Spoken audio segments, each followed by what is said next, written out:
Hello, Parser people. Happy Monday. I hope your Monday is good. I hope your weekend was good. We're back. We're back with making a game, not playing one. Let's get started. Wrong one. That's the right one.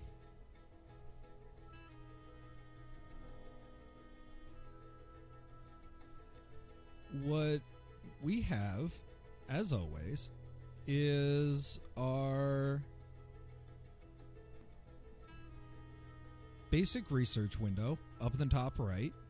We have the actual game itself running on bbcmicro.co.uk.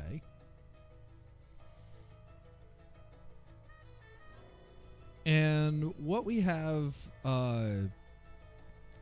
also, we have my playthrough, which we haven't referenced much, which is good. My playthrough was from a couple of weeks ago, or now, a couple of months ago. And yeah, it was 4 hours to get through this game and most of the follow-up game, The Nine Dancers. What is this game? This game is Wychwood. It is by Geoff Larsen, Larsoft. It is a BBC Micro and ZX Spectrum game. I have finally learned to call it a ZX Spectrum and not a ZX Spectrum.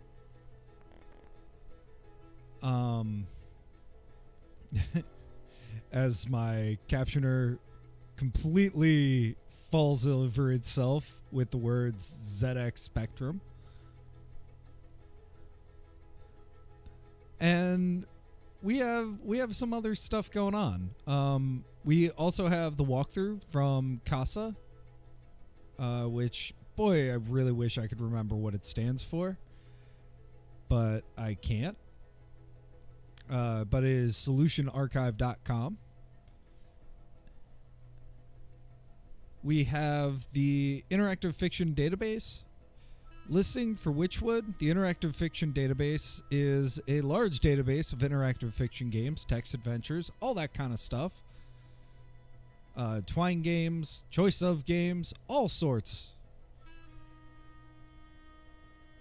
And what we mostly use this for is the introduction, which seems to be from a different revision. So we had to edit it just ever so slightly. But it also gives us sort of the reason why I wanted to make this game. This game is a relatively basic text adventure. It's not really the most technically complicated text adventure, but in being simple, it gave us a good thing to build. You know, it's got multiple parts. It's got 3 main acts. It's got kind of 3 different feels, and it's got little bits of things that I think could be stronger, could be expanded on in like a bigger, more modern version of this game. What surprised me is that even though this game is available to play on the internet, you know, it's got the bbcmicro.co.uk emulation of it. Only 2 people have played this game. I am one of the 2. And, you know, Geoff Larsen made something like 9 games. Let's see how many games he made. 6 games. I can count. He made 6 games as Larsoft. He wasn't particularly prolific, but he did put out a game, more than a game a year, for 1, 2, 3, 4, 5 years. You know, it's something where I really want other people to try this because it is really a quality game. You know, issues with it aside, and there are issues, especially things that we've uncovered over the past now 4 weeks, and this is the 5th week of really diving deep on this. There's some craft here, and I think in his later games, this craft really comes to light. I really, really want to play Hex, which is considered his best work. But, you know, there's little things throughout this game that I think other people should play. And I think as a time capsule of an enthusiast-made game from the mid-'80s, you know, I think that's a really huge benefit to people playing games now. You know, it's not terribly long. You can speedrun this pretty quickly. And I just think that that's something that modern players should have good access to. It's also been a good, maybe method's the wrong word, but a good example for me to get a good handle on Inform. Use a bunch of different new things, for me anyway, in Inform.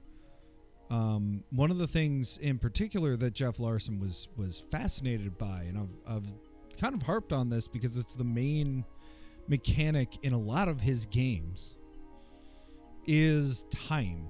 And saying, okay, once every hour, you know, you only have X amount of turns to get this game completed. And then the police come.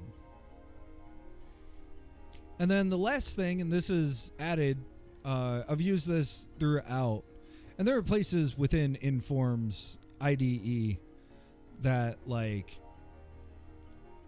you can find this. But I find it really useful just to have, and it's a list of all the standard Inform 7 verbs. Apparently excluding swear words, which I'm not going to be using anyway. But it's been really useful when I think of something as getting and it's really taking. When I think of something as putting and it's really dropping. Just a small difference here and there, but like, I think having this list is really valuable as a reference when you're creating games. So that's at the top right. And then we have the actual Inform IDE itself. In the main window, on the left, we have the code. And what a lot of code. And on the right, we have, right now, the documentation. And this is the most beneficial thing to me, anyway, of having all the documentation. Of using the IDE. You know, the Inform code itself is relatively useful, is relatively intuitive and straightforward, but having the documentation, I think, gives us so much. You know, not only does it have writing with Inform, which is one of, you know, it's 27 chapters. It's got a ton of examples. If you go to any one of these, well, almost any one of these, you have examples that are copy pastable. I think it's wonderful. It also has the Inform recipe book, which gets into specific examples. You know, all right, here's how to design new commands. Here's, you know, writing a new command. And these also have examples within them where you can just copy and paste it and figure out how it works. So this is the kind of stuff that I think is super, super valuable. The other thing that is super valuable, we found this yesterday or last week, is the testing. And you can get a tree of all the different ways that your game can be played. So you can see that we have one line where I believe we lose. We have another line, and okay, we have this line, which is a soft lock. We have this line, which so far is, I believe, also losing, given that we waited a lot. So we have all these different lines that we can continue testing through. And what are we testing? Well, let's hit go.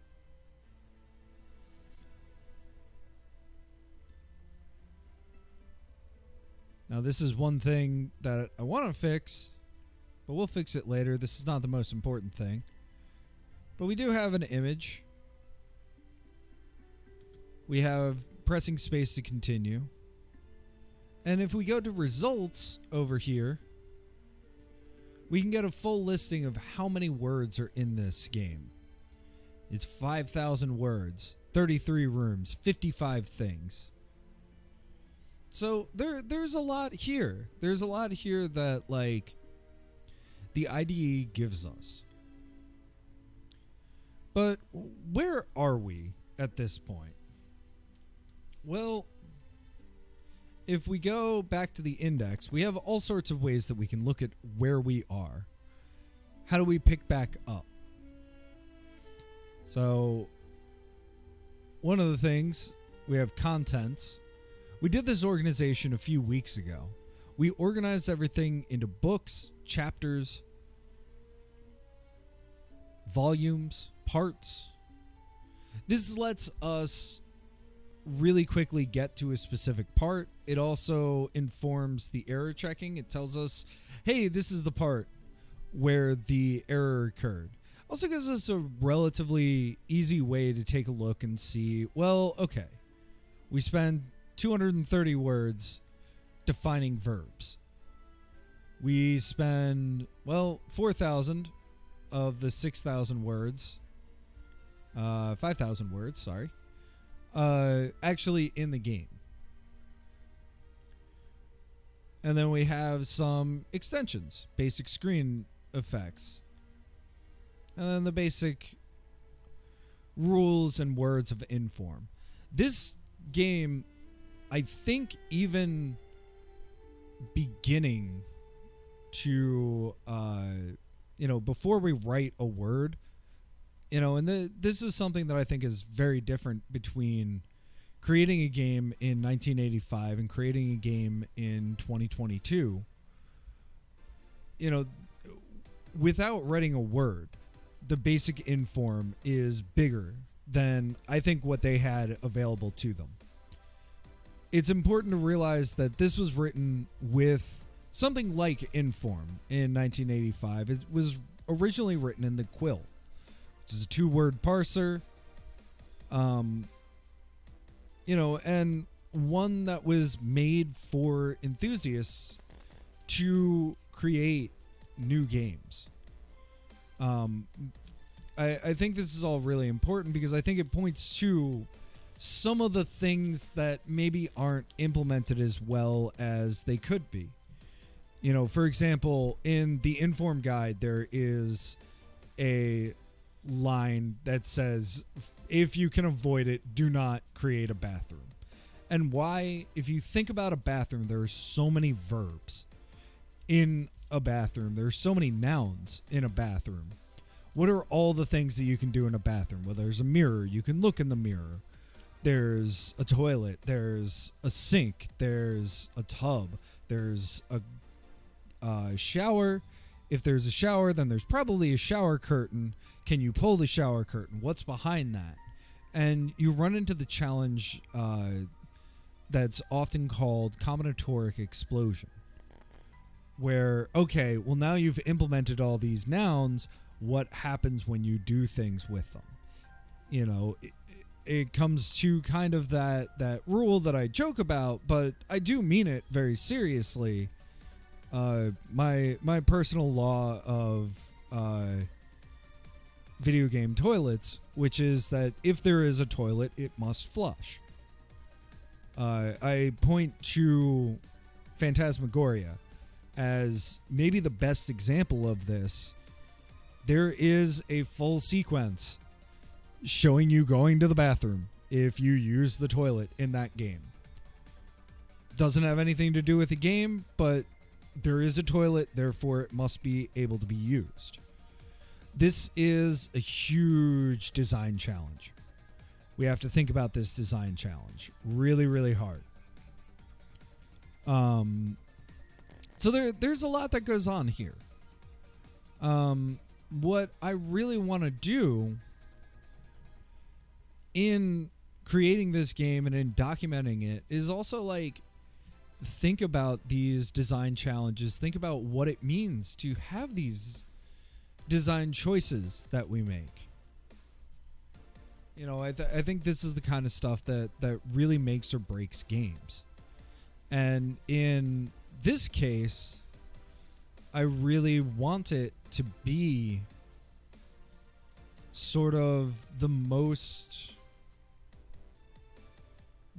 accurate version of this game that we can make while making a few sort of deviations from the original source text. If you look on the left-hand side right here, there's a thing that says can't actually open drawer, can only examine drawer. Super frustrating to me as a player.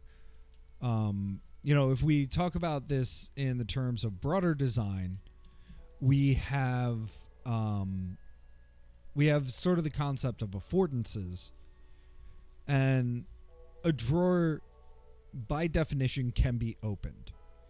You don't examine it, you don't search it, you can open it and see what's inside. So in that case, yeah, I'm keeping the fact that drawers can be opened.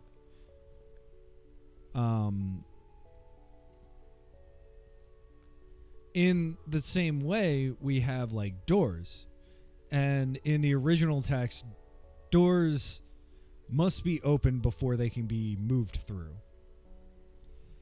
I think it's okay to not implement that. I think it's okay to open the door.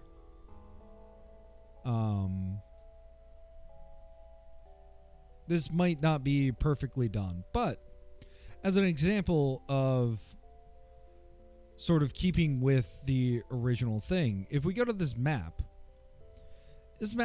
I think from a design perspective is a bit bloated. We have a north and a south pond, and really that could be simplified. We have a number of rooms that don't do a whole lot. We have outside the house, for example, which all it says is that it's a house. It's not even like the T-junction here, where the only function is that it is a T-junction.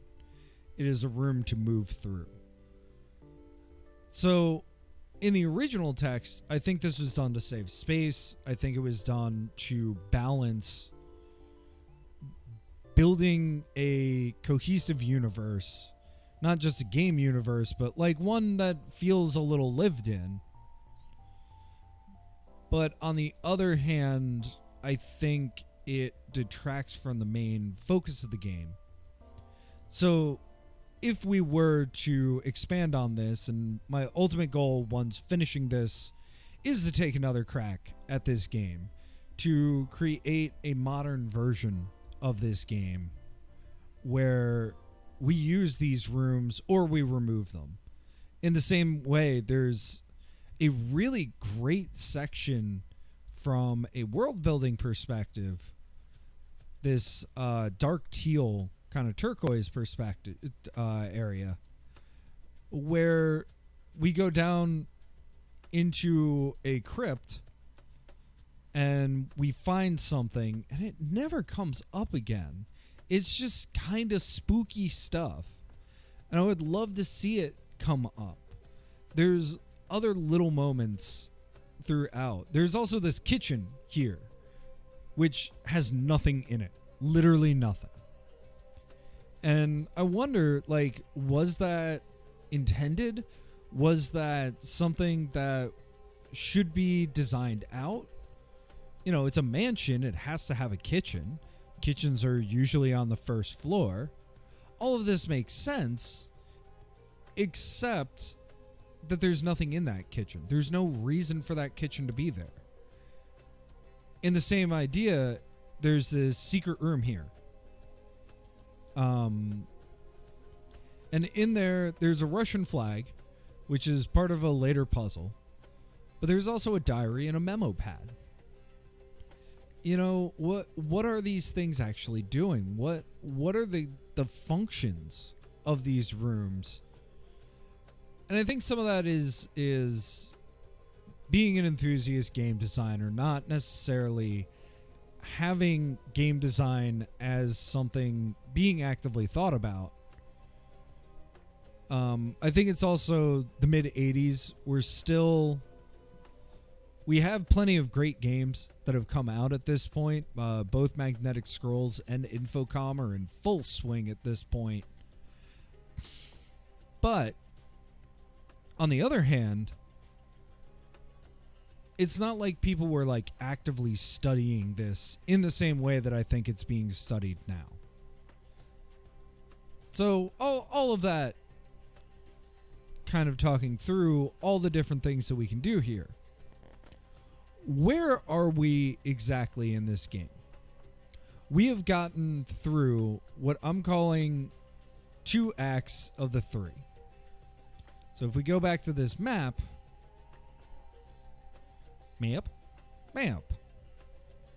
So the first act is really everything outside of the mansion. And then the second act is within this mansion.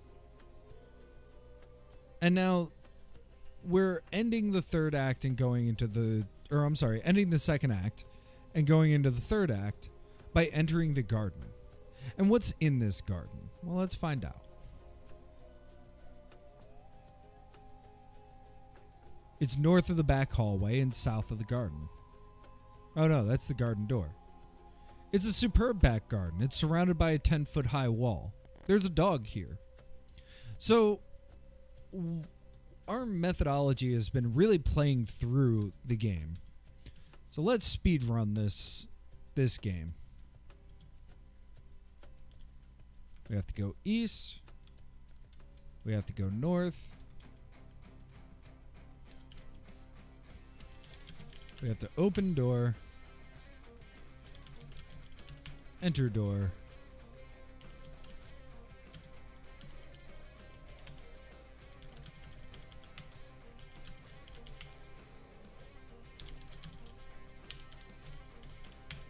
And we're doing this all out of order. You know, there's some puzzles in here that I think, again, you know, I wonder what the best way to better signpost. I think between the 2 games by Geoff Larsen that I have played, there's some signposting issues. You don't tell somebody that the clip is bendable. You have to use your knowledge of a paperclip that it is bendable. What I do love is that it becomes a short wire, not a bent paperclip. So it tells you, again, does wire say exactly what you want it to? These are all kind of questions.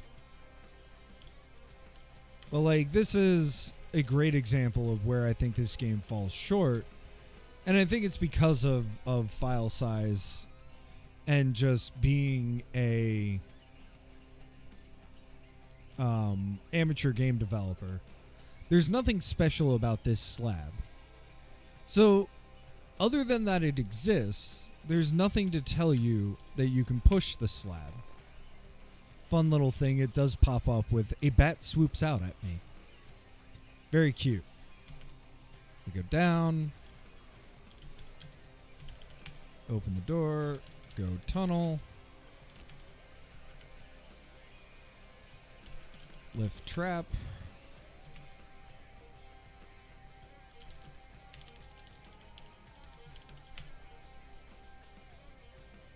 Okay. Now there is stuff that we need to get here. We have to get the newspaper. There's also, and I don't know how to feel about this. So there's two things. There's items you don't need. And there's a limited inventory. So from a game design perspective, items that you don't need, they build the world. So that's valuable. But it's not like they're really building the world that much because there's nothing special. I know it's really small, but there's nothing special about this cigar. There's nothing even really that special. I mean, you can read the news, and your sort of world that has been created is like, well, newspapers, things to read just exist to be read. For example, we have a note that says, it came written with the use of the quill. So, like, you're setting up the expectation that readable items are only used for being readable. I don't know entirely how to both, sort of looking critically, how to signpost that this is a tool to be used later. So, I'm not totally sure.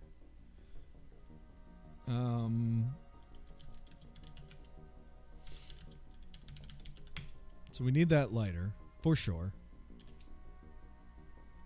Okay. There is a book there that we can read. It'll give us the verb translate. That we can translate those runes. It says Apollyon, which is a specific name for the devil from Revelation.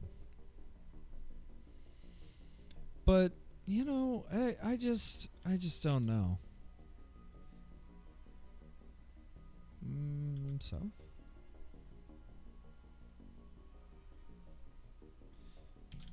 And this whole section, I think, needs a think. There's a explicit guess the verb puzzle on the trapdoor. I think that one's not too bad.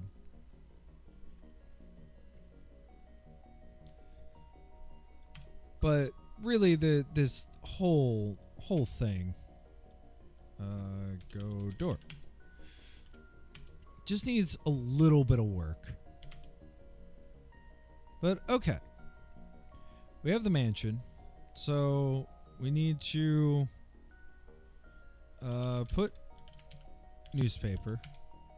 No, we need to go further north. Now we can put newspaper.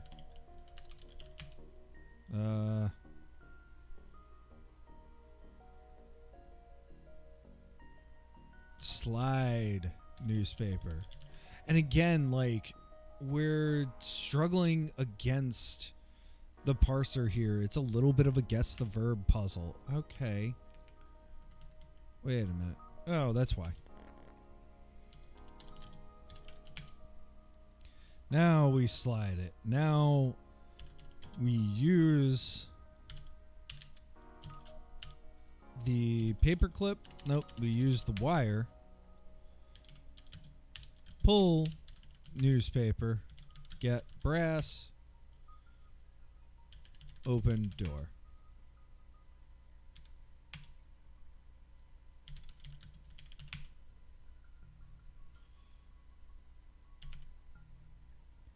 So we need to pull the candelabrum.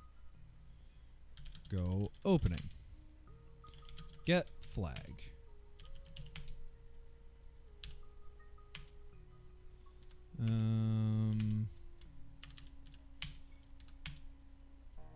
Get chair. Drop chair. Up. Stand chair. Cool. Look up. This is the only time, and again, like, I think what would have been more effective would be making, once you're on the chair, change the view, be like some dust is above you. I don't know. But that's fine. So look, open panel, go up, enter panel, get bucket, down, down, west, nope, east,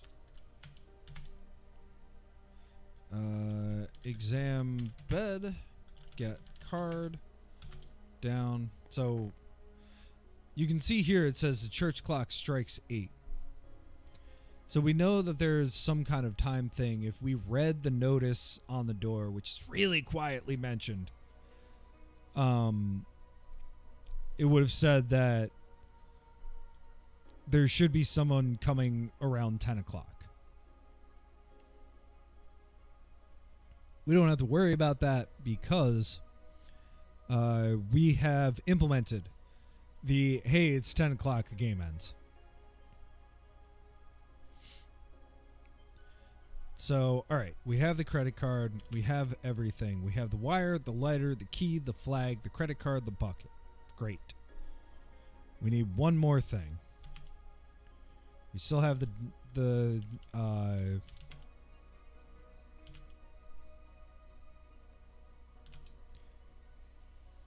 key, which is the most important thing. Because if we don't have the key, then we're soft locked. There's a number of soft locks in this game. What maybe I would have done is more clearly say, all right, you're here, the game's over. But I don't know. Like, I think there's a place for soft locks.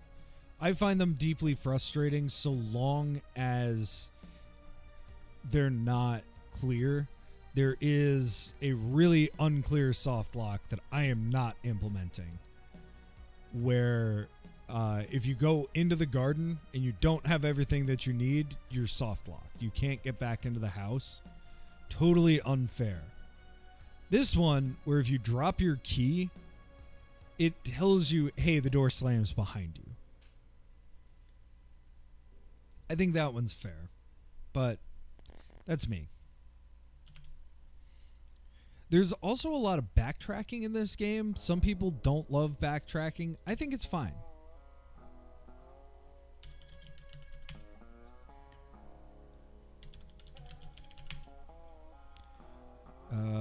Search crate.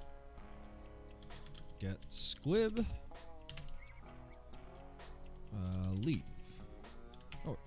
No. West. North. North. North. Open door. Enter door. Get rod. So, I think we have everything. Let's check our walkthrough. We have the squib. We have the rod and line.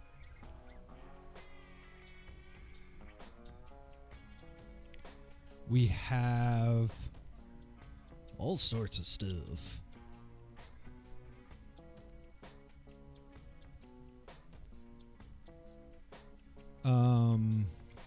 We have the lighter. Let's zoom in on this a little bit. Yeah. So I think we've got everything that we need. We have the flag. Let's just double check. We have the lighter, we have the rod and line, we have the flag, we have the squib. We have the bucket. Oh. We did not fill the bucket. We need to fill the bucket. Shoot. I hope this does not kill us. But we'll find out. We have to go... Lane leads north towards...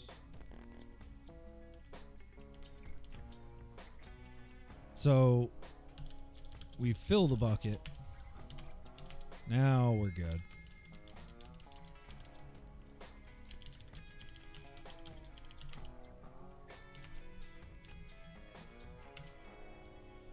So this is kind of going back to our map. This is another place where I'm sitting here like, is this meant for world building? Could this have been tighter? Could this just have been multiple directions to get into the same hallway? You know, did we need multiple rooms here? I'm not sure. Like, this kitchen. There's nothing in this kitchen. Truly wild to me. Okay. Open door. So, like I said, if you know what you're doing, this game is like a 5-minute game. But I think that cuts out a lot of the interest in this game. You know, again, like, and this puzzle I think is a really neat puzzle. I think it's a little over-designed, but I like it. So, okay. We have a fierce dog. We have a wooden shed. We have a pile of grass. So, let's get to coding. It's only been 45 minutes. But we've gotten to where we want to be. We've kind of talked about our goals. We've gotten our bearings on where exactly we are.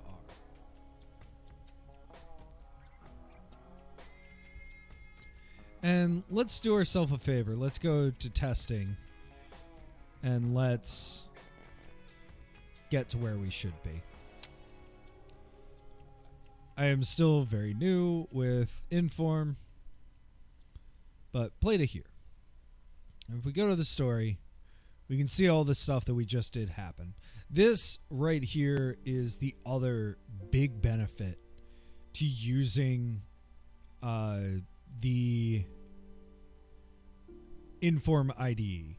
You can play your game and try and break it and play it as a person. And I think this comes out of the fact that, like,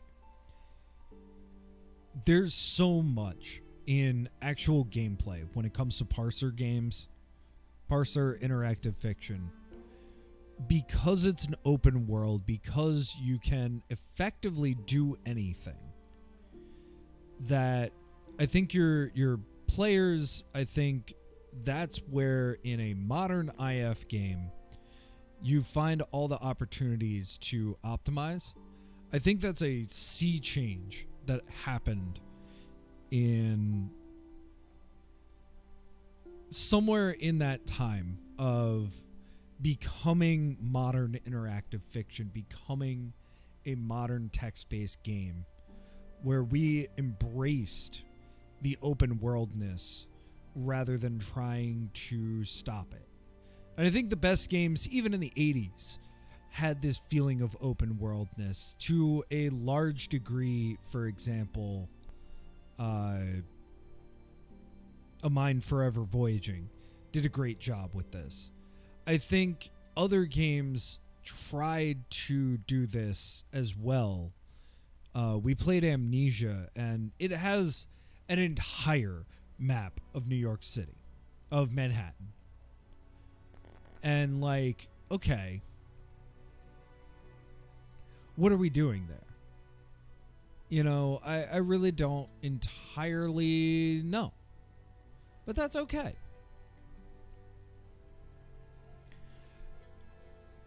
I think here we're still in that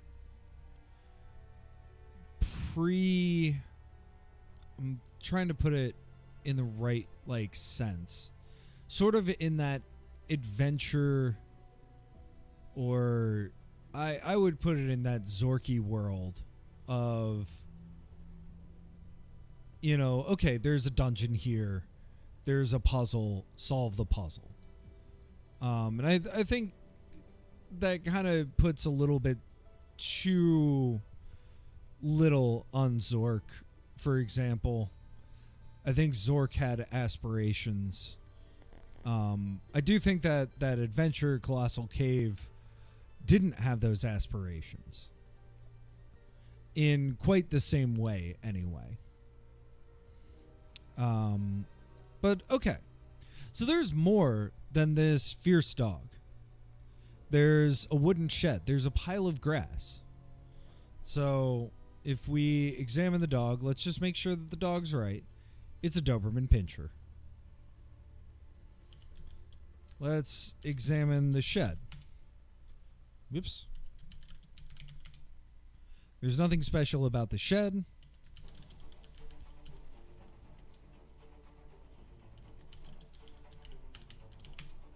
Okay.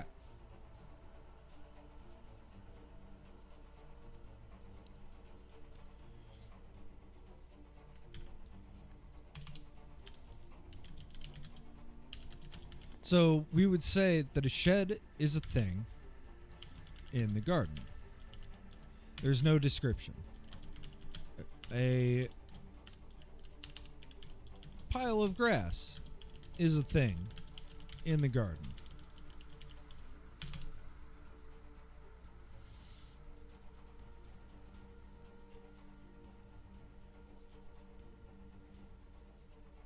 And we're going to section this out because these are all things that need to be interacted with and probably will have their own rules.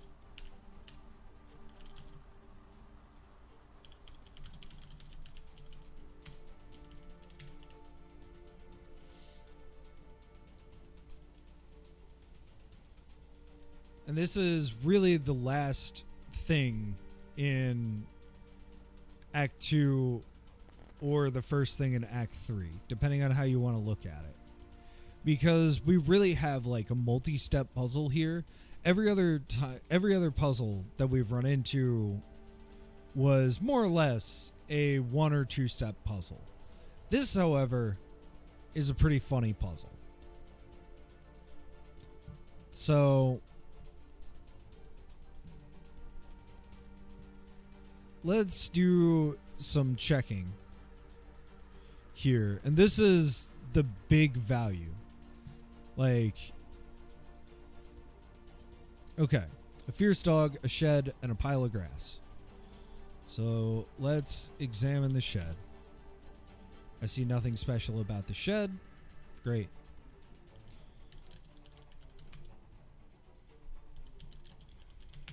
Great. And we don't need to say understand.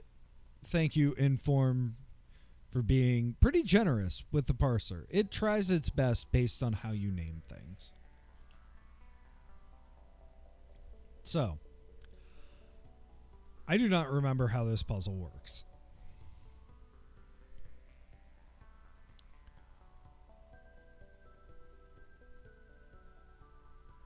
So, we have light, we have throw. We have bucket, we need to empty it. Then we need to go shed.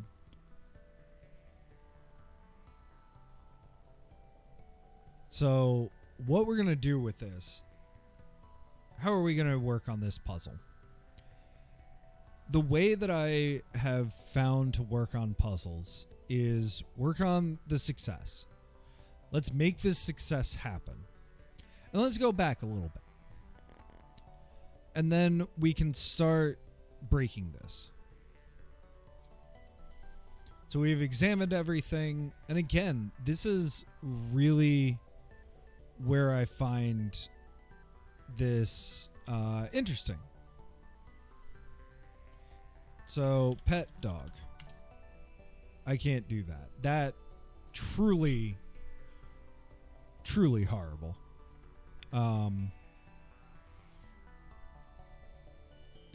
So, how does this really work? Well, we light the squib. Okay, squib is lit. Throw the squib.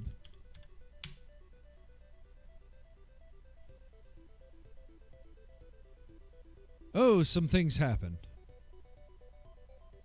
Okay.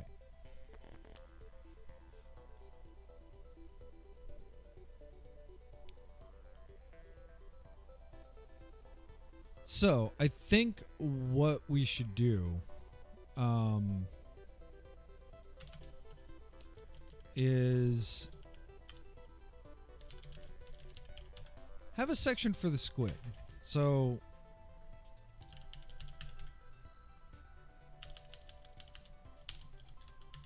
instead of lighting the squid, now we're gonna have to do something all the way up here. Well, let's start here. Say, okay.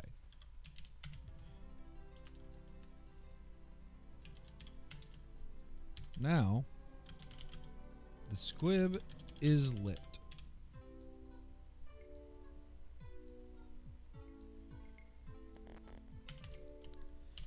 Instead of throwing the squib, we will have to rerun that. So I'm actually going to open this in another tab. And I've got a couple of save states going. I wish we had better save states in this game. Just in the interest of doing this stuff right. Well, we can get there really quickly. And this is the kind of thing that, like, I don't know entirely what the best way, in the absence of having the code in front of us and just being able to type it in. I don't know what necessarily the best way to do this would be. You know, I'm really trying to recreate this game.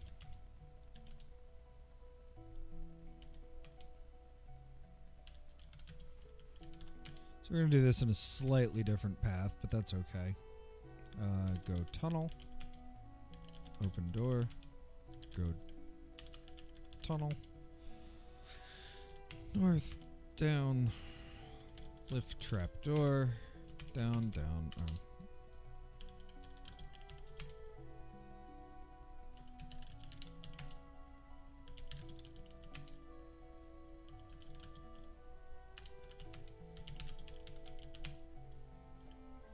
Because I think, so if you don't have the lighter, so I'm just thinking this through on fail states. If you don't have the lighter, you're stuck. That's what happened to me the first time that I played this. If you don't have the lighter, you're stuck. Oh, you know what? Actually, with this playthrough, I can pause. If I can ever find where things are. So I can find exactly what things say. That's good to know.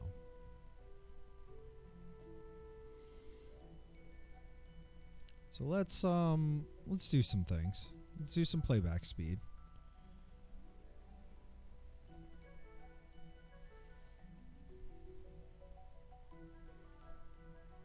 And let's start with the bathroom. Because the bathroom has this little flash, and I have no idea what it says.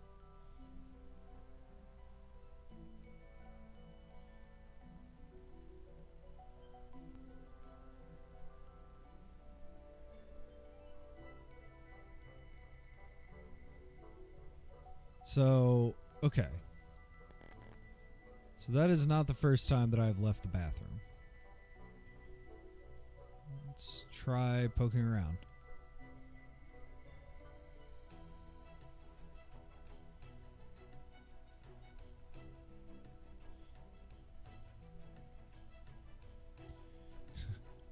So many times did I run through this game. You know, and like giving it the old college try, like I think there's plenty here to like play with.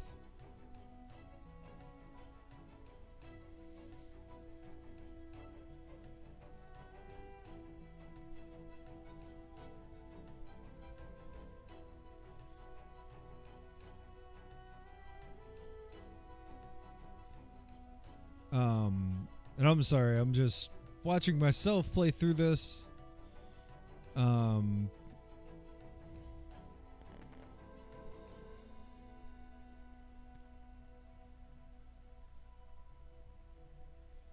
It's So I think I've already looked up in that case because I tried look west. And while we're here, no, there's no west, there's no north.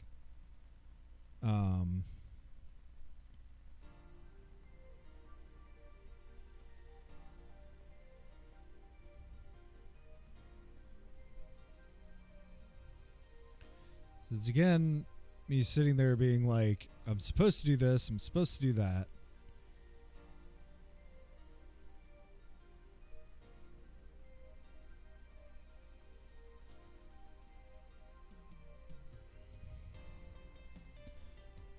You know, I'm so interested in this game, and I'm like, so I think the biggest thing that interests me about it is like all the little bits that are almost there. This weird communist room. Like, why? What is that doing? What's the history of that? Like, this is a British game.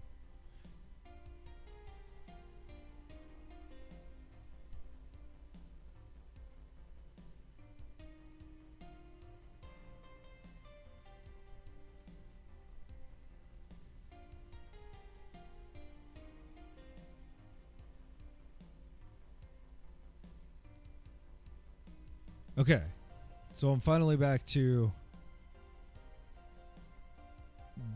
where I need to be in the bathroom. It's the first time.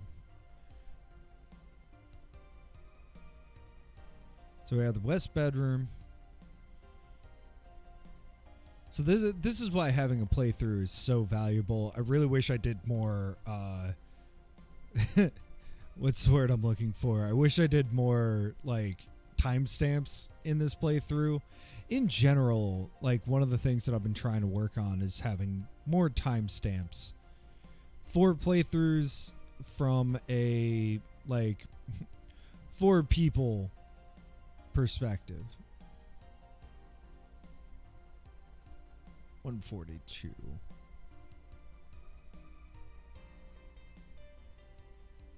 One 42. Yes, okay. Cool. First time, so let's focus on the bathroom really quick. We haven't talked about the bathroom in a while.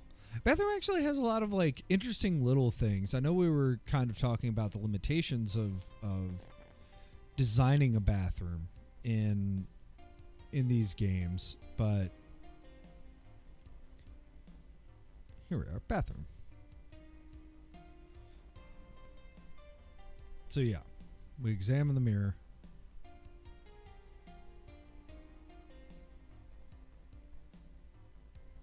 Oh, okay.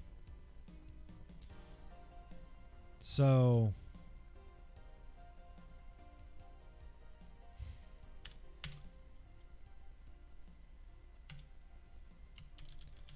instead of examining the mirror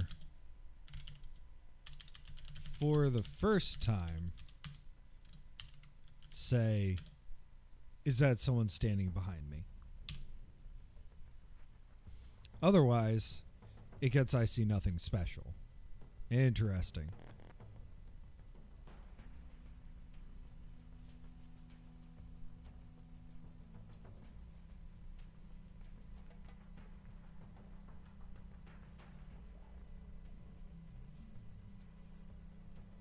Okay, yeah, that's what I wanted to find.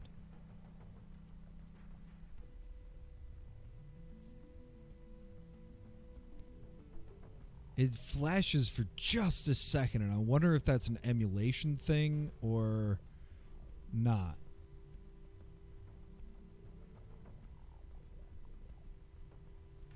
It like scares you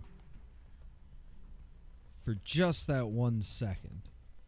So where am I? 143.31.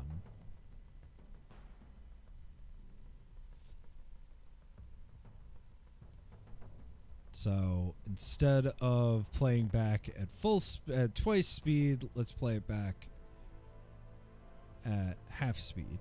1 43.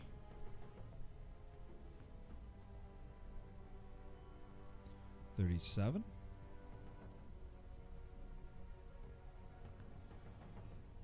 No, 31. 143. 31.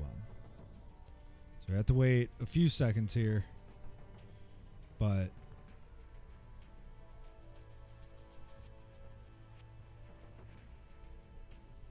now I can pop it. Now I can pop it. So, okay. I walk through.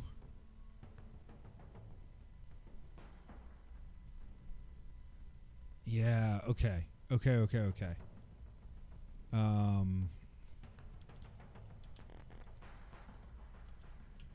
And T equals. Whoo boy. How does timestamps work? Share.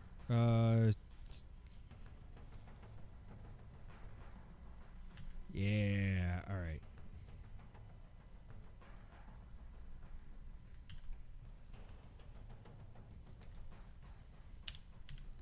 Started 2 seconds before. There we go. We got it pinned. Took me a second, but that sounds so much better. I walk through the door.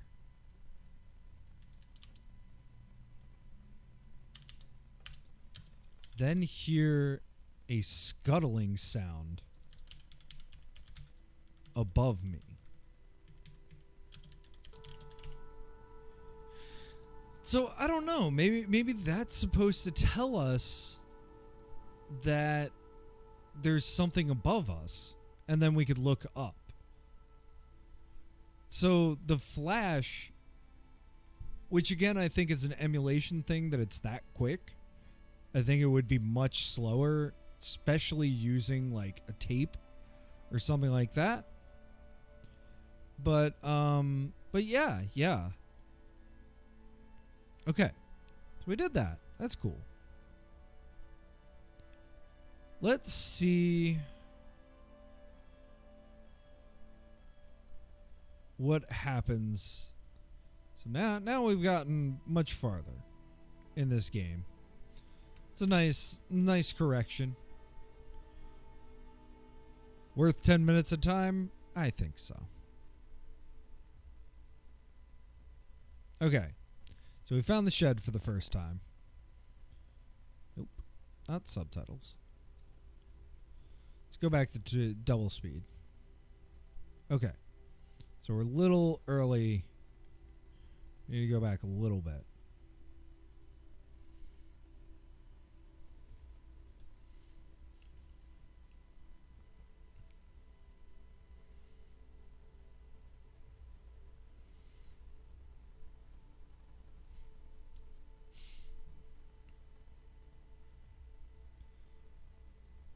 Okay, so light squib. So let's go back to the squib. Sorry about that. I just wanted to make sure that was right. Now that I realized that, we actually had this playthrough. I don't need to necessarily play through the whole game again just to get some words. Okay.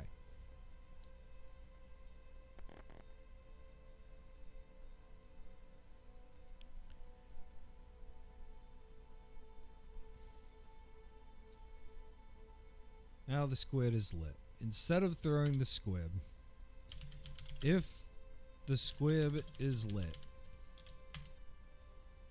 say, boom.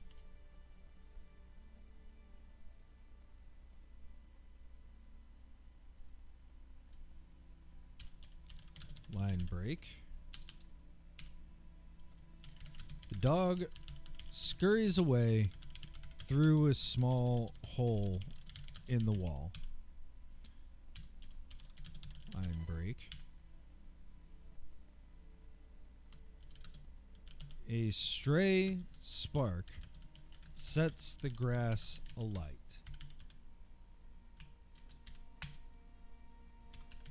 Now, the printed name of the pile of grass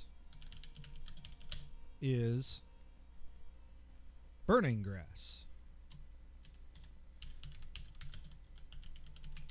That is my favorite World of Warcraft expansion.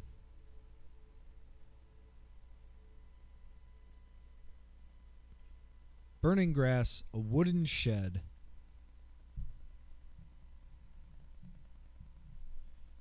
Okay.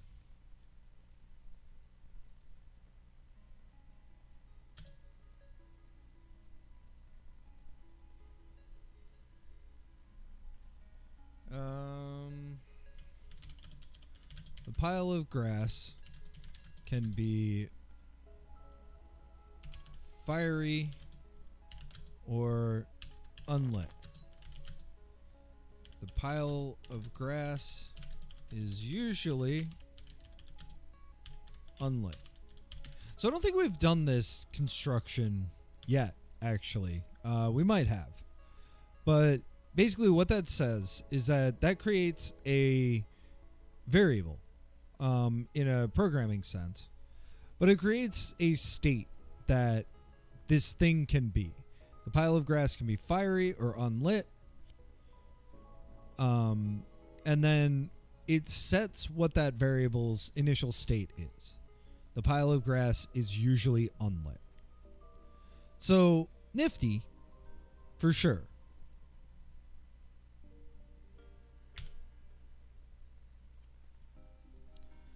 So, what we want to do is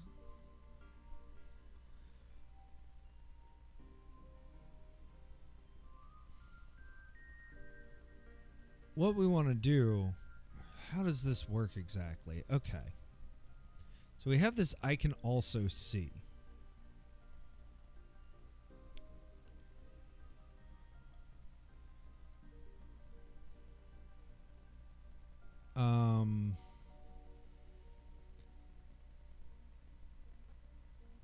I think we can just say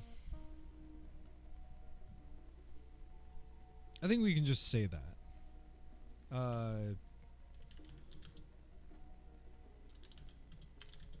Carry out looking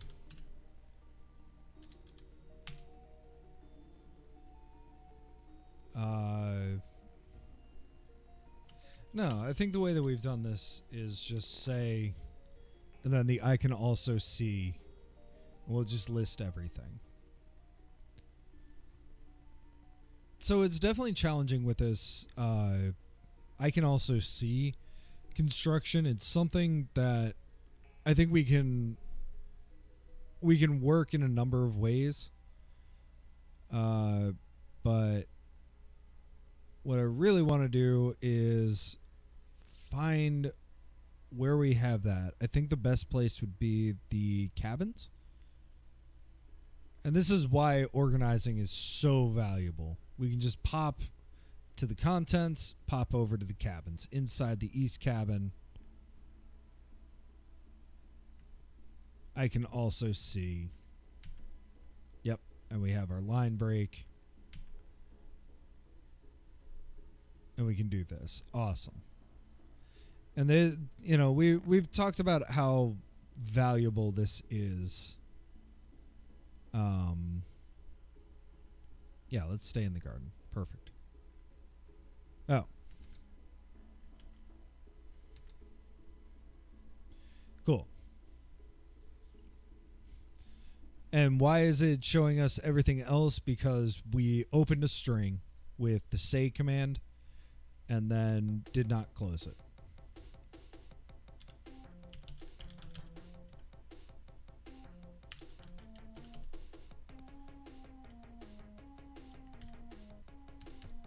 Oh wait, we don't need that third line break.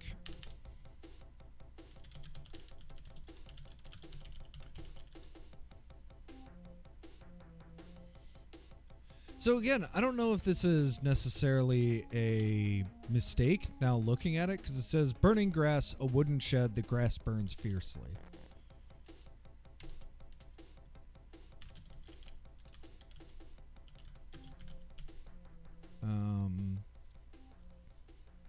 should be a wooden shed. Perfect.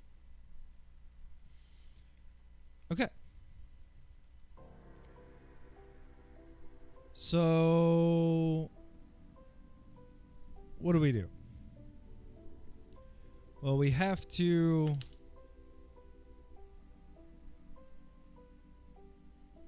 Oh, did I just close it? I did. Oy. Okay. No, we'll just use the playthrough here. Okay. So, we need to empty the bucket, and it does nothing? Doesn't show anything?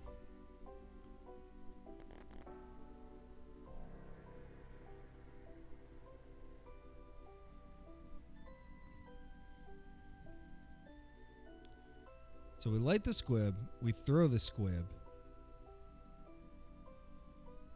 we empty the bucket. Okay.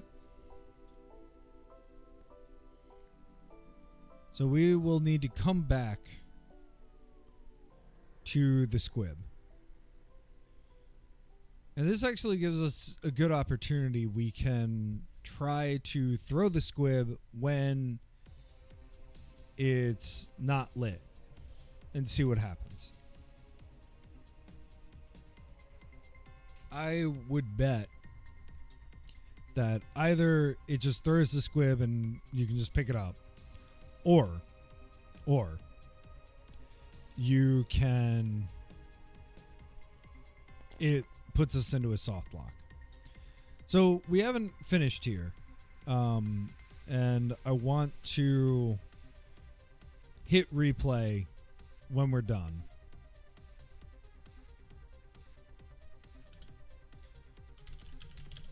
So we're also going to add throwing the squib when the player is in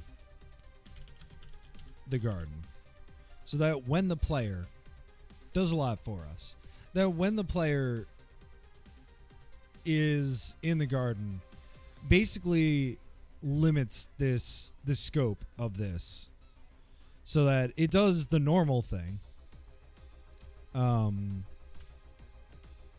We've got one more thing. Now the squib is nowhere. Let's do that first. If the squid is lit, otherwise, for right now, let's just say now the squib is in the garden. So effectively, we just throw the unlit squib. But I wonder if there's like a brutal fail case there. So we'll test that.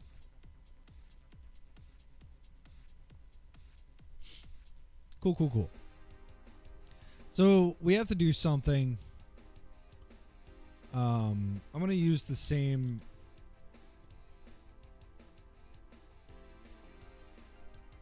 thing here.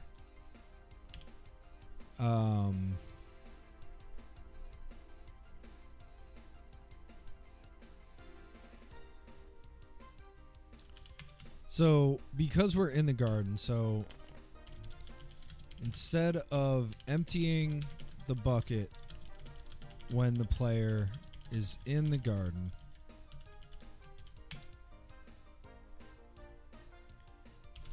if the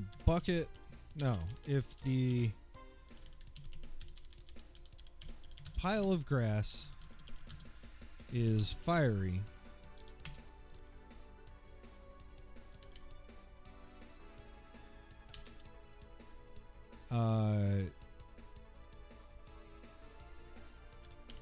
now the pile of grass is nowhere.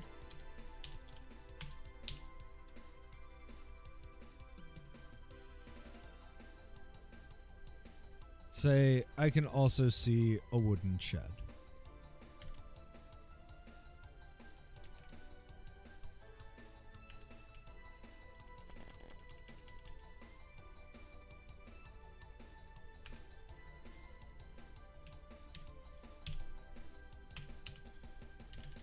Otherwise, I think it just says say wait. And then now the bucket is empty. Otherwise, say sploosh.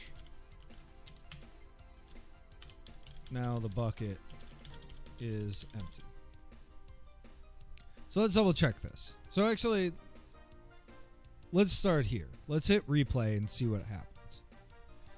So, as we said,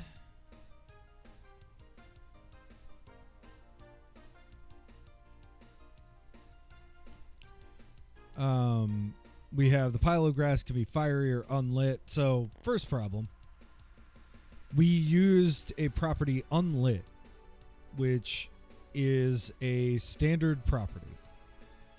Easy to solve. We can make it fiery or unfiery. Grass is usually unfiery. Same thing with the squib. When we find it again, we'll make it fiery or unfiery. So we now have another thing. You wrote the pile of grass is usually unfiery, but you can only equivocate with usually, rarely, always, and the like when talking about kinds of a thing instead of a thing. So we don't use usually here. We can just say is. Now here's the error that I expected. Always find errors. So, okay, what was that last error? It said you can only use usually if there's a kind of thing. Basically, you can categorize your things as kinds of things. So you could say that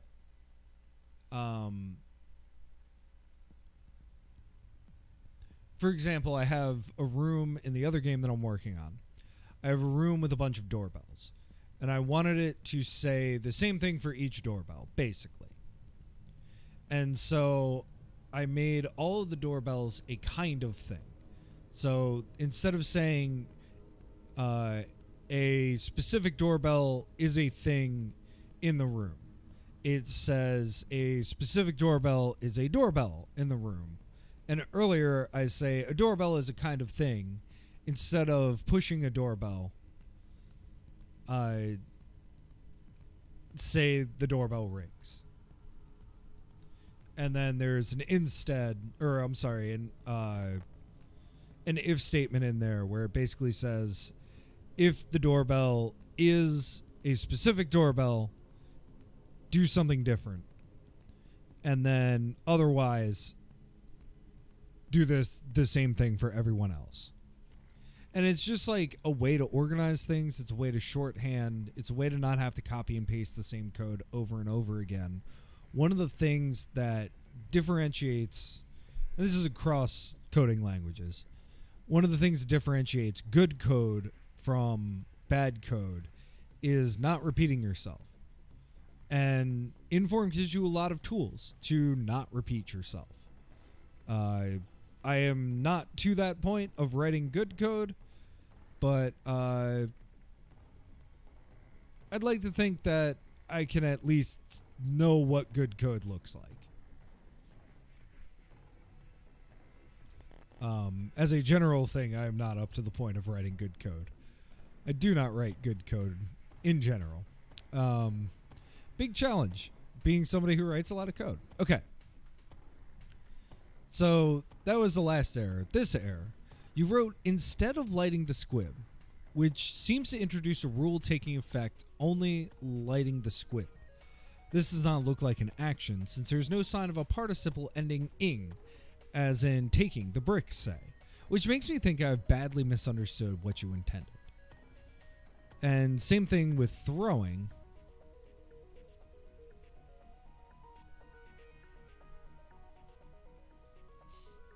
So, alright, let's start with throwing. Because I thought throwing was a standard verb. So we've got our list of standard verbs. Throw, same as drop.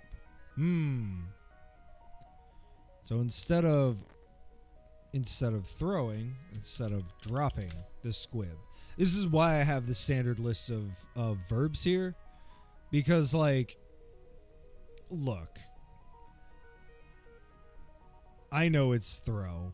I think an average player is going to use throw. But if they drop the squib, you know what? I think that does the same thing. This is where, we've talked about how this is meant as a museum piece. The parser in the quill is much more specific. So that just means that that's one less verb that we need to use. However, still need to do this lighting. This is why we have verbs. So we have translating, we have bending, we have sliding, we have using, we have looking, we have facing, we have filling,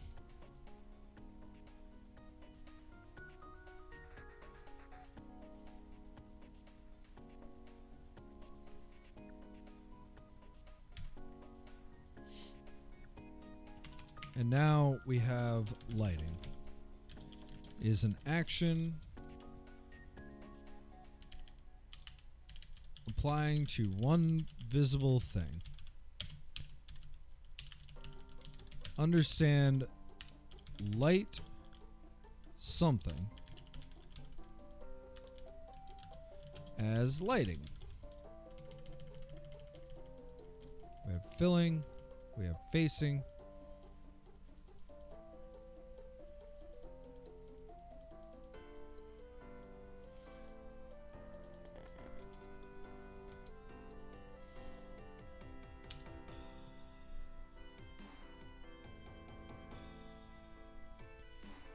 and because, so, all right, get lighter. Okay, get cigar. First things first, light cigar. Sorry, I don't smoke.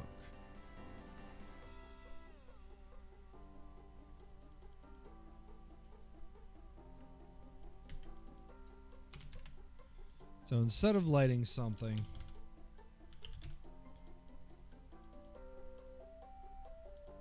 if the noun is the cigar, say,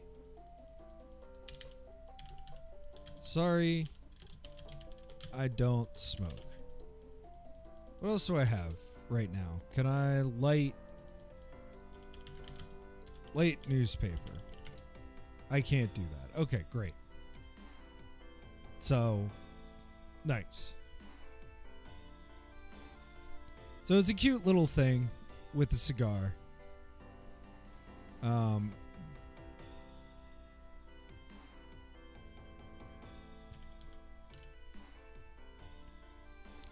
And then, great. So that should solve the lighting problem and the dropping problem. Okay. So we have bucket stuff. Gee, where do we find the bucket? The bucket. Yeah. The bucket is up on the loft. Bucket is the thing in the loft. Bucket can be filled or empty. See if that solves it. Okay, great. And then we have just some syntax errors.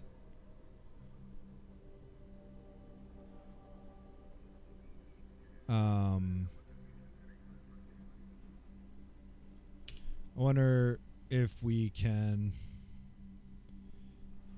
just test some stuff.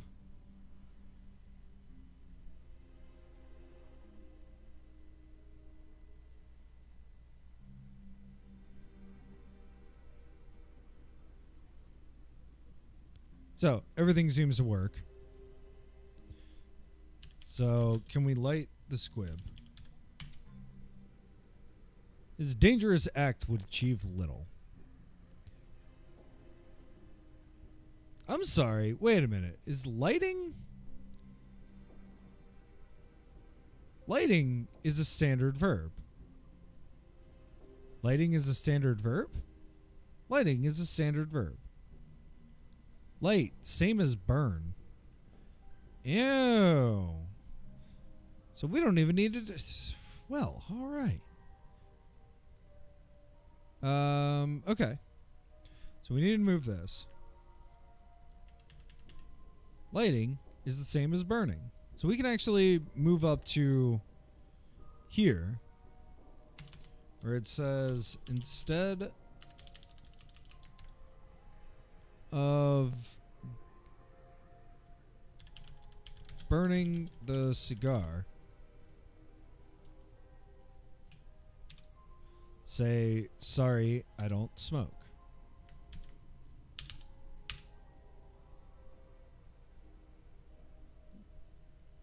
Well, wait. Okay.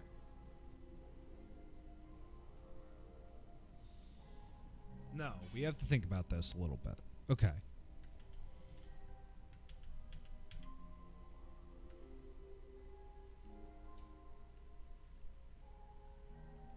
So we have to think about this a lot, actually.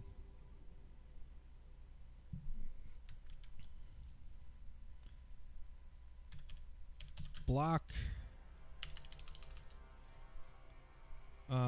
So I think we have to use the carry out command.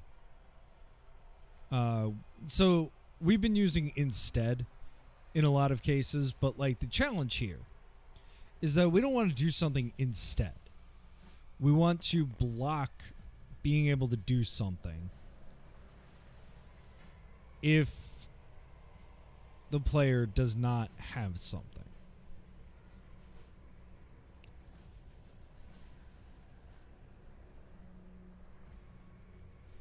Okay.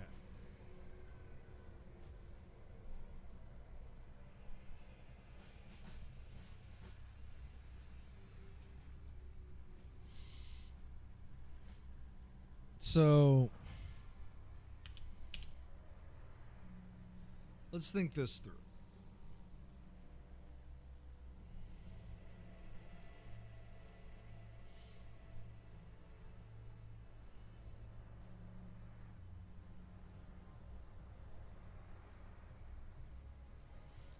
So, okay. So this error message, this dangerous act would achieve little. I kind of love. Just from a craft perspective. But I do want this to be a museum piece. So instead of burning, if the noun is the cigar, say, sorry, I don't smoke. If the noun is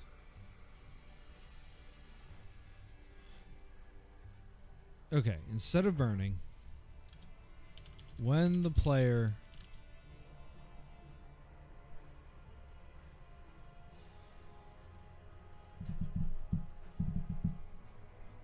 okay, instead of burning,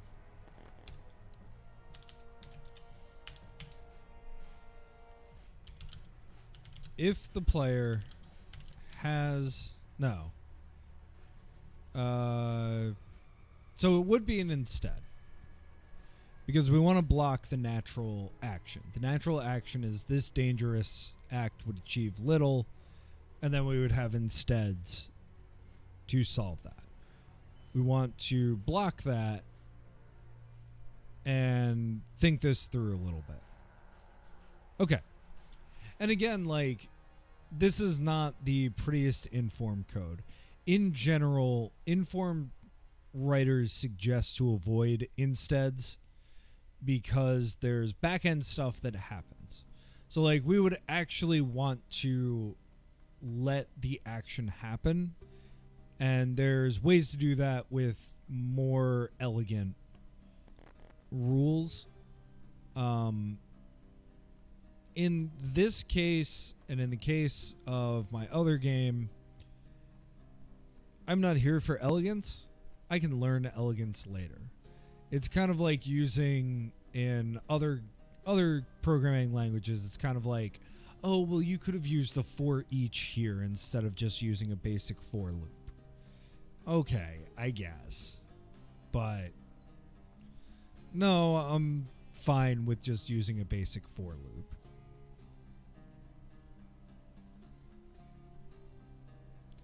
So, okay.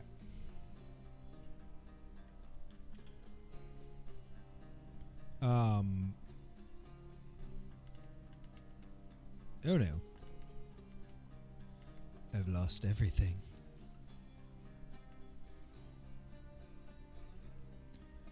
Okay, so let's actually refresh this game completely. Especially since I lost it. Kind of heartbreaking, but these things happen.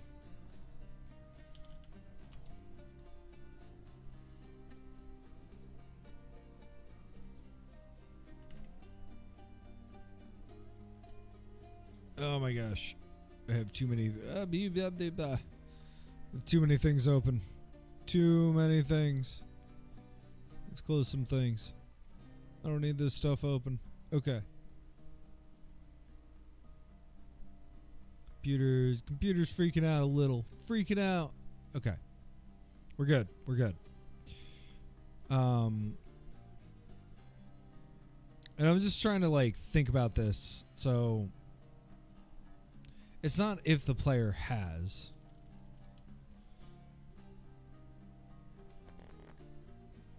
Is it?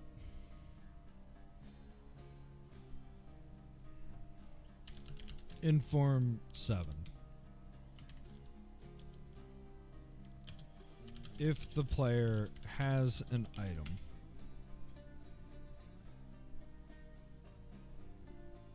Ah, yes.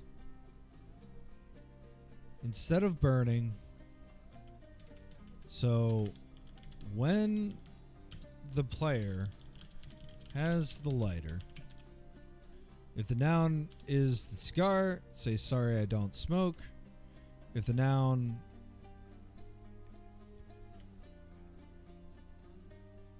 otherwise, say I can't do that. Not as cool a rule, not as cool as a writing or not of an error message, but I think that's fine. And then let's get something.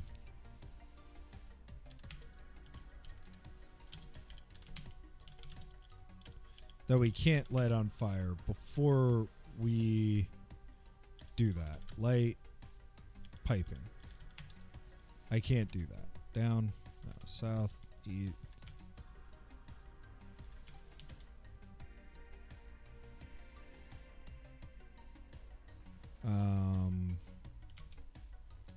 Right.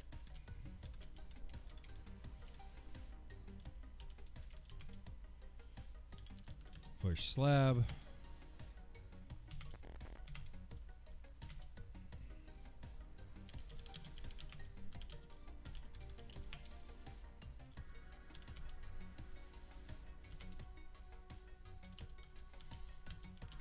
Lift trap. Steps down. Pull cord. X table. Get cigar. Light cigar. I can't do that. So, okay, the way that it works, if the player has the lighter,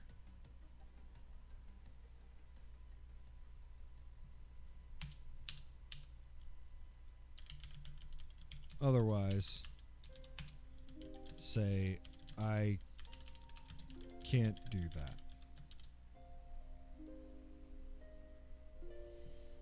And then, okay. Great. Now we can come back. Now where is, so we have the squib. Now the squib is fiery. We can go back. So, contents. We need to find this squib. Bathroom? No, it's not in the bathroom. It's in the east cabin. That's the east cabin door. Inside the east cabin. So the squib is nowhere. The squib is the thing. The squib is nowhere. The squib can be unfiery or fiery. The squib is unfiery.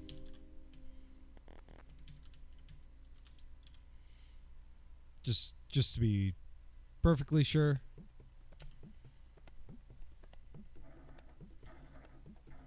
When the player has the lighter.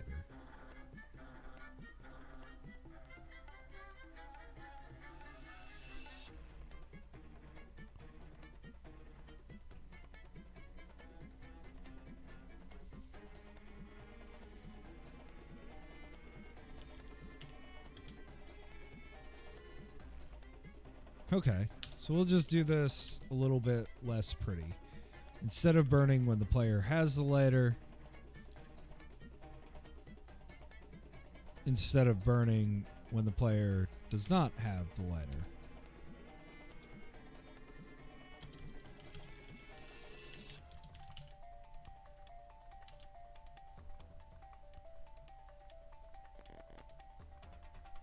Instead of burning the squib.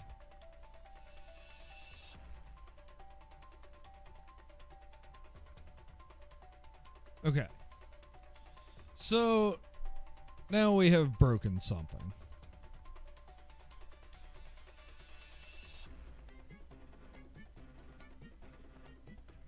We have broken something strongly.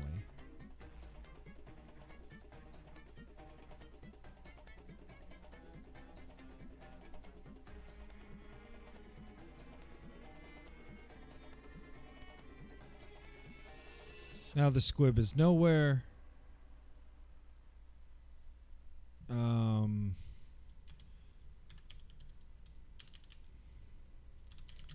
Now the squib... No, now the pile of grass is fiery.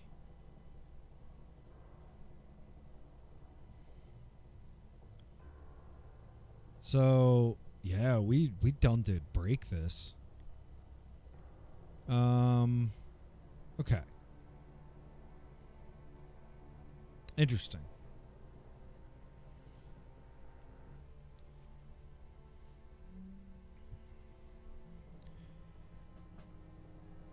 These are the kinds of things that I am not sure what I have done. We have seen that Inform is really, really good with errors, and then something has very broken.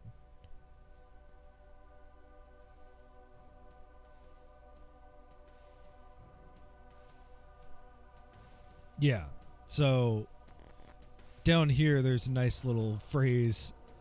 As for fixing your source code to avoid this bug, the last thing you changed is probably the cause, if there is a simple cause. Your source text may be in fact wrong, and the problem might be occurring because Inform has failed to find a good way to say so. But even if your source text looks correct, there are probably rephrasings which would achieve the same effect. So basically it's saying you dumb broke something. Alright. Let's just take that line out and see what happens. No. Okay. So this has to do with my verbs.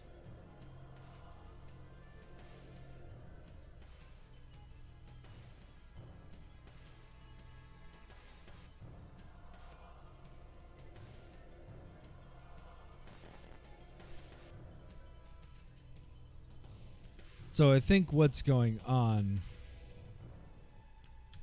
is that. No.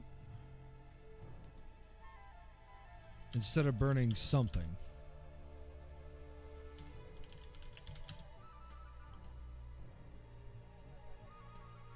No, that's not it. Let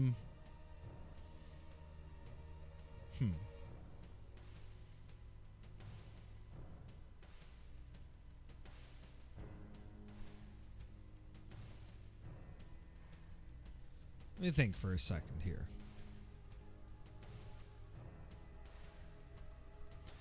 And this is the part of coding that I wish I wish that there was some kind of way to hit pause on the stream so that I can think of how this works.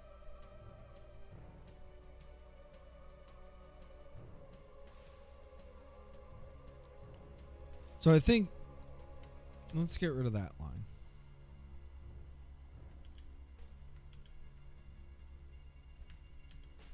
Let's get rid of the whole thing. So it really is that pile of grass being unfiery.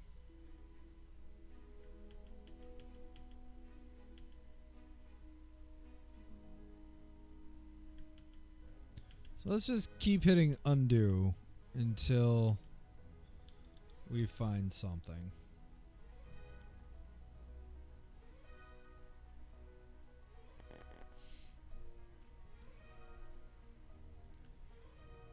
I'm at a loss. You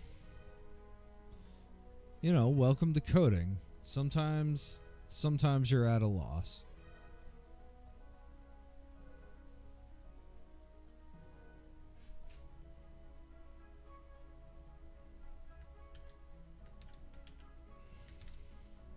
Are you just shifting that around? No. What do we get rid of this whole thing? Should throw an error that we're talking about. Yeah.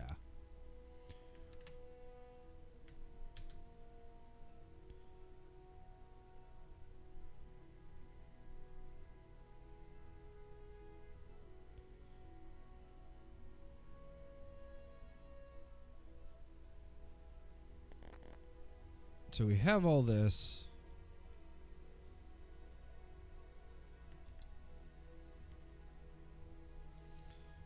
Can we just say unfire? What if we change it to fireful or unfireful? And the pile of grass is unfireful.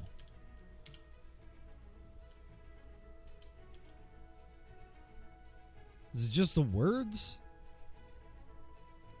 Okay. Now the pile of grass is fireful.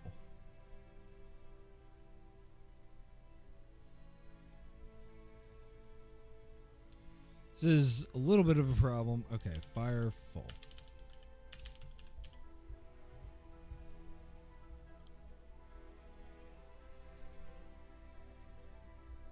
Yeah. That just seemed like a legit bug in Inform where it just did not like the word fiery. Let's go back up here because I don't think we have our burn rules anymore. We do.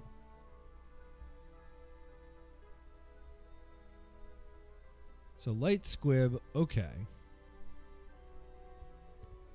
And then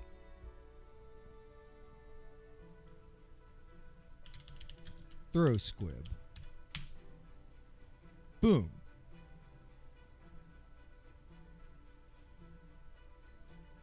Say,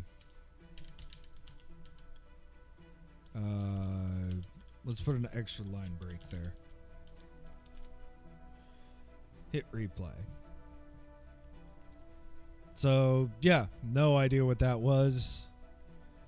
But by switching it to fireful and unfireful, it worked.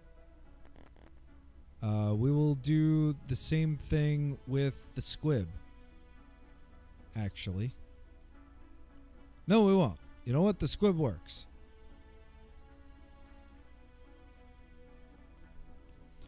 Inconsistent, but it works. Eh.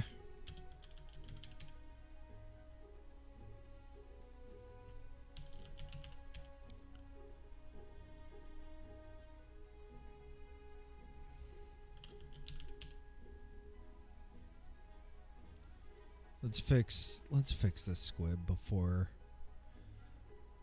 we forget.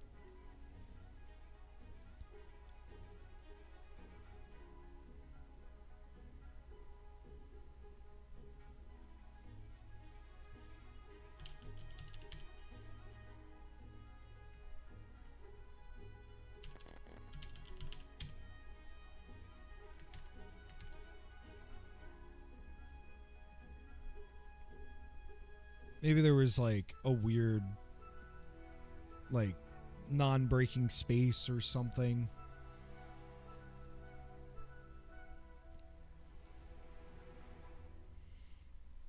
But everything should work.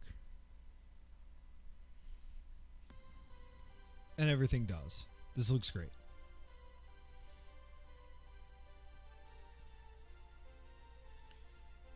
One last formatting thing.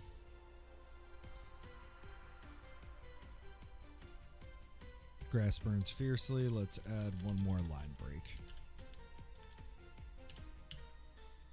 Why doesn't it add this naturally? I'm sure there's a reason.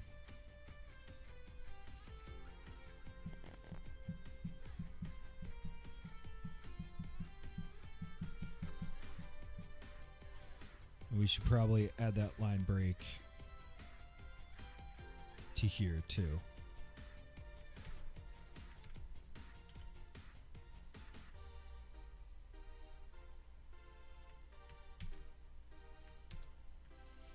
Cool. So you should have a full bucket. Yes, a bucket full of water. So empty bucket. I can also see a wooden shed. So we got to the same place. That's great.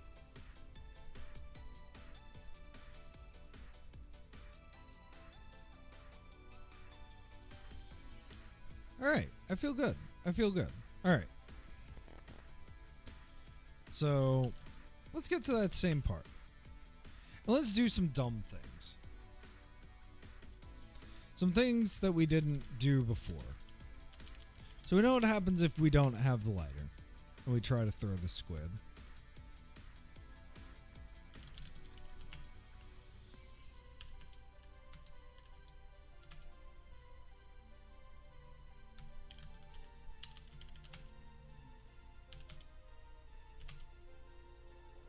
Do we have the wire yet? No.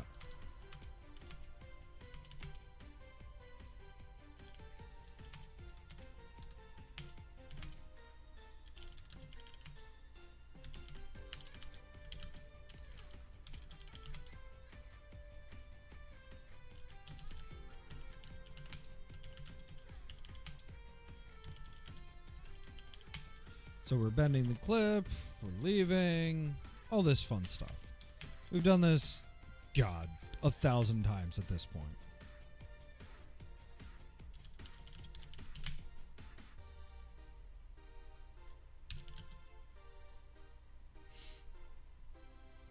And I think, so like, I've thought about this a lot.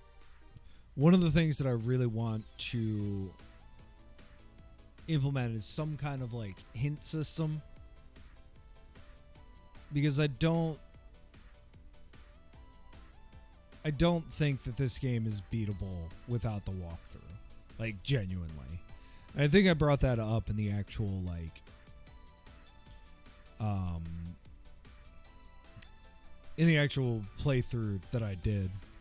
Like, definitely the use of just wire. Like, this puzzle, I think, is clear and understandable what you need to do. And yet, I think the wording of it, especially use key, isn't ideal.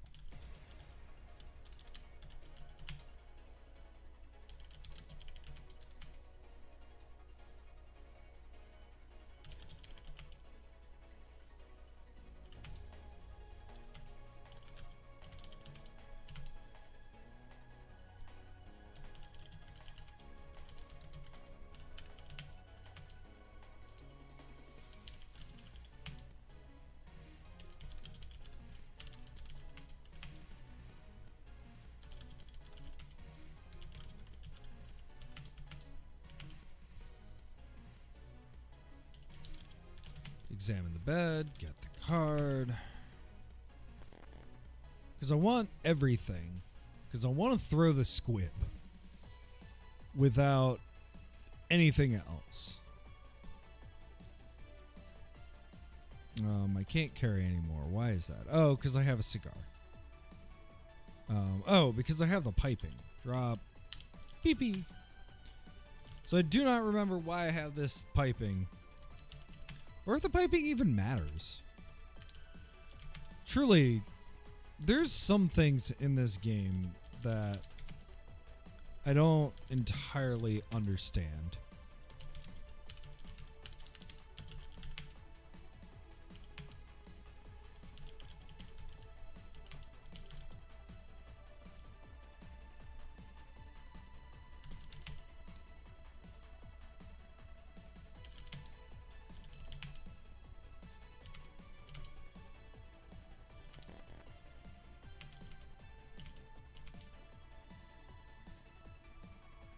Okay, well, I'm in the cabin. I might as well get the squib while I'm here. So again, use card I don't think is entirely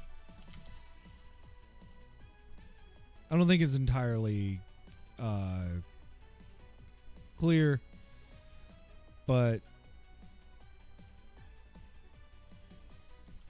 you know, we've talked about this, and I think as a museum piece, I keep coming back to this because I need to keep reminding myself that, like, my job right now is to implement the game the way that it is written as a museum piece. And we can always change it later. We can always change it later. Keep saying that. Go door. Search crate. Get squib. And like there's a lot of like little stuff here. Like there's a cloak here where it's spooky. Love it. It's a little silly in the best way.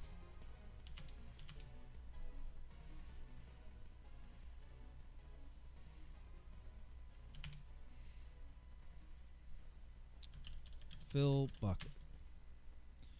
Actually, what happens? Okay, can we empty the bucket? North. Fill bucket. Okay, so if we try to fill the bucket in the north, and this is the kind of stuff. Oh. Sorry, I kind of groan because it's like, oh, wait a minute. Am I missing something? And I think, yeah, this is a good example of where genuinely I was missing something. So let's that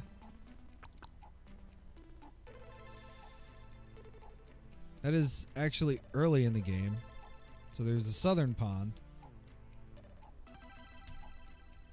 And then the northern pond.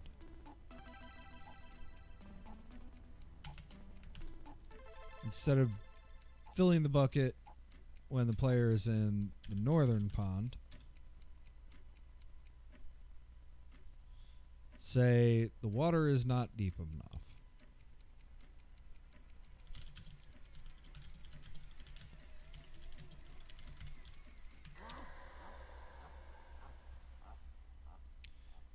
We have this bucket.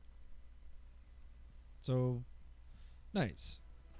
Easy thing to do. That's awesome. I love it. So we have this bucket. Do we talk about like filling it and not filling it?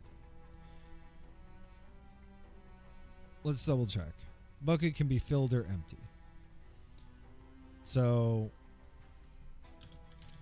the bucket is empty. And then when we fill it, we can say the bucket is filled.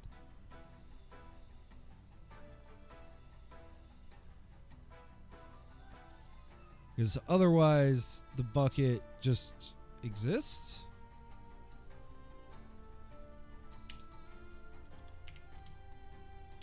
Now the bucket is filled. All right, let's replay and make sure all of this works. All of this should work.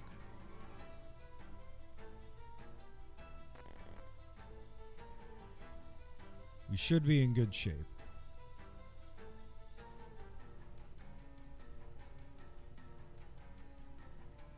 Great.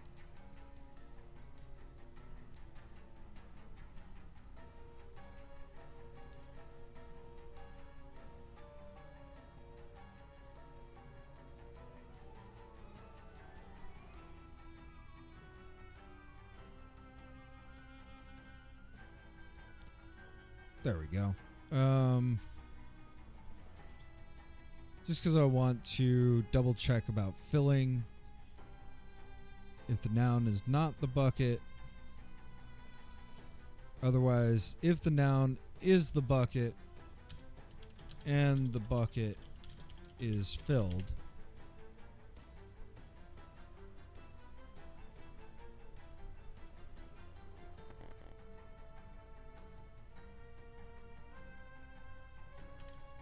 so really we should do if the noun is the bucket and the bucket is filled, say sploosh, nothing happens. Otherwise, say I can't do that because, right, if we empty the bucket, right.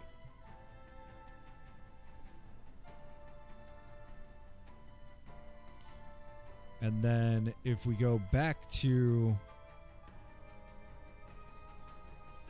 the garden,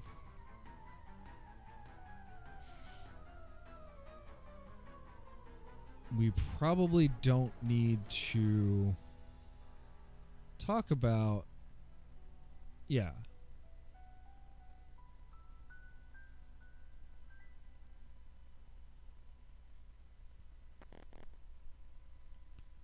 Instead of emptying the bucket when the player is in the garden, if the pile of grass is fireful, now the pile of grass is nowhere. Say, I can also see now the pile of the bucket. Yeah, now the bucket is empty. So this is where this testing really comes in handy. So we can play to here. It's going to take a minute.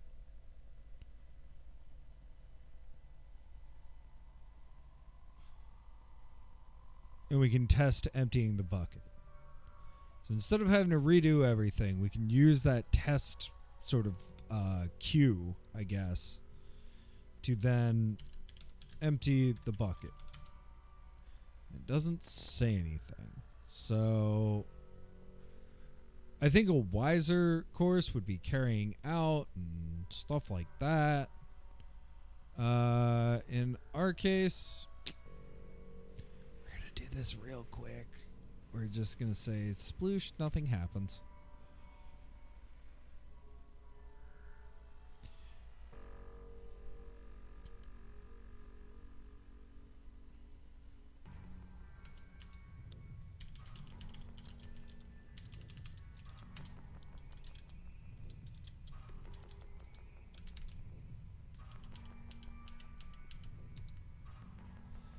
So, and then we can replay this just to be totally sure. And in the original game, so we've talked about this. In the original game, this would be a fail state. I refuse to do that. I just absolutely refuse to do that. So play to here. It's going to play through all the way again. And that's fine.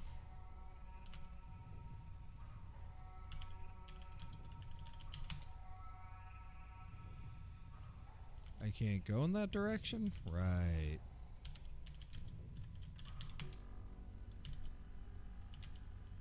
So, what do we have? We have the bucket of water, we have the squib, we have the lighter, we have the brass key. What happens if we throw the squib anywhere? I can't do that.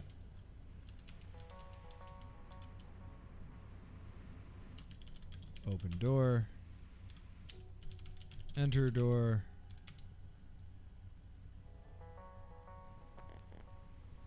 So is that... Wait a minute. Can we just go north? Can we just go north? Hey, Faye. Yes, we can. Excellent. Okay. So we have all the things that we need, right? We have the wire. Well, we don't need the wire. We have the lighter. We have the flag. We have the squib. We have the bucket of water. That is everything that we need at this point. So, out. No. Go door. Open door.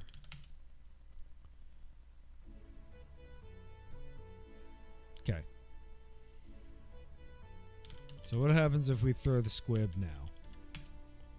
I can't do that. Well, bless. Okay. If the squib is fire full, otherwise...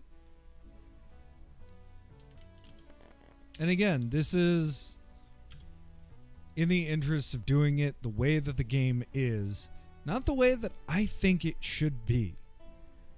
Because I think you should be able to throw the squib. You know, one of the big things with puzzles in general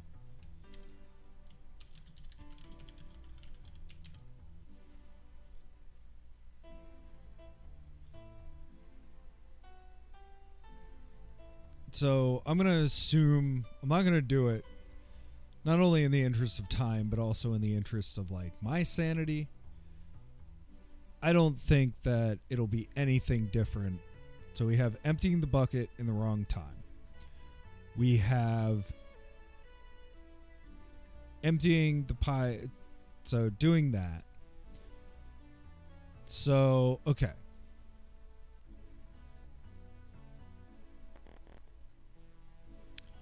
Part of me wants to check to see if I burn down everything. Because I think the shed can burn down. But, alright. Let's light the squib. Let's throw the squib. Alright.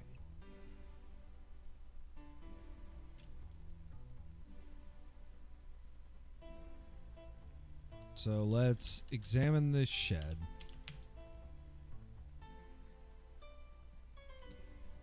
So, cool.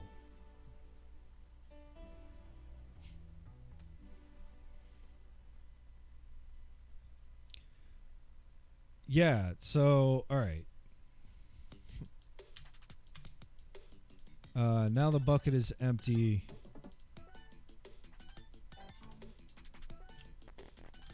Now the pile of grass is unfireful. Well, no.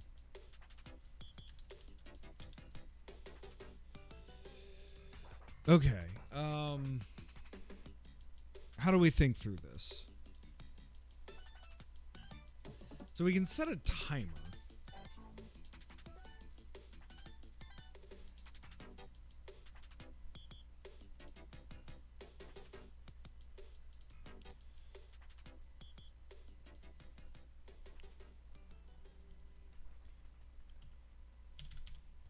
So while the pile of grass is fireful.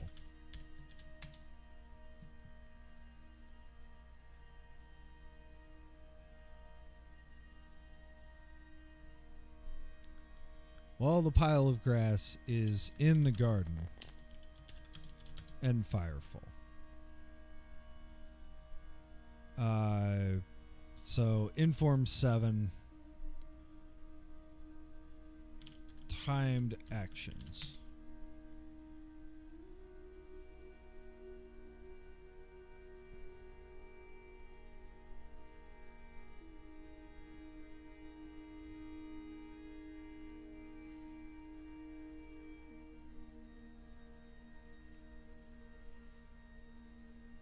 let's search the documentation.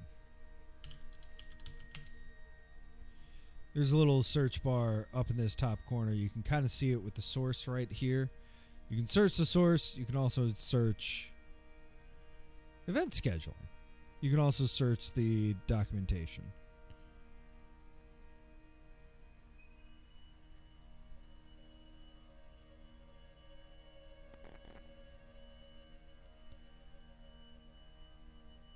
Okay. So there's 3 options here. Stores with opening and closing hours. Allowing the player to make an appointment.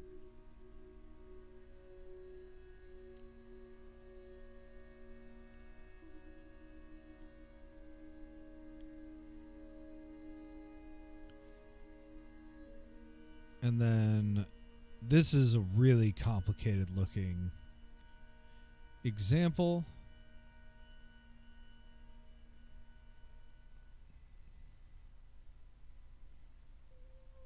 Interesting. Not quite what I was looking for, but interesting. So let's look at time and plot. Passage of time. And this is the kind of thing that, like, I think anybody coding in Inform should do when they're working is take a break and, like, get lost in the documentation when you find the thing that you're looking for. I think that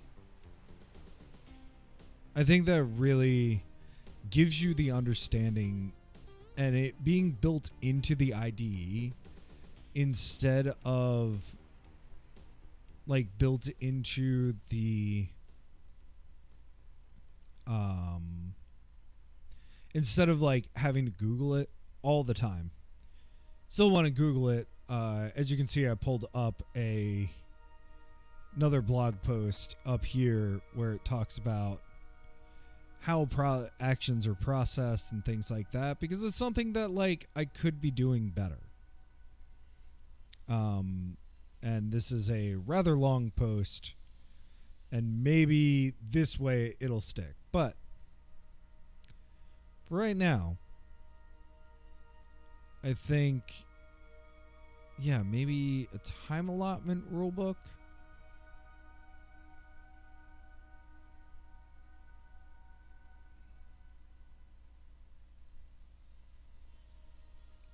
No. So maybe not this.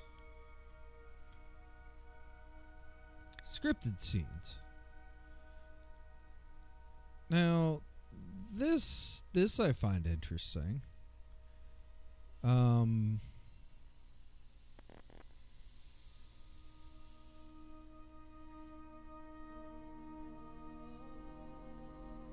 Yeah, okay. Every turn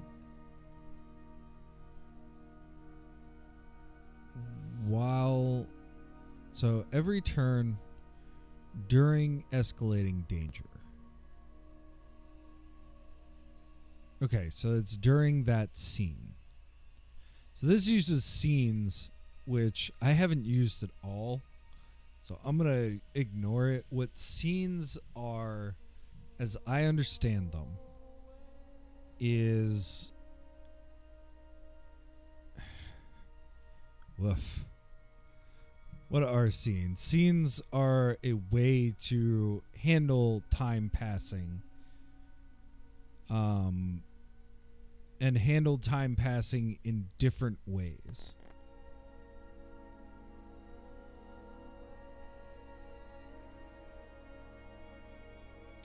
So, yeah, you can see here it's like lecture is a scene, and then every turn during the lecture. But I think what we could do is every turn while the pile of grass is in the garden and firefall.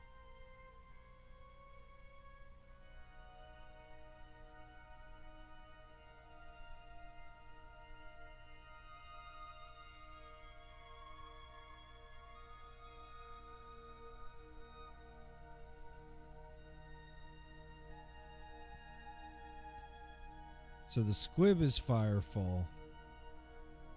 Now the pile of grass is fireful.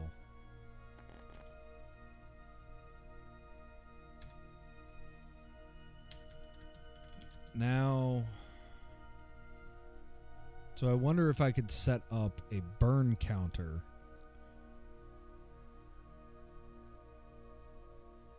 Which is kind of similar to this, like the escalating danger.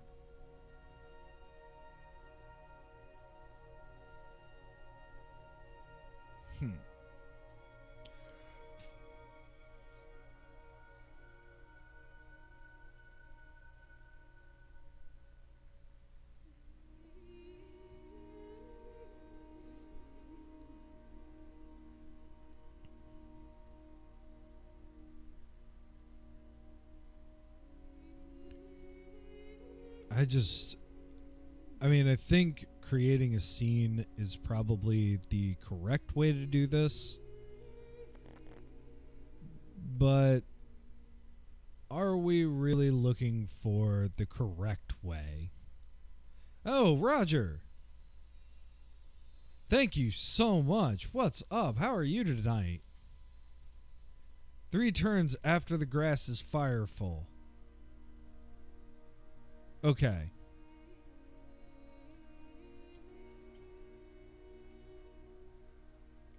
Of course, my Twitch studio was in a different view, but thank you so much. You have gotten me out of a jam many times. I wish you were around for this weird error that we solved by switching fiery to fireful. So we should be able to say 1 turn while... So you say after. We only want it while it's in the garden and fireful. And then... say... the burning grass sets fire to the shed.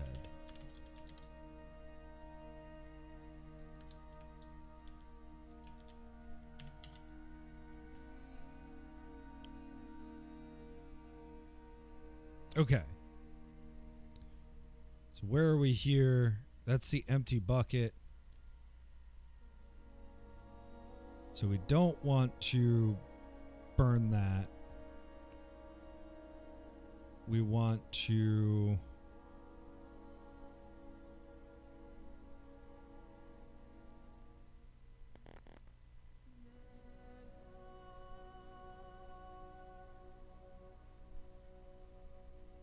Yeah.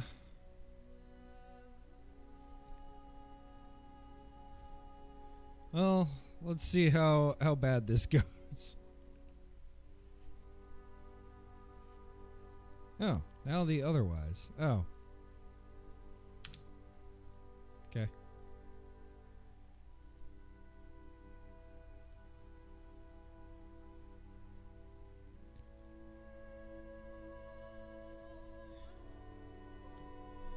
Cool. I've not done every turn rules. Oh, that's why. Oh. Every turn.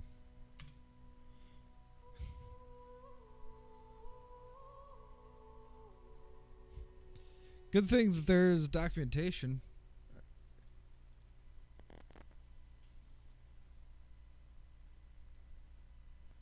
So every turn.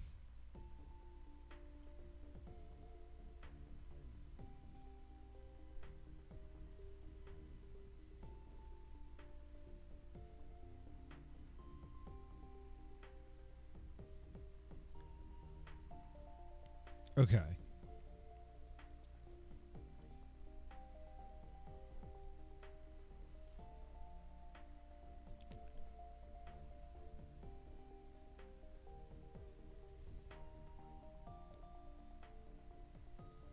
So again, like I was saying sort of throughout, one of the things that in particular Geoff Larsen is mildly obsessed with is sort of these kind of timed events.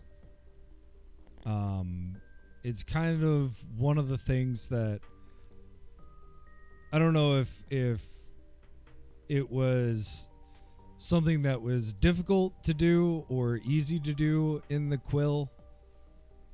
But it features really, really heavily in this game. It features extremely heavily in the Nine Dancers. It's just one of those things.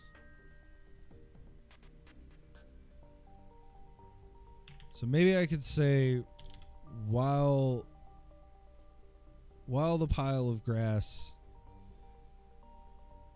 Oh, wait a minute.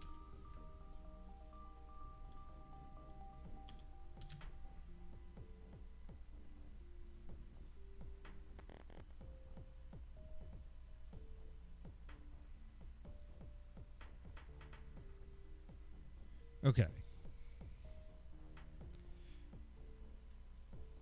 But the punctuation here, okay. To flood the river plain. Definition, a name for a rule. At plus a time.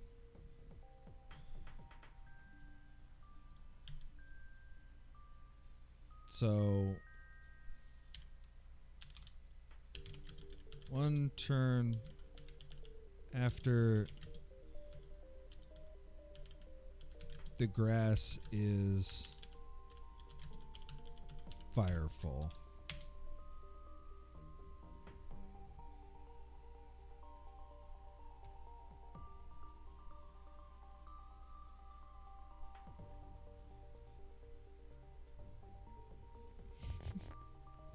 Well, I really didn't like that. Maybe I should stop arguing with the documentation.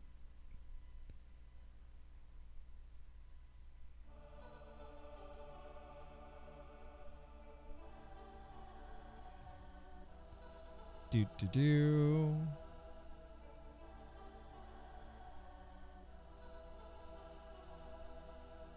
So we have lots of insteads. What do we have here?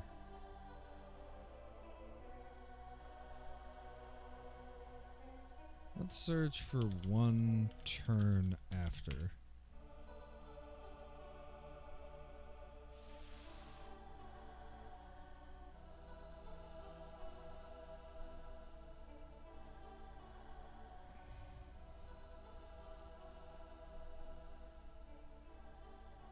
Convenient way to write a rule that fires every turn when the sliding door was open. This will be true only if the door was open at the beginning of the turn. The player just opened it this turn, it stays open. If it was already closed, it stays closed. So, great. Some weird navigation rules.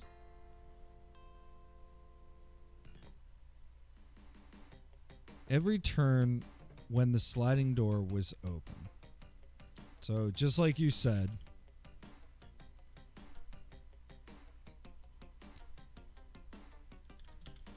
every turn when the pile of grass is in the garden and fireful.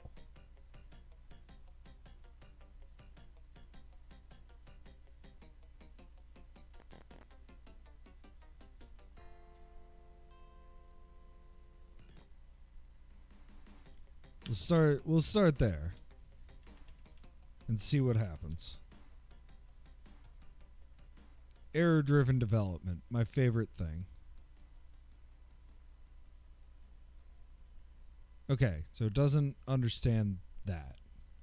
Oh, and the pile of grass is fireful. Error-driven development. Love it.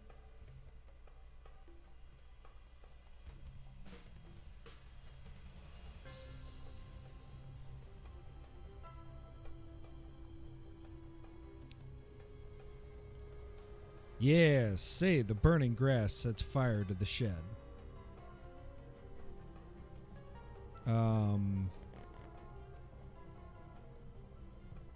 So one turn. So it did that. So it lit the squib.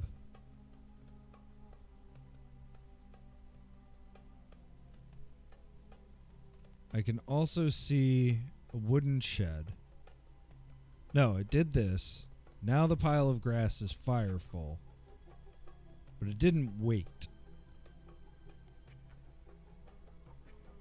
Awesome. But that is progress. I knew that this puzzle would be probably the most complicated thing in the game. We've been making good progress on it, so I feel good about it.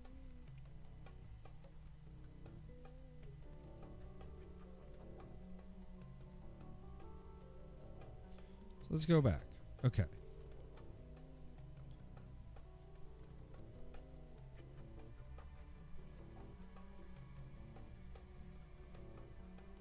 So, yeah, every turn when the pile of grass is fireful, because now the bucket is empty.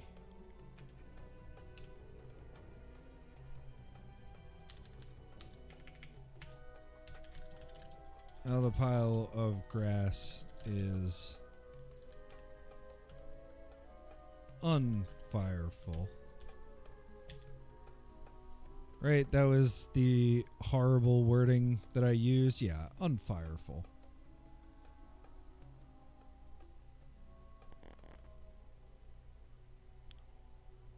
One turn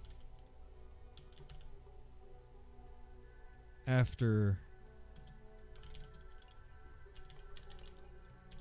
pile of grass is fireful. Say the burning grass sets fire to the shed.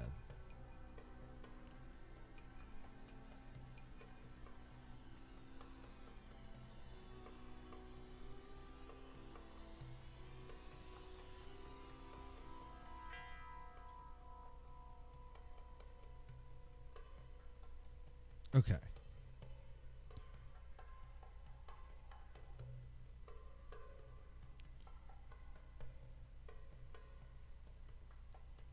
Every turn when the sliding door was open.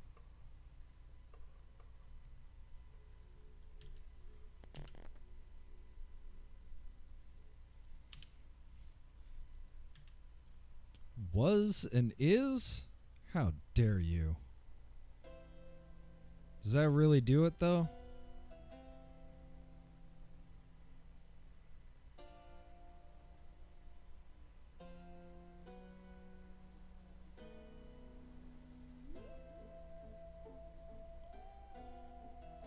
And then if I hit I... Wow, okay. Thank you, Roger, for getting that far.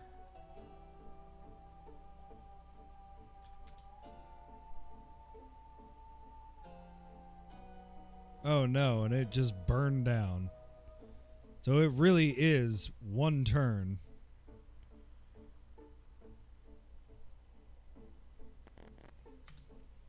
So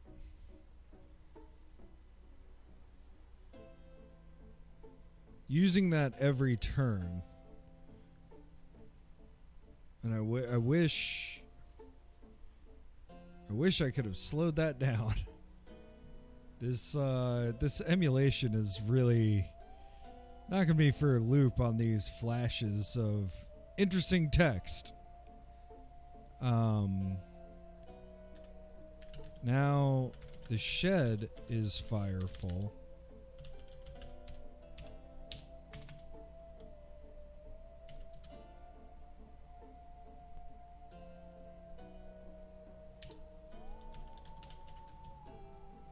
I wonder if there's a way. Hang on one second. Hotkeys.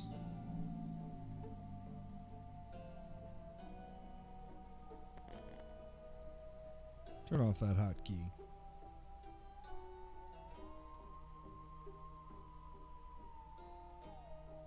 Cool. So I happen to hit that hotkey pretty often. Cool. Every turn. There we go. When the shed was fireful,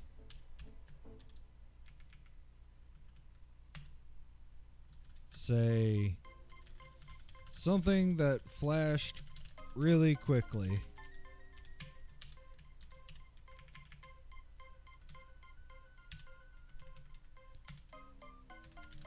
Now the pile of grass is unfireful.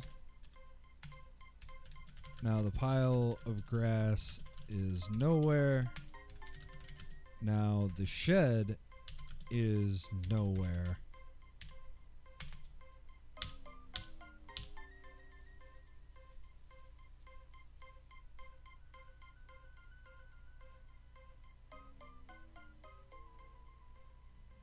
So we should be able to hit replay and it'll bring us here. And then if we do nothing at this point, then it brings us to the soft lock that we're in right now.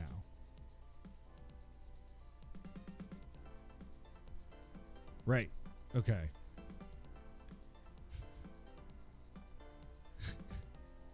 I do love the writing style within these errors.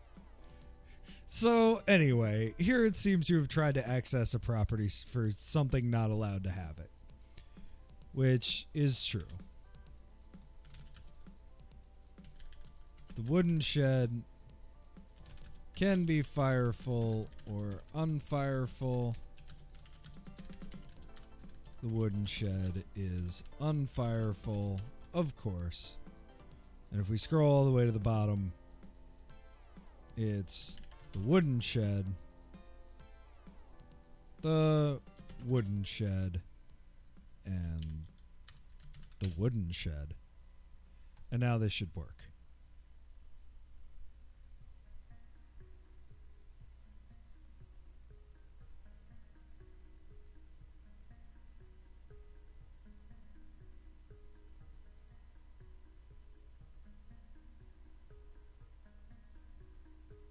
Burning grass sets fire to the shed. Something that flashed really quickly. Period. And then if we look, there's still a fierce dog. So the fierce dog has to leave.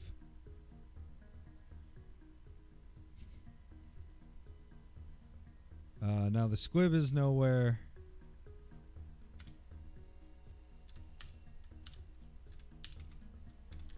Now the fierce dog is nowhere. I am quite sad that you cannot pet the dog.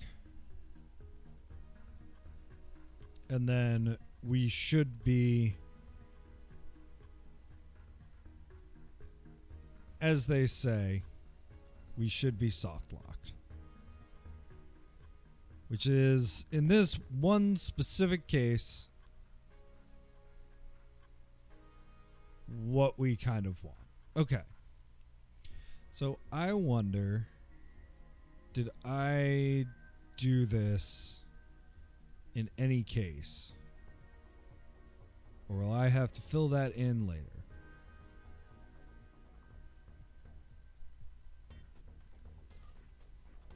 So I've got my playthrough from now a couple months ago.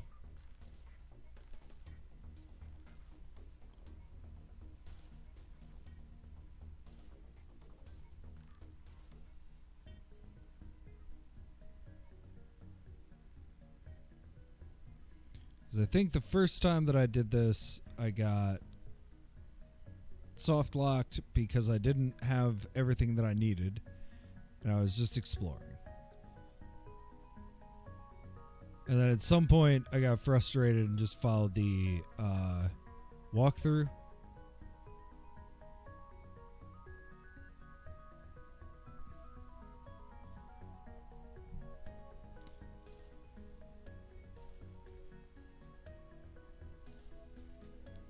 So yeah, me losing my mind over looking up, which definitely, like, there are many moments in this game where I think that there was more needed to signpost, hey, this is what you need to do.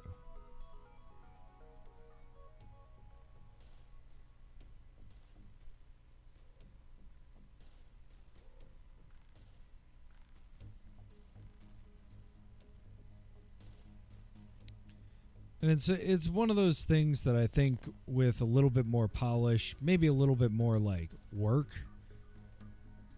you can, and a little bit more like file size and things like that, we could have solved it. But in this case, it's okay. I keep coming back to that. I want this to be like playing the actual game, which is a little frustrating. I know that when I put this fully live, I'm going to have a link to the solution archive.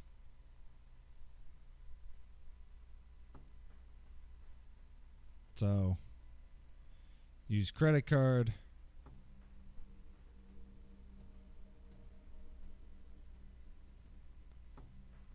And I think that's when I tried to save and found out that you can't save on this emulator.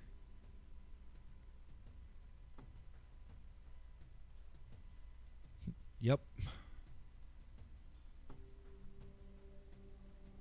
So definitely, like, this is a big reason why I wanted to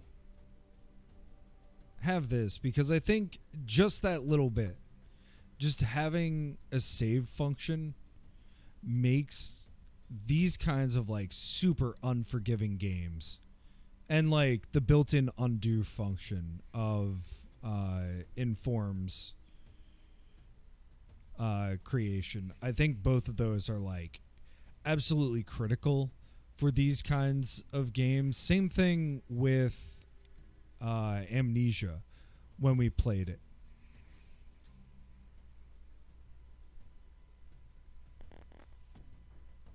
Because Amnesia was completely unplayable without save states. As soon as we had save states, we could quickly at least get back to where we were.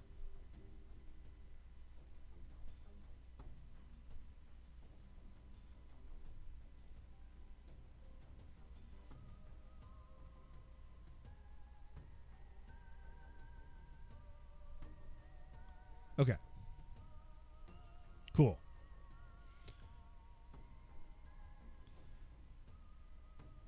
So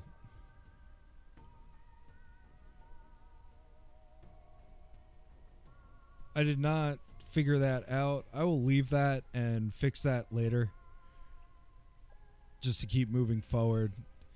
There is something that flashed by really quickly, and I want to make sure that I capture it, because weirdly enough, those little moments in this game, those slight flashes of writing, I think are some of the most effective things. Like when you move that first slab, you're like, oh my gosh, eek, a bat. I think that's lovely, like genuinely lovely, and gives a personality that like stuck with me and why I want other people to play this game.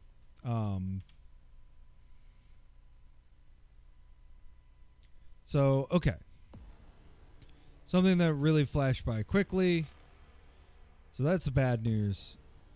However, we can stop this by emptying the bucket. Pile of grass is unfireful. While we're at it, we can also say that now the wooden shed is unfireful, and that stops it. So the real power here with that every turn rule is using the past tense, which I have not ever seen in a rule. And I'm glad that I read that example really closely. And thank you again, Roger, for the tip to say just use an every turn rule. That's how it works.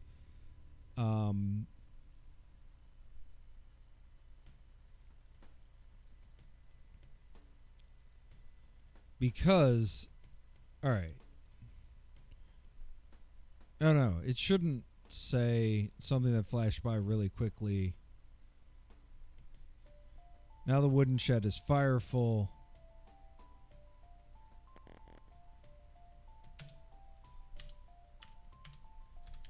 Now the wooden shed is unfireful. Even though it's nowhere, it's still fireful.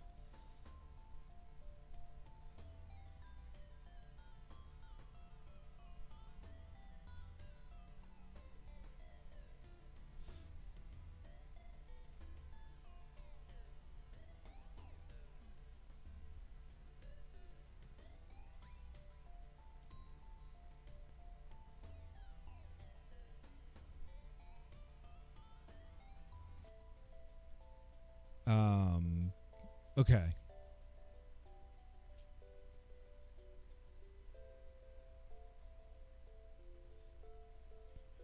So actually, I need one more option here for the pile of grass.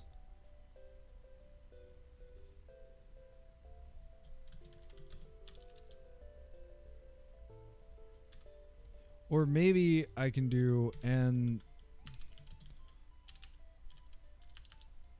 the wooden shed is unfireful. Can we do a complicated when? That would be cool.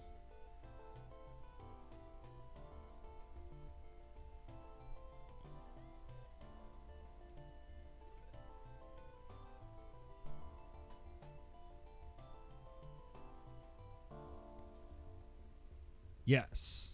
Okay. And now we are soft locked. Perfect.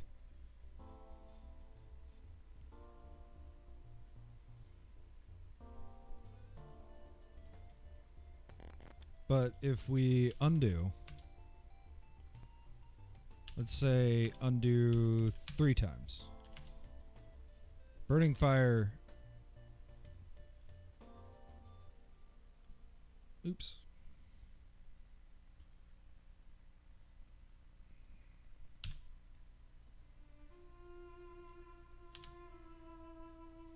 Cool.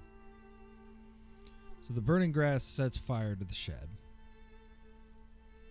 And then we can empty bucket.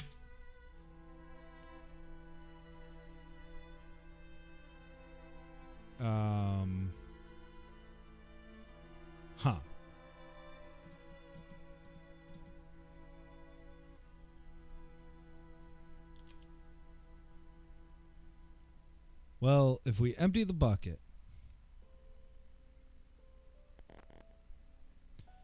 when the player is in the garden, if the pile of grass is fireful, now all of that is unfireful, but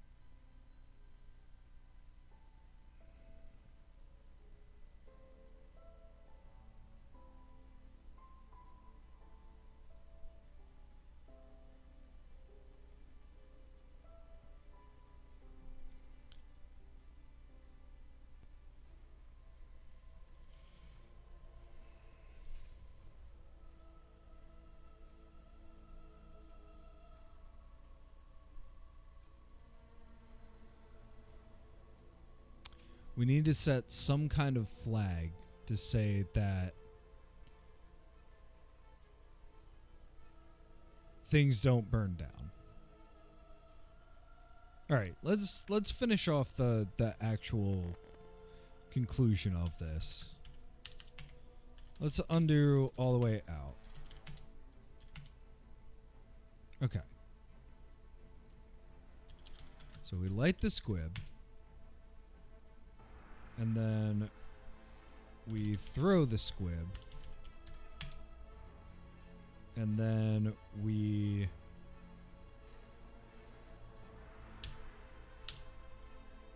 empty the bucket.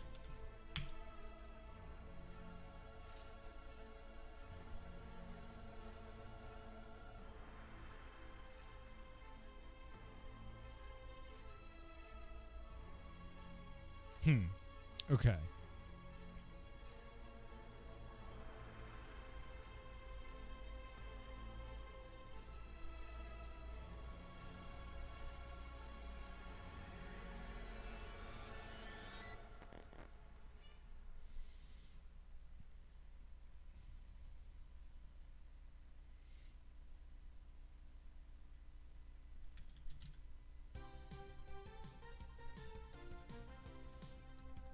I see. Maybe it's just the was that I need there instead of is.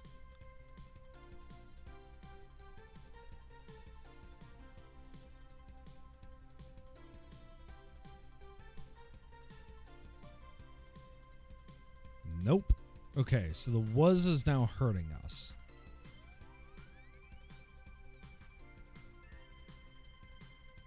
So we could say wet or dry.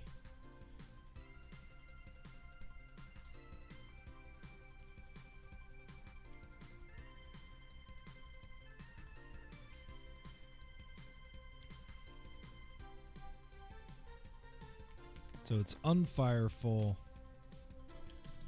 Now the pile of grass is wet. The pile of grass is usually wet or dry.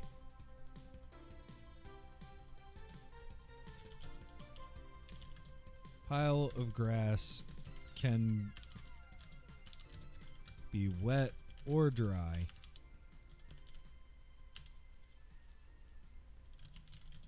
Pile of grass is dry, and then it would be an is state.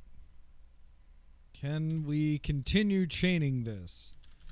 And the pile of grass is dry.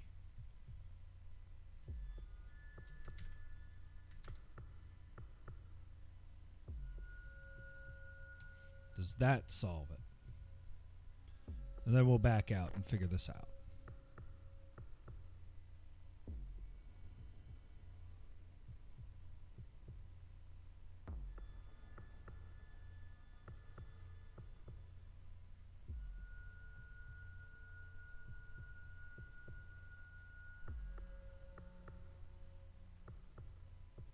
Yes. Okay.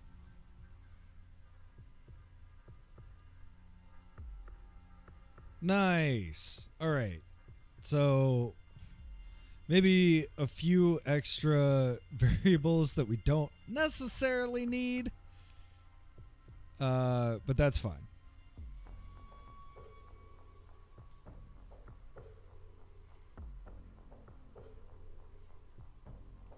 So we've gotten to the wooden shed. All right, enter shed. So the shed is actually a door.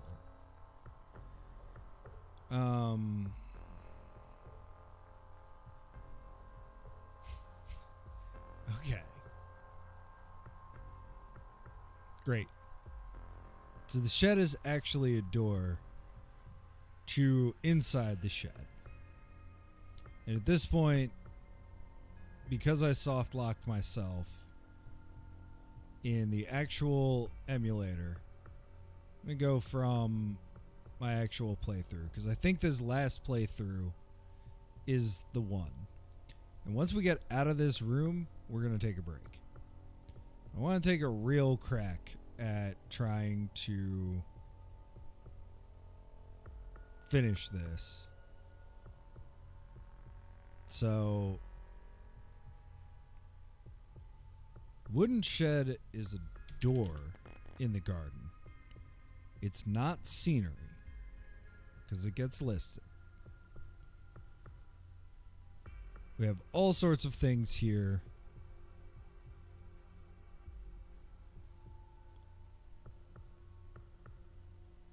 So,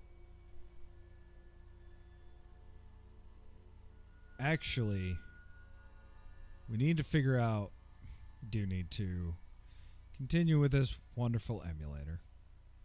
We actually don't need all of the things. We can just go straight to it without getting things. Because we want fail states here. Not fill states, fail states. Fine. Whatever. So we just need the key.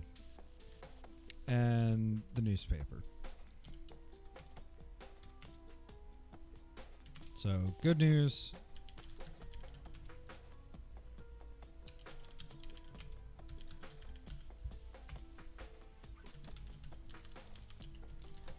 Exam drawer. Get clip. Bend clip.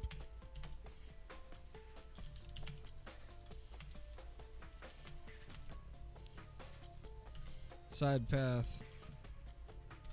Push this slab down.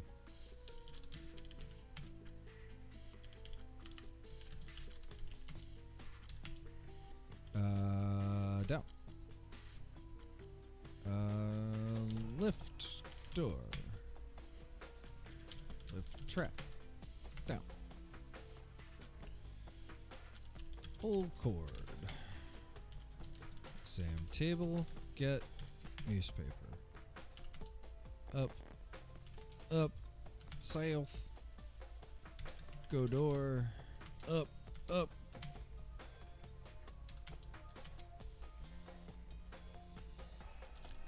Slide the newspaper. Use the wire. Pull the newspaper. Get the brass. Open the door. Enter door. North. Enter door. Open door.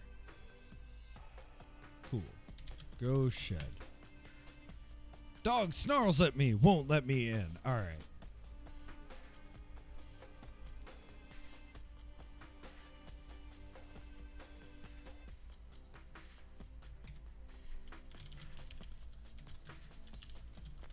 Wooden shed is in from the garden and out from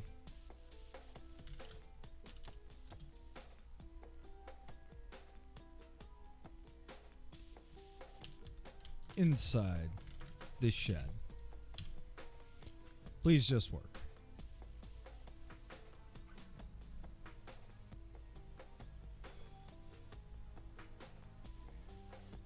Wooden shed is a door.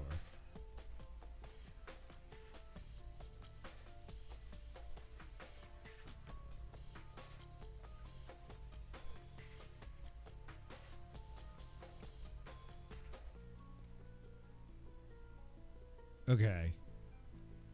So in Form 7, doors in and out. Doors.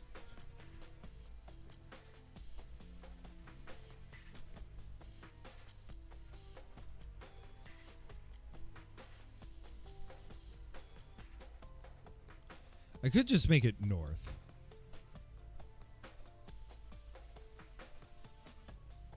Instead of worrying about this in and out. Does it say... Yeah, you know what? I'm just going to make it north.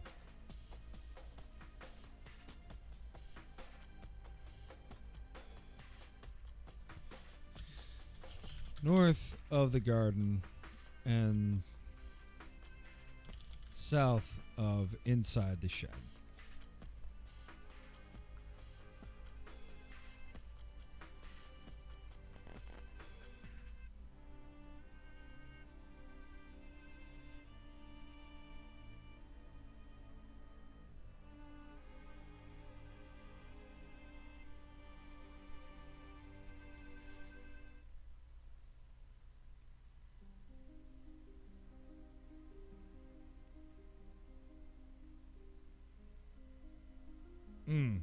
Okay, doors are part of the fixed geography of the model world and are tied into the map, so it's illegal to remove them from play.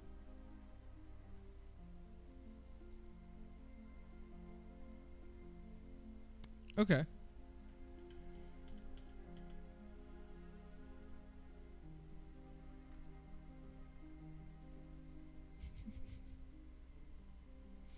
Okay. Yeah. Yeah. No, that makes sense. That makes sense.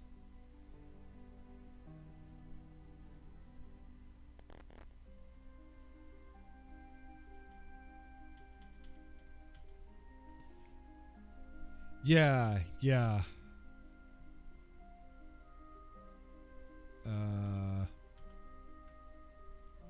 No, I think what I'm going to do is just say, instead of like entering the door or entering the shed, because the command in the, I think, enter shed also works. Yeah. So the command in the original game is go or enter. So let me...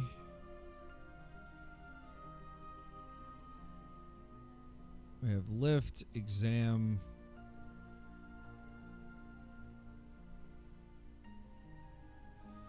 So I think I can just say, instead of going shed or entering shed. Let me double check to make sure that go is even a command. Yeah, going. Love it. What about enter? Entering. Okay. Cool. So I might have to go through and add go, because go and enter are more or less the same thing throughout this game, but instead of entering the shed, if the dog, the fierce dog, is in the garden,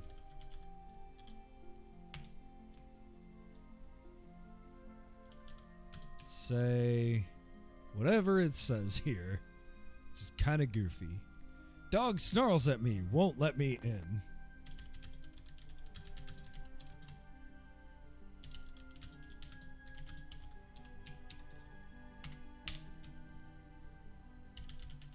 Otherwise,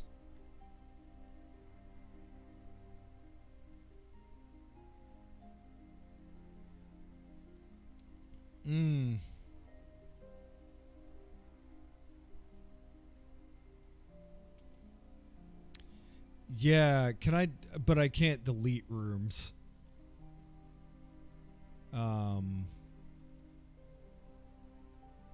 Which I could probably just hide it, and that would functionally do the same thing and lock it or something.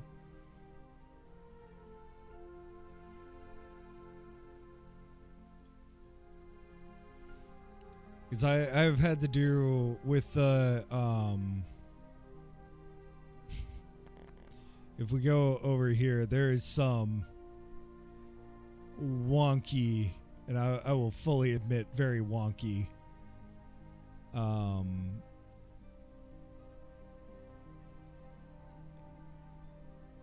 kind of things going on, because these are like inside the western cabin and outside the western cabin, which probably would be cleaner now that you're saying that rooms may contain other rooms entirely. Might be cleaner that way, but that can be for the next version.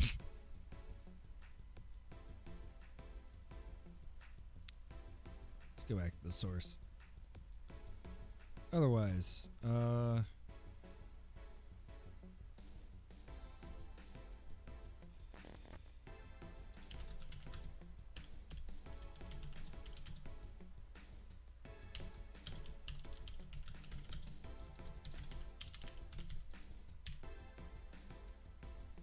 but I'm definitely going to do this kind of wonkily just to keep moving forward, because there's not much in this shed. You know, again, like, working through this, there are some interesting calls that have been made. Let's go back.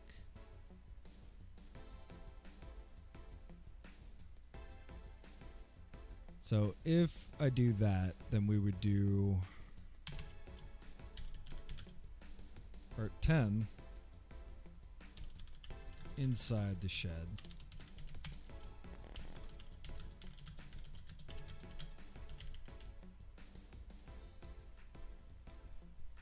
Because I think it's just,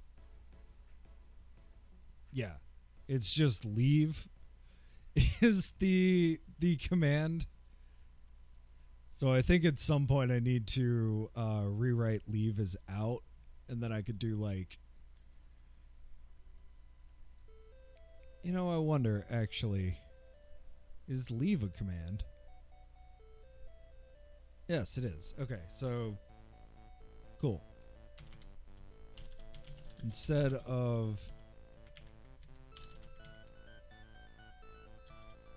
exiting the inside the shed,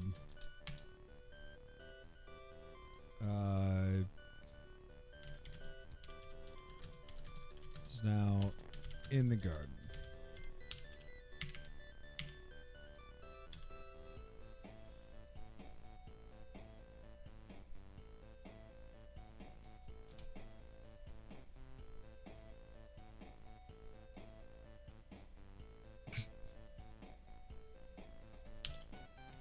So I've been doing a lot of really ugly name spacing and doing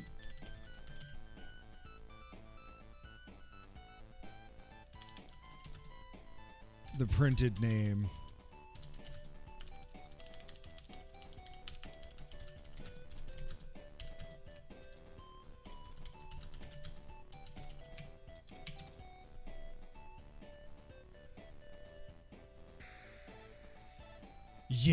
Yeah.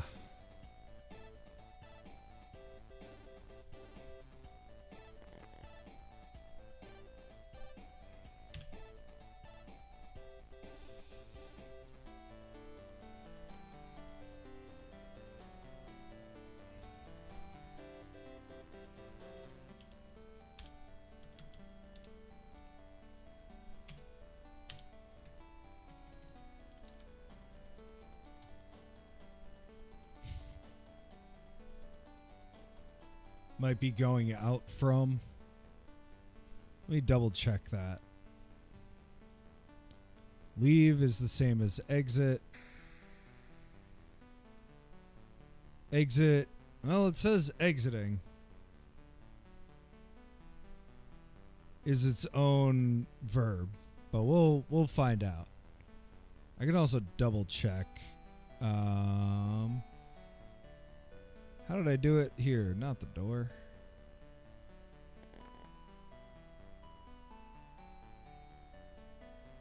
Cool. Yeah.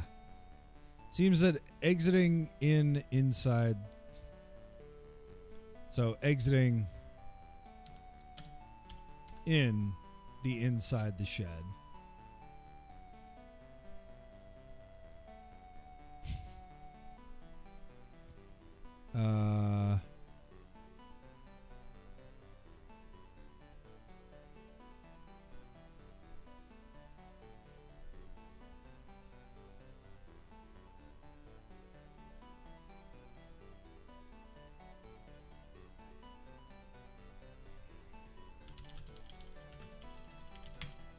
Oh. Silly. It's now the players in the garden.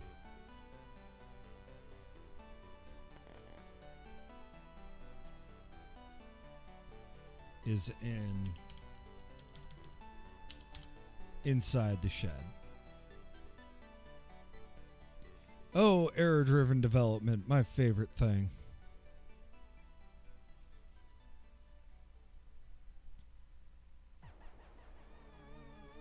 So it should be enter shed to test this.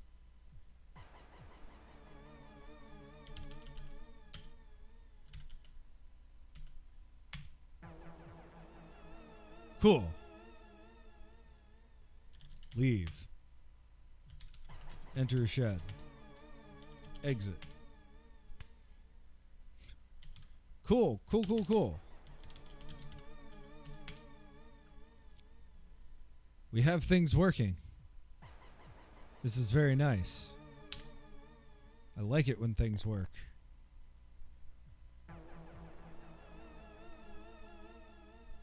So let me go back perfectly.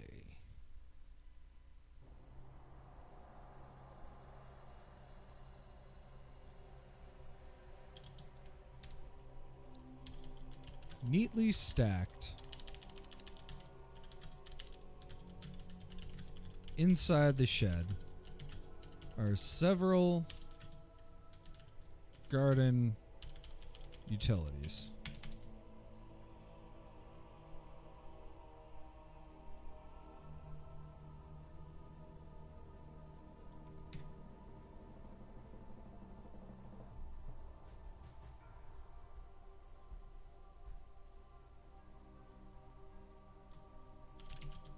The step ladder is a thing. Step ladder, or whoops, I can just say the step ladder is a thing in the inside the shed.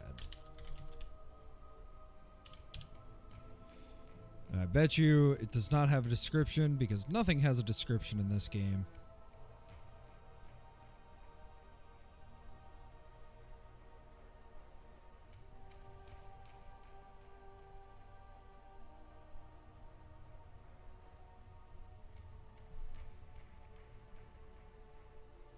Cool.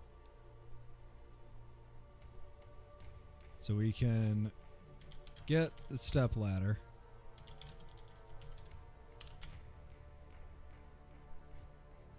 Okay. Understand step as the step ladder.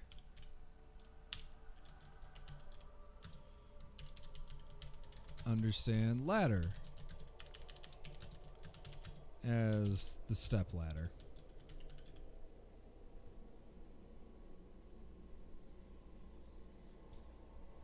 Because it takes the first 4 letters of everything in the quill.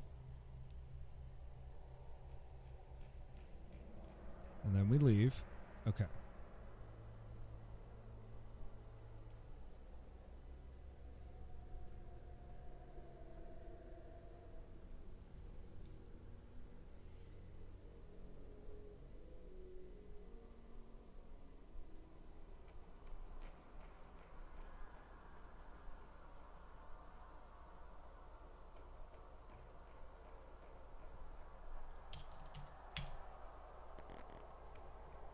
All right, and then we leave. We're back in the superb back garden, and we can see the shed because it didn't burn down. And then what?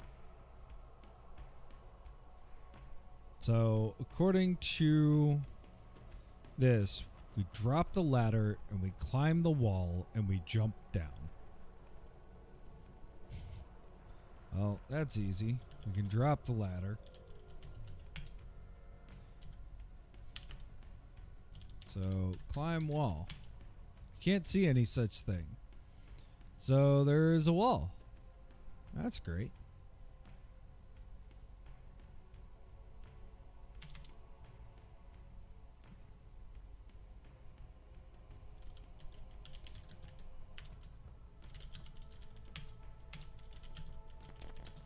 wall is a thing in the garden. The wall is scenery. I know for a fact because I have checked it. Oh, we're already here anyway. Can we examine the wall? Nothing special. Perfect. Love it. Love when that happens. I don't think I have any of the things I need. Perfect.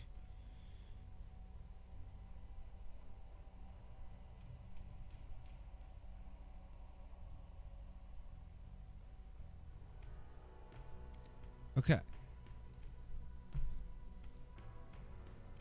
So we don't even need to climb the wall. We can just climb. So is climb one of our magical words? Can we climb in general? What do you want to climb? Okay. Instead of climbing in the garden, if the step ladder is in the garden,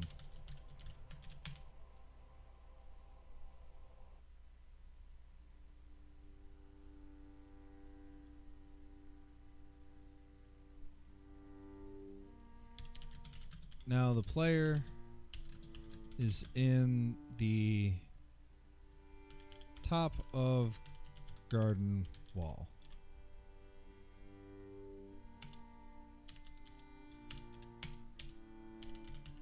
Otherwise, say, I can't do that.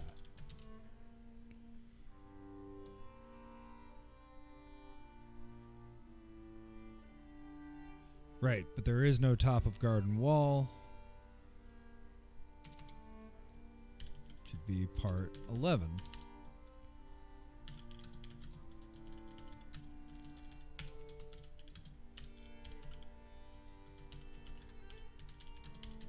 Is a room. Printed name is top of garden wall.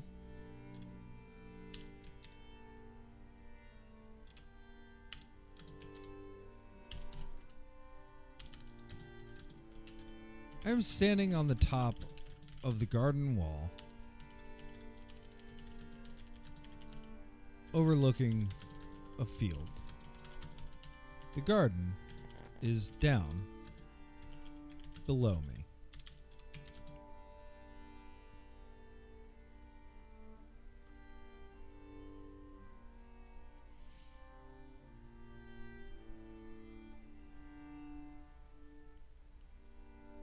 So instead of climbing anything, it should just work. We'll see.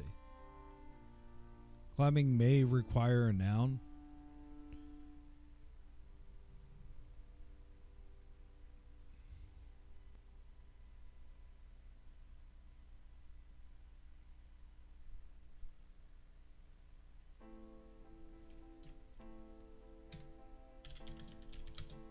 Instead of climbing the wall in the garden. Now, we have done this before. We have made it assume that doing something was for doing something that required a noun. Said, oh, well, let's go down. Okay.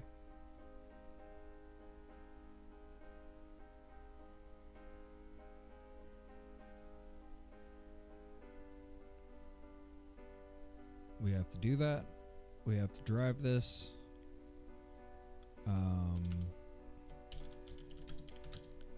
Instead of going down in the top of garden wall, now the player is in the garden. Because we want to, so the reason why we're not just like connecting these in a way that makes any sense. Maybe this isn't the smartest way to go about it.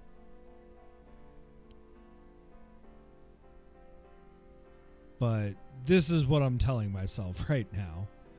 The reason why I'm doing this is because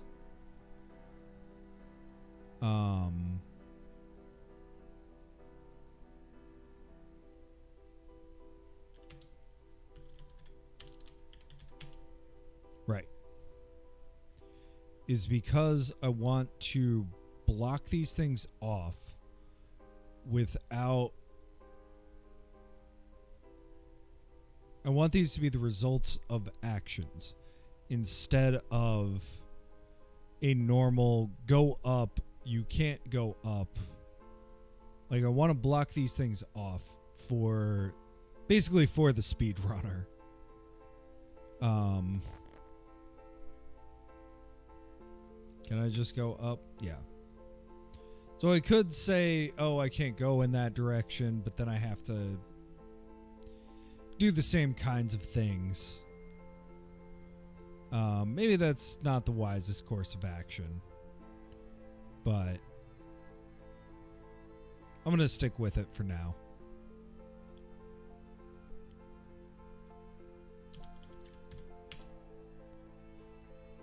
So, right. So what we were doing was just like with feeling the cord in that tunnel. Maybe it's not the trapdoor, maybe it's... Yeah, okay. So if...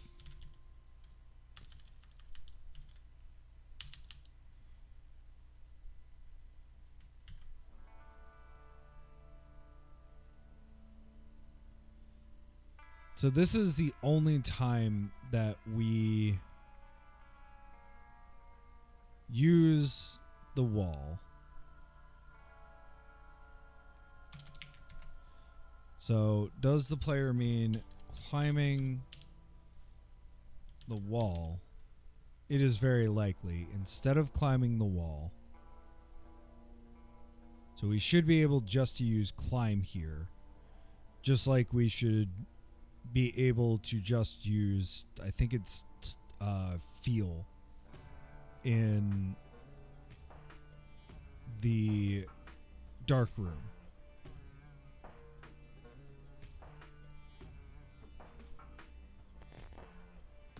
Perfect. So we've escaped the garden. I'm calling that a big success. And we are going to take a quick streamer union break. Thank you again, Roger, for all of your help. This absolutely super valuable. Thank you so much. We will be back in 10 minutes. In the meantime, enjoy the tunes.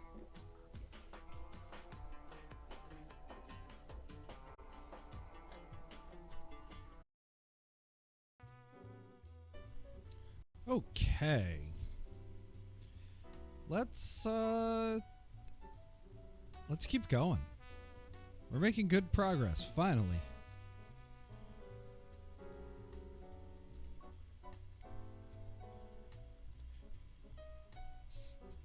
We're not playing Eat Me, we're playing Eat Me tomorrow.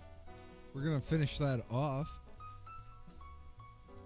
But yeah, we have gotten to the top of the garden wall. So the garden is down below me. How do we go from here? So I think we can follow how I played it. Because I think at this point in the playthrough, I was just following the walkthrough that I have. Thank you 1,000 times, solutionarchive.com. And it is jump down.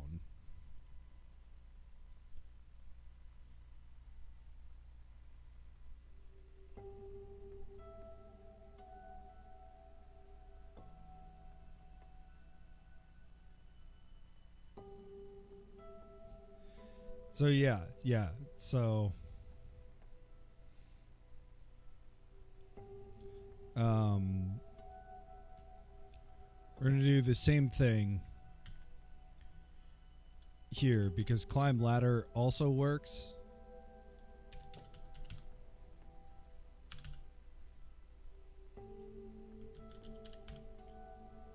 So we will just copy and paste that. Easy peasy. So we can't go field. Okay. So we're at the top of the garden wall.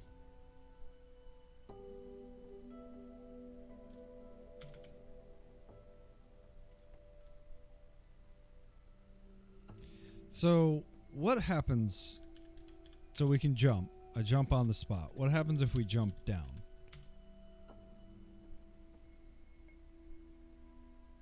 Okay. So we need to create a new verb of jump downing. Always fun.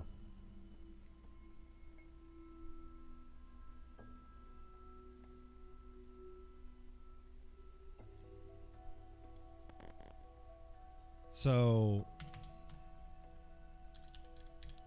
jump downing is an action applying to nothing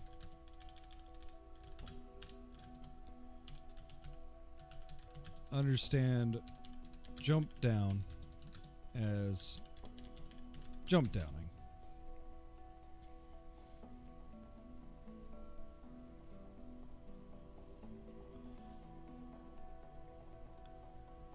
And then we finally get to a new book after this.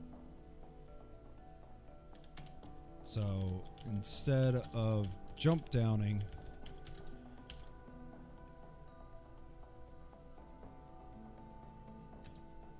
in the top of garden wall, now the player is in what is it called? A small field. The small field. And we finally get to a new book. And it's book 7. Book 7.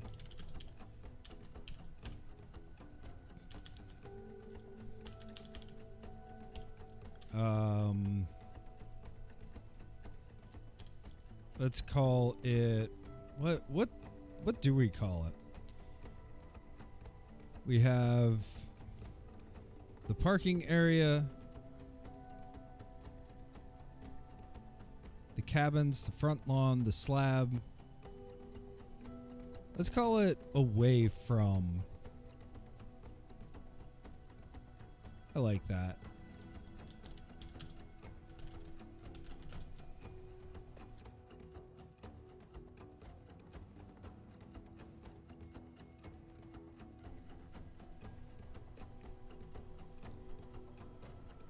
And really quickly,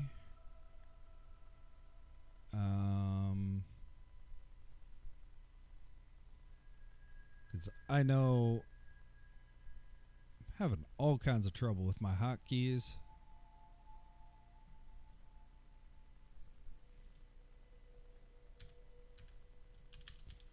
Cool.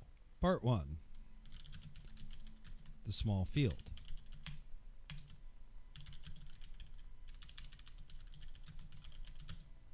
The small field is a room. We finally have a new room. I am in a small field with a gate to the north.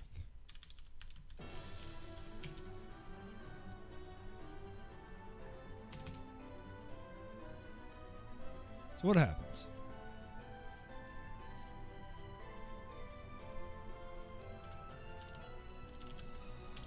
Gate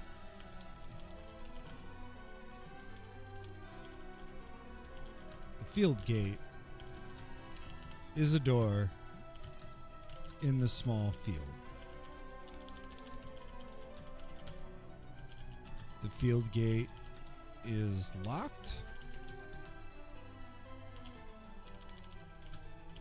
The field gate no. Field gate is a door north of the small field and south of wherever it goes. Somewhere else.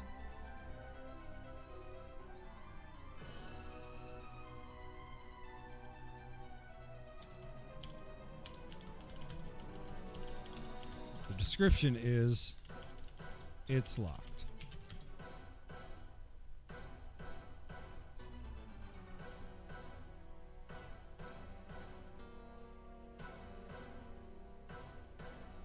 Okay, so we can just climb the gate. Interesting. Very, very interesting. So can we just climb? Or can we just...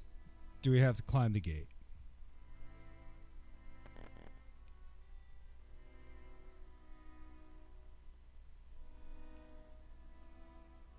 So now that I'm thinking about it, maybe that rule earlier isn't the best thing.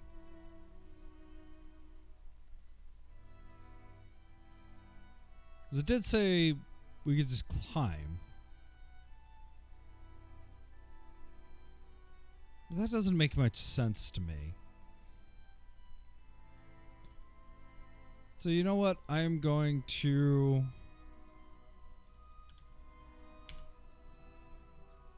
comment that out for right now.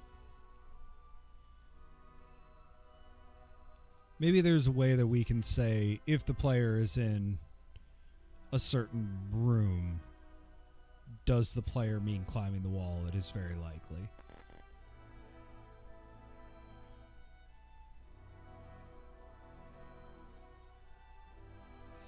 But I think it makes sense that a player would want to climb a ladder or climb the wall. And then now that we're in the small field, instead of climbing the gate,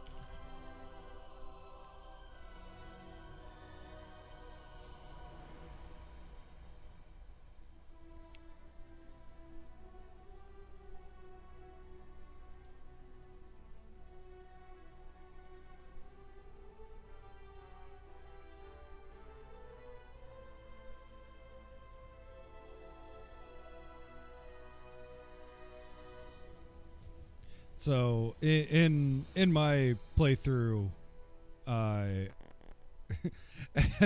at this point, I clearly was a bit frustrated. So let's make sure that it's closed and locked. And south of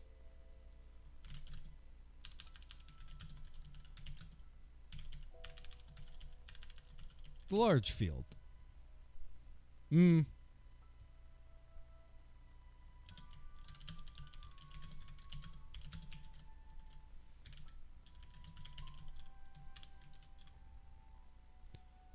Let's give this a namespace name just to be safe. So we have small dash field, large dash field. Instead of climbing the gate, now the player is in the wooden platform.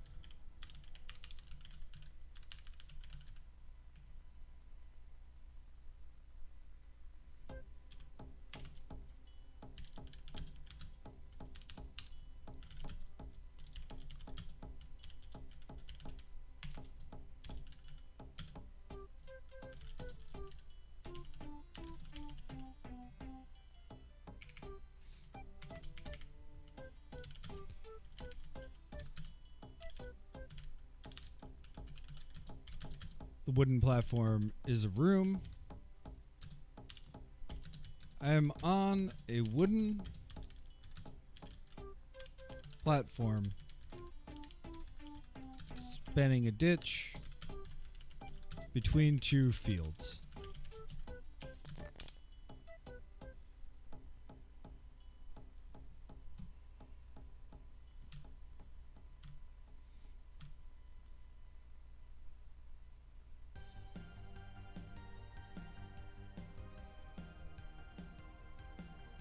So there's nothing to examine here.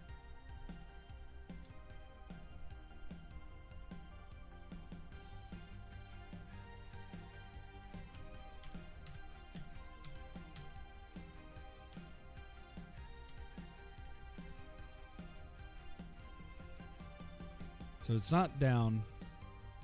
It's not examined ditch. It's just north? Is it really just north? Yeah, okay.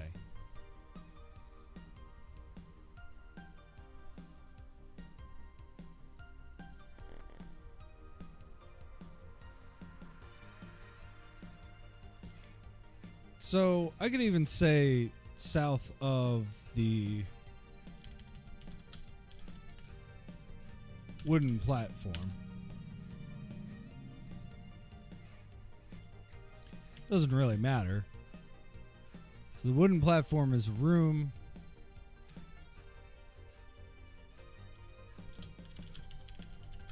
The wooden platform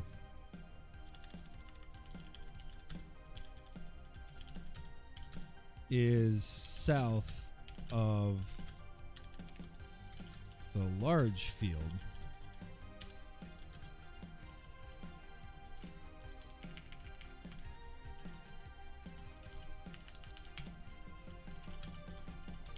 The large field is a room, which we don't have to say necessarily, but it's just one of the things that was suggested in one of the Inform books was to just start, even if you define something another way, it doesn't hurt to redefine it as that thing. So like, by saying the wooden platform is south of the large field, we're saying that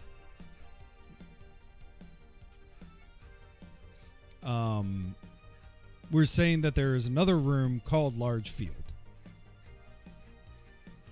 And that's okay to then later say the large field is a room. So long as we're not contradicting ourselves by saying like the large field is a door, we're not running into this problem. So it should be fine. We'll test through error-driven development. In the middle of this field is a tree surrounded by signs of digging. On the tree is a plaque.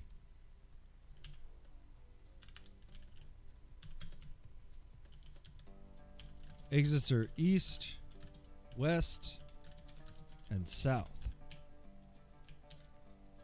Now we might want to see what's east, west, and south, because I feel like there's a lot of fields. And maybe I explored it in my run through, maybe I didn't. We can find out.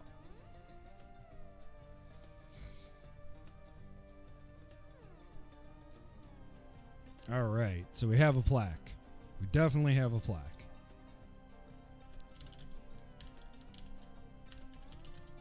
The plaque is a thing in the large field.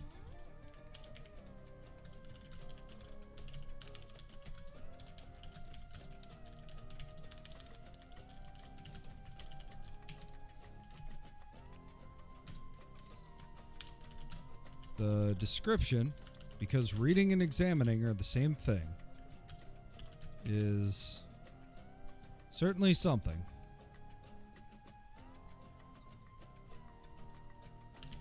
To all treasure hunters,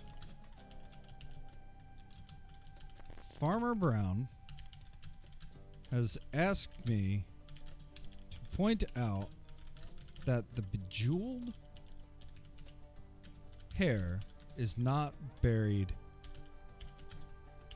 in this field. Kit Williams. Not totally sure about the punctuation on this, but that's the punctuation that is in the original. That's kind of neat.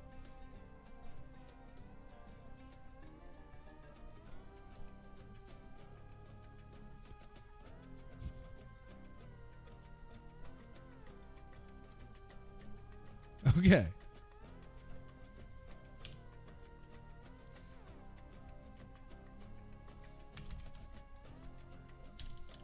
Part 4. The East Field.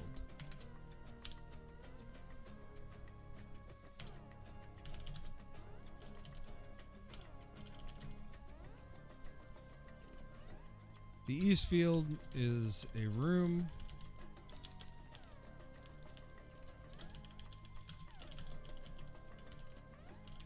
East Field is east of the large field.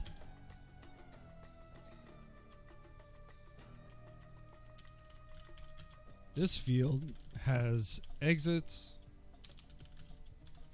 north and west. Deeply interesting field.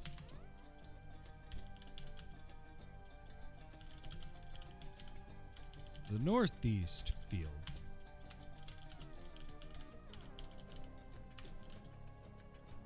is east of the large field and south of the northeast field.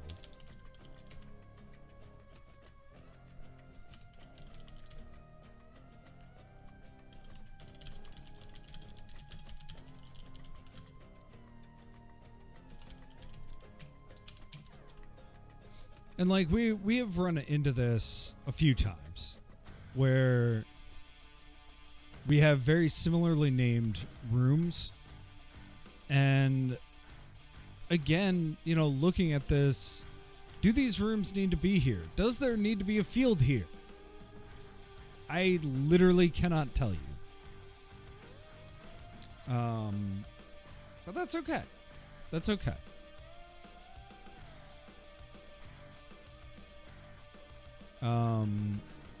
Maybe we will figure out what's west of the large field through this playthrough. I'm just gonna roll with the playthrough and we will fill things out as we need. So we can go north. We have the northeast field. I like this. All right, all right.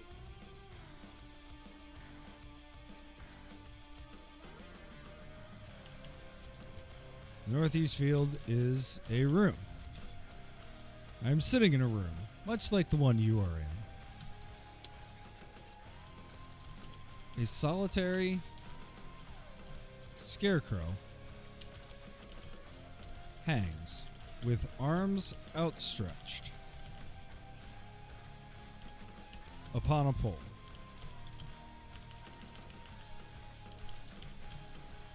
A tree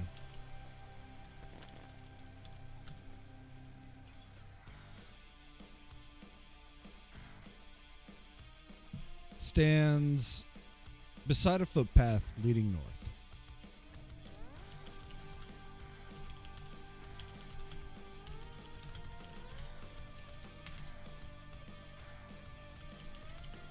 The printed name of the room is Northeast Field.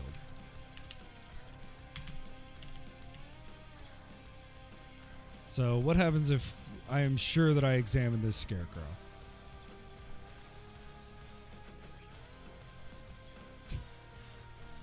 You know, I kind of want to know what this name is. Looks like John Pertwee. It is an English actor. Sure. He's an actor. He was in Doctor Who. Like every English actor in Doctor Who. Okay, so the Scarecrow is a thing in the north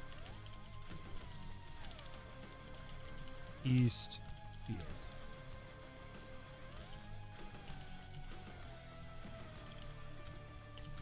Is scenery.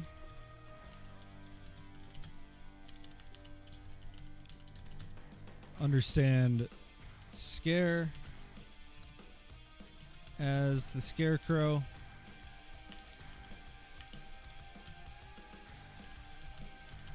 Understand scar as the Scarecrow.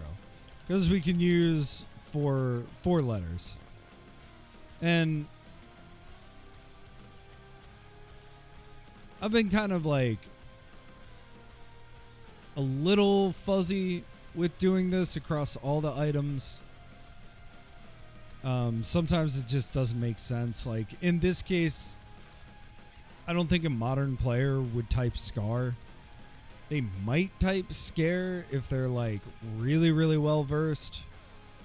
But that's something that I would do off stream as like a final pass through, is make sure first four letters and other kinds of understands are in there that would be similar to the first four letters.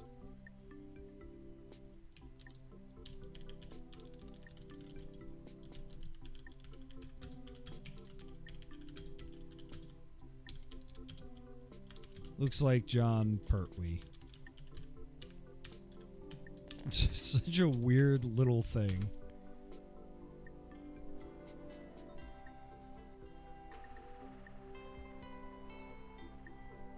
Tree is nothing special. But that it exists, I want to make sure that the tree can be seen.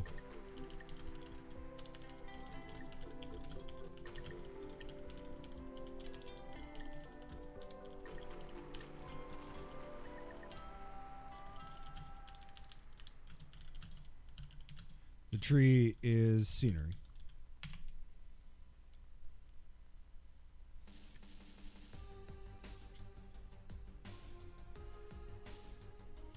So we have part 6. Bridle path. The bridle path is a room. The bridle path is north of the... Was there anything else giving me... Oh yeah, tree stands beside the footpath leading north. Great.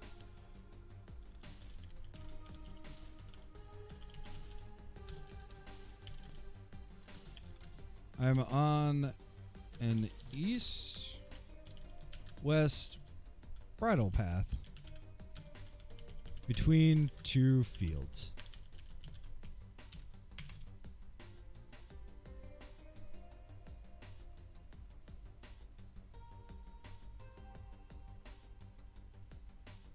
Nice. So we're building out this map. And there's, you know, it's kind of funny because we're building this out, and on the one hand, what I really want to do is build out this map. Like, what are all the rooms, and then we can worry about the functionality from there. That being said,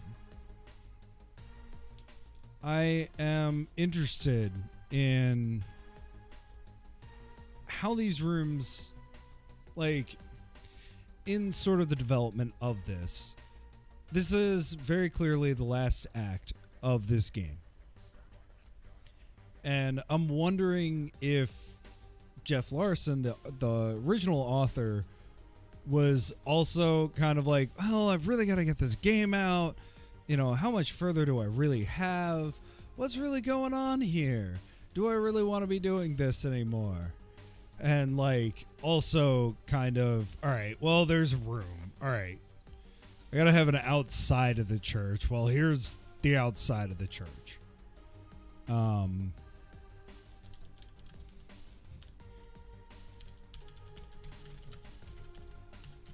You know, there's like not much description here. We're getting like increasingly, I mean, at least the scarecrow has a cute little description, but it's increasingly, what's the word I'm looking for? Like just jokey almost.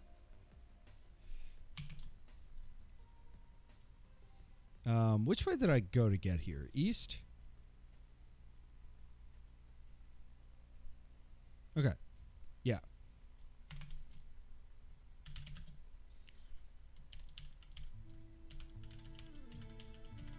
The outside of the church is room. The outside the church is east of the bridle path.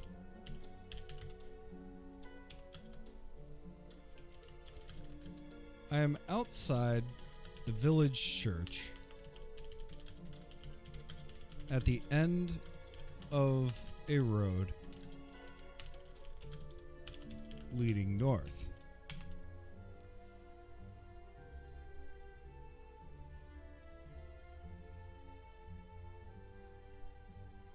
So I think I need to go inside this church, but we'll get back to that. I'm gonna put the church in as a part and not actually work on it. Part 9.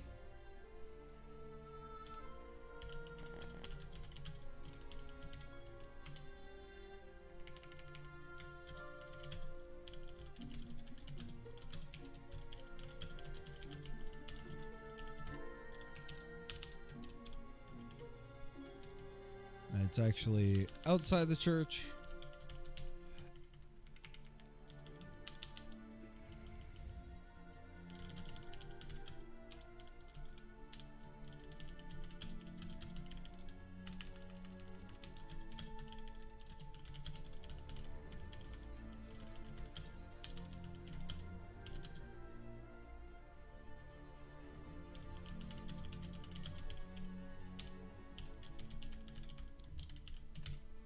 So we're just building rooms, slowly building rooms.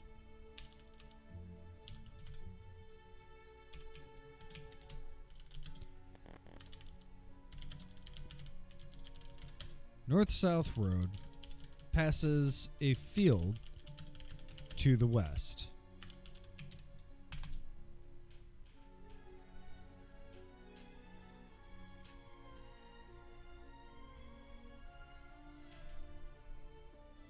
So I think in this case I was just following the map. Because I think I did north, east, north, north, north.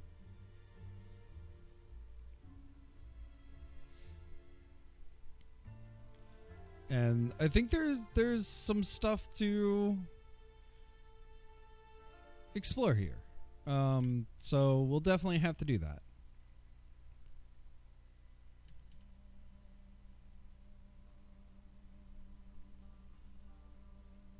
So let's slow this down just a little bit so I can actually see what I do.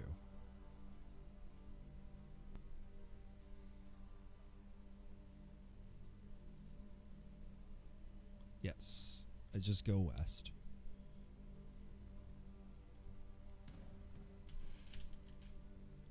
So we will take this as it goes, but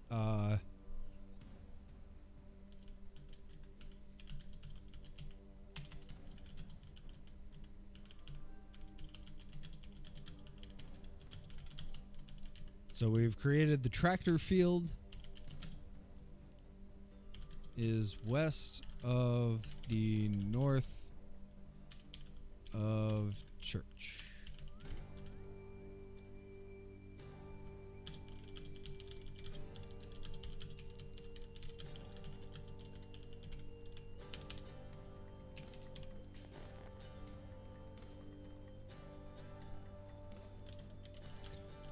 A tractor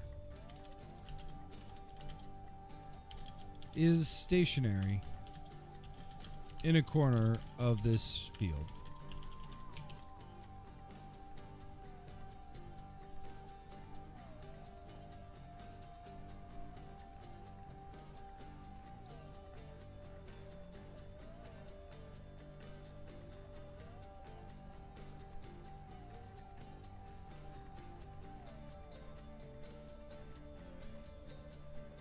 Okay.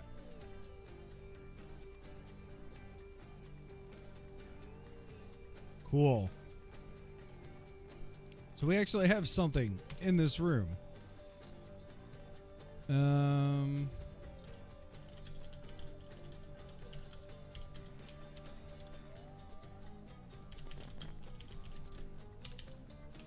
Let's just call it Northfield for now. We can always change it.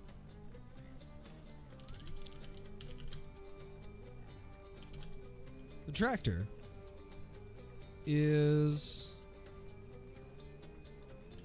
a thing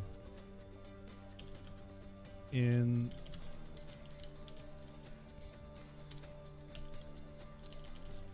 the tractor field.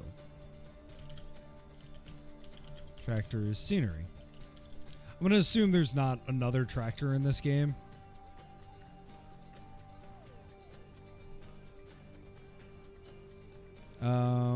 Okay. So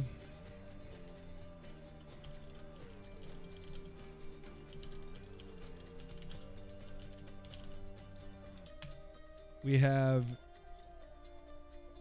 something that we haven't had in a while, which is examining. And we're going to examine this sort of like we do the car. Nope, not like we do the car. We're going to examine this like we do the drawer. So it's the west cabin, inside the west cabin.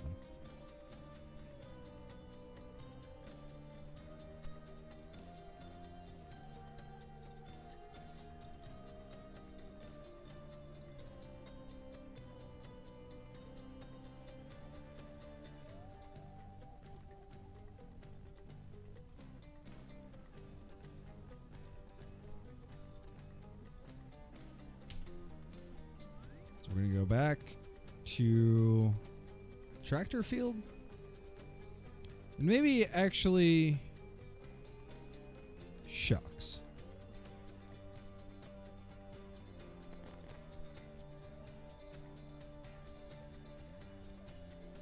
So I'm going to do some more management here. We're going to make this book 9. And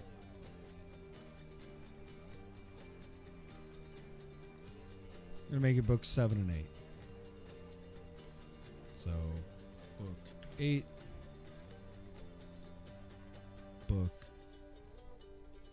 7, and we're going to start from the beginning and just reorder really quick.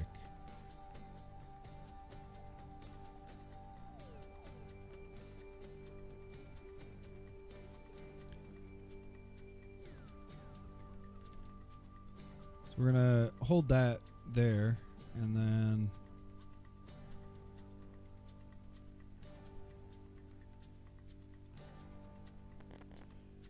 really quickly move this down. That way, sort of the acts of the game are all together in the right way. So we go all the way to the end.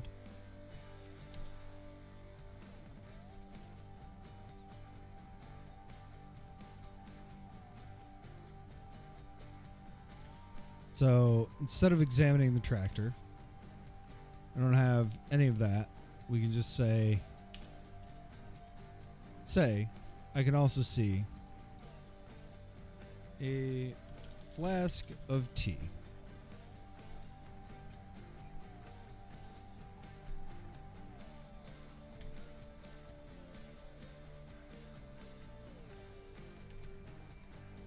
We can do the same thing when we search the tractor, because that just makes sense to me.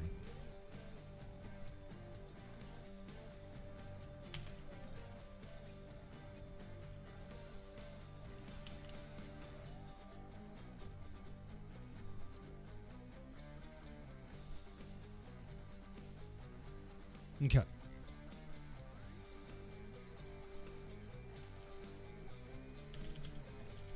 The flask of tea is the thing.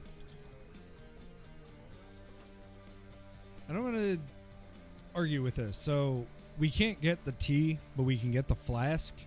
Nah, we're going to get, if you say tea, if you say flask, both of those will work.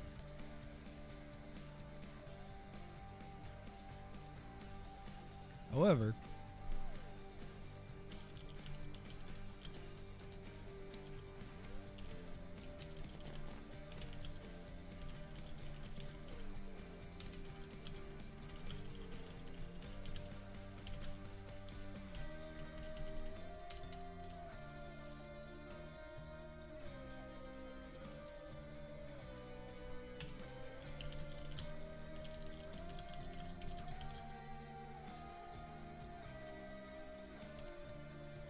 now the flask of tea is in the tractor field.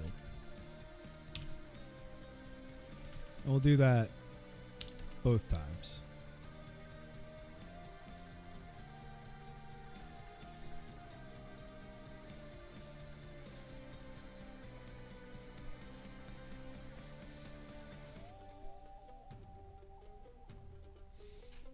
Okay. So we did a lot here. Let's replay and fix all the things that we need to fix. So, for example, that.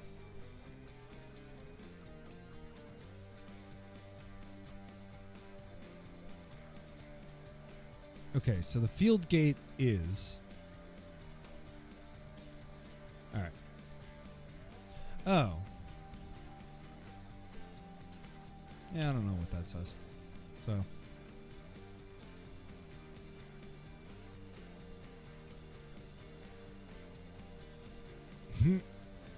Small field, a room, seems to have a map connection which goes through field gate, a door.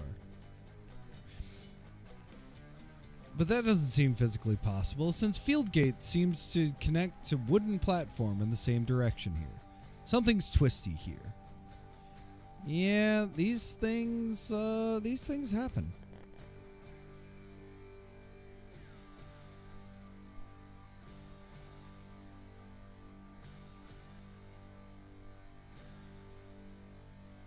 So it's a door north of the small field and south of the wooden platform.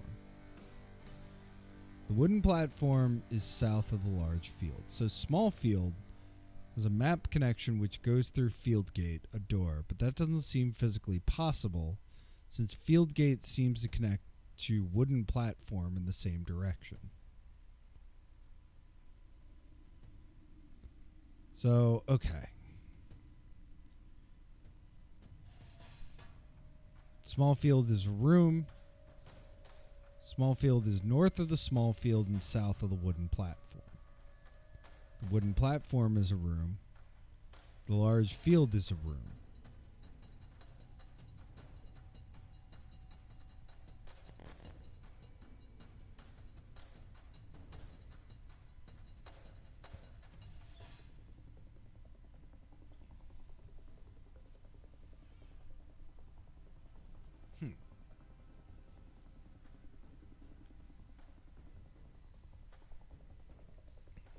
Okay.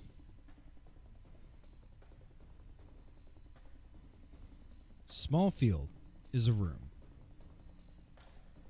Great. It's got a map connection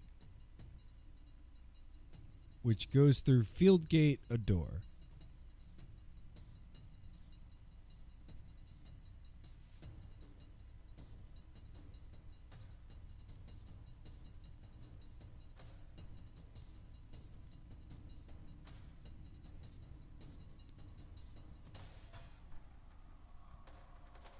You know, I wonder.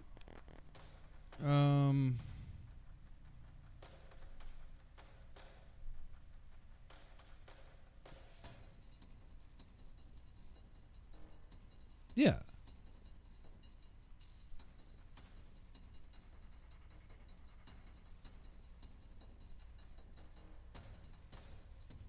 What does that mean exactly?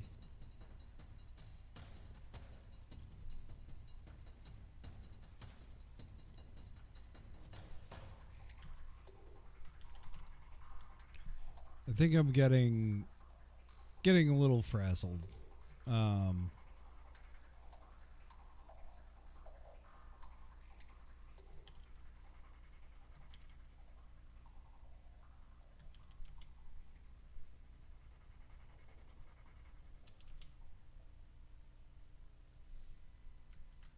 so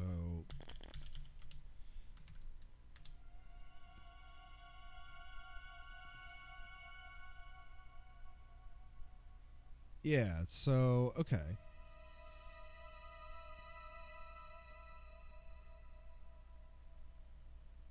We do have quite a bit here. So it has a map connection which goes through Field Gate, a door, but that doesn't seem physically possible, since Field Gate seems to connect to wooden platform in the same direction. The Field Gate is a door.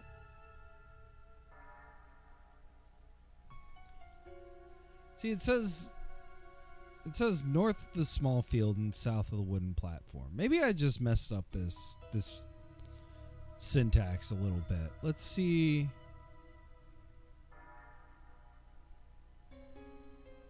Cabin door east is west of the inside the east cabin and east of the outside. Yeah. Yeah. Okay. So maybe it's just grumpy.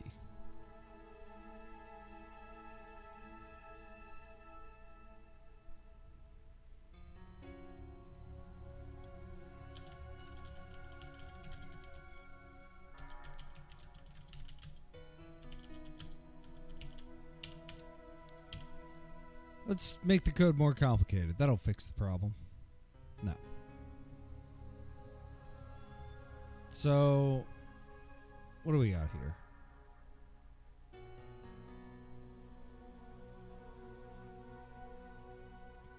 We did get things kind of wonky. So we have inside the shed. We have the top of the garden wall.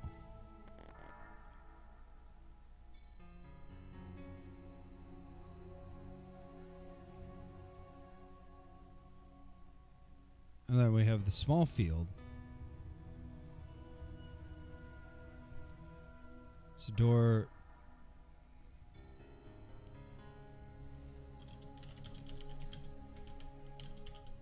Let's just rephrase this. Ah.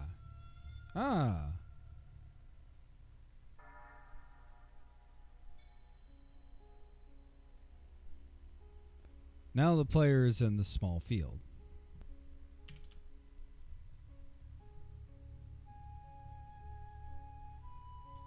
There we are. And everything works. Magically. Perfectly. No questions. So let's stay in this. And let's walk through the same steps. So let's follow this. All right, jump down.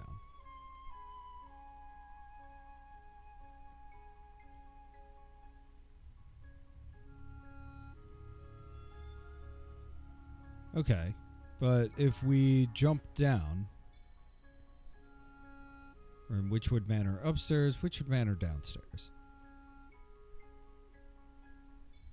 Now the player's in the garden. Carry out looking. Let's just do that in both cases.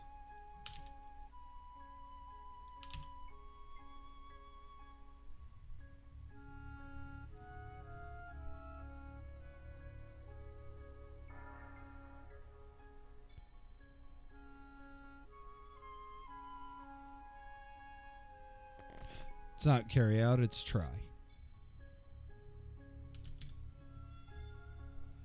Try is the action to do the thing.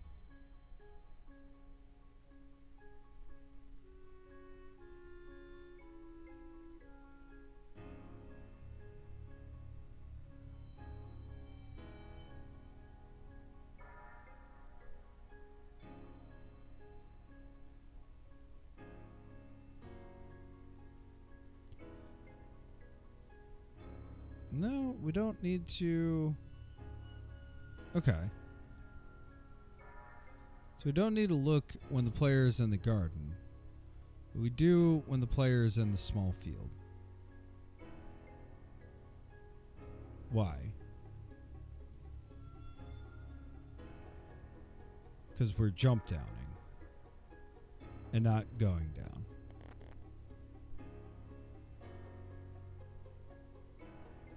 So if we look,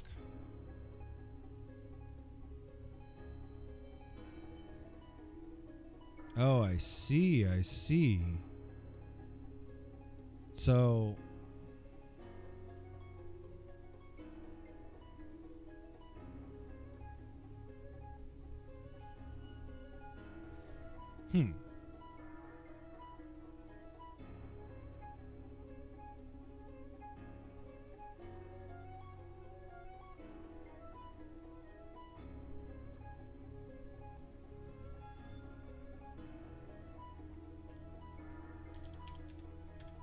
climb wall. Jump down. Oh, okay. That's why. Because I was jump downing in the garden, and I don't have an instead rule for jump downing.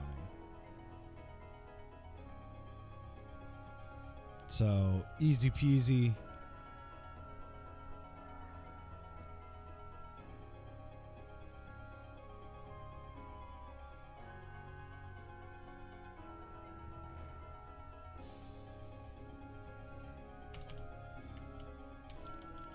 Instead of jump downing,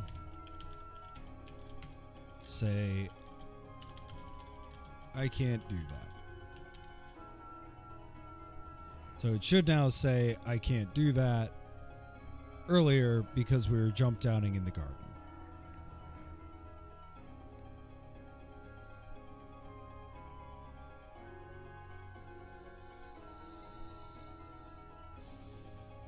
And, like, this comes to sort of a question of, like, is this... Yeah, jump down. I can't do that. Cool. Cool. Okay, so we did do that right. Phew. Okay, so small field with a gate to the north. Go north. It seems to be locked. Look at the gate, it's locked. We do the very irrational climb gate. We are now on a wooden platform. Can't go down. We go north, which nothing says that it can do, but that's fine. Whatever. We go north.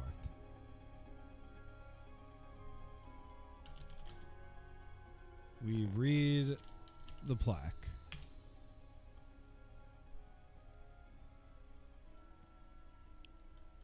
Cool. Then we go east. There's an east field. We go north.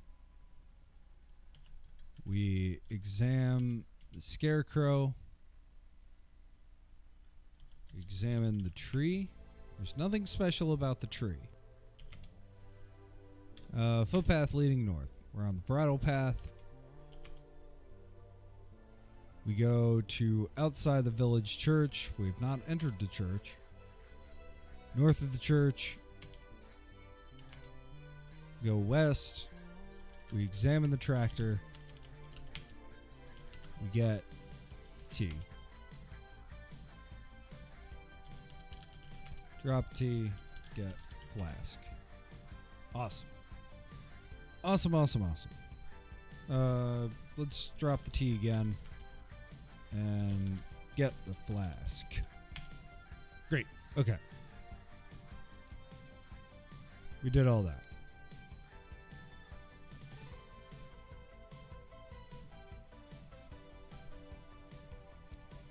And then what? Okay.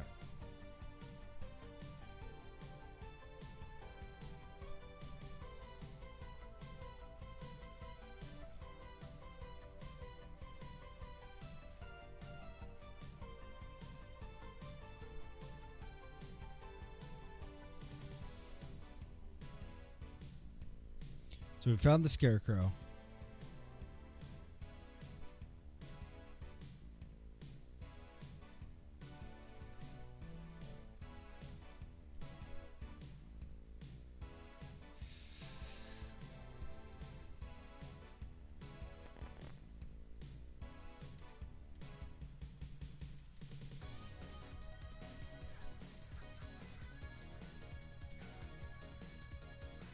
Okay, so we get the T. And then we go east and we go further north. So if we go east and then we go north, we can't go that way. That's fine. We can do part 10. End of the road. The end of road is a room. The end of road is north of the north of church.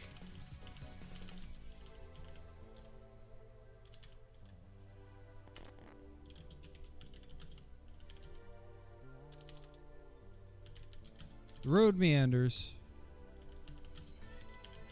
northwards towards Lower Ashley. I should return south. And that's that. There's nothing there. It's just the end of the road.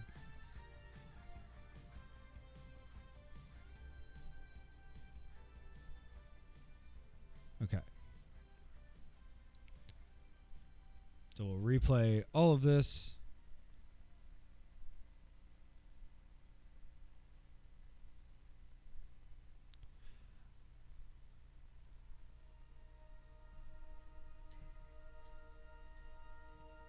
I wonder if the timer stops. Because it is 9:48 at this point, or 9:36 in our game. And I definitely wonder. It would make sense.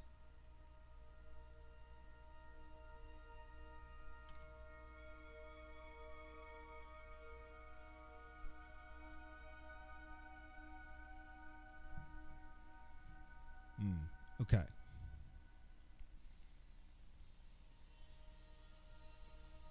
So how did I get here?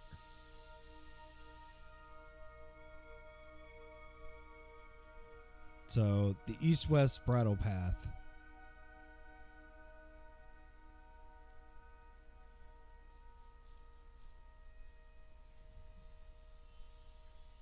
So we have the tractor field.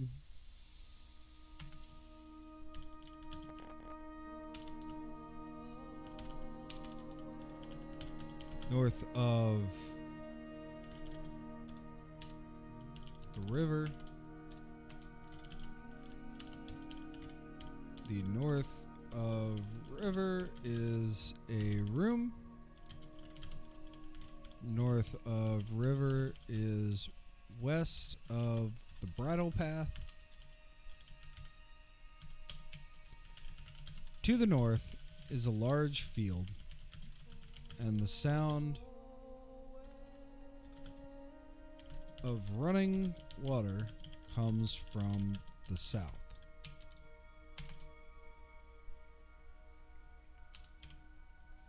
Let's see what happens.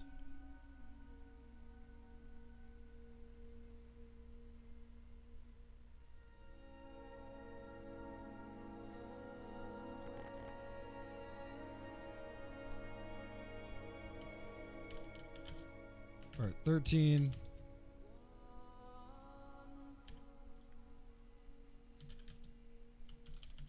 Oakfield. Oh, whoops. The printed name is north of the river.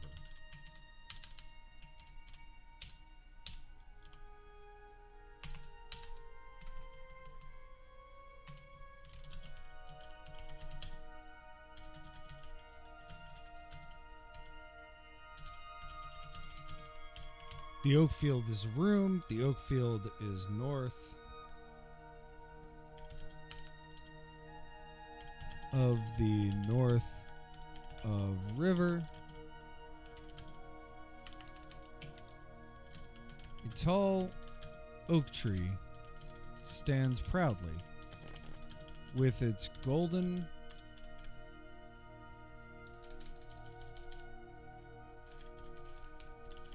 brown leaves rustling softly. Scattered around the base of the tree are fallen leaves, victims of the onslaught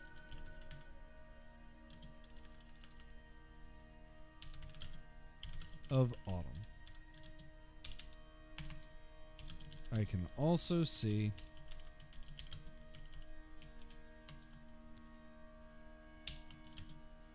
a black bull.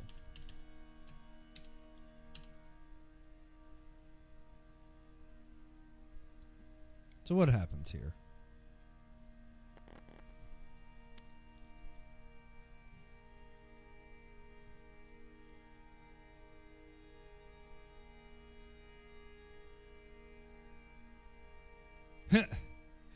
Okay. Great.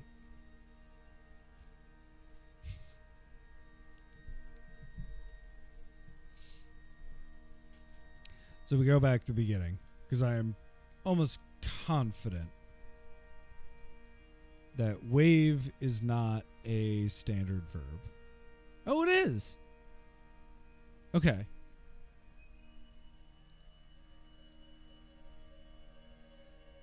So it's actually a transitive and intransitive verb.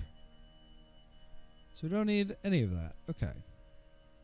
So instead of waving the flag,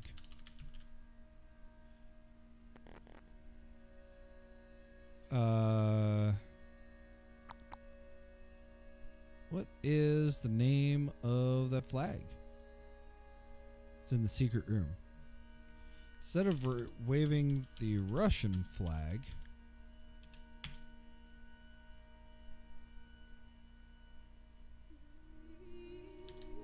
say the bull moves towards me. Alright, what happens next? Instead of waving the Russian flag, when the player is in the oak field,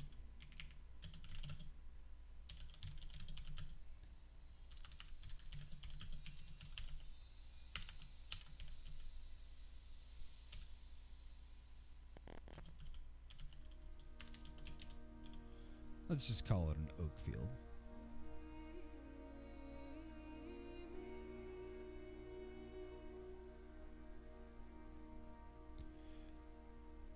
So I think what's interesting with this game also is how much is done without creating things. So like the bull is there.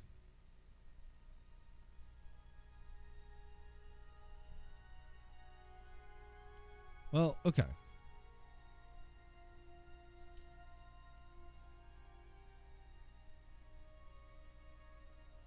So the bull is now following us.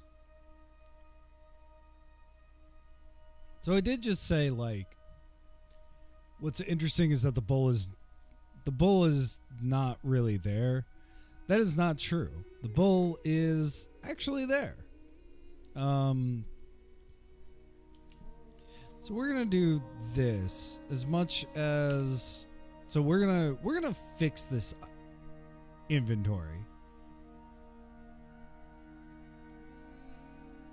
Maybe not on stream, but before I finish completely, I'm gonna fix this inventory so that it actually shows correctly. Okay. So the bull is actually a thing. So bull is an animal.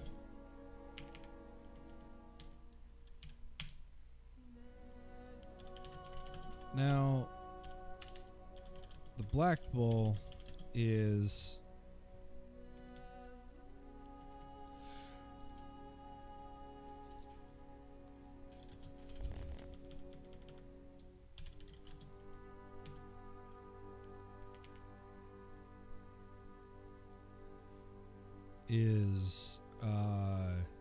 Jason.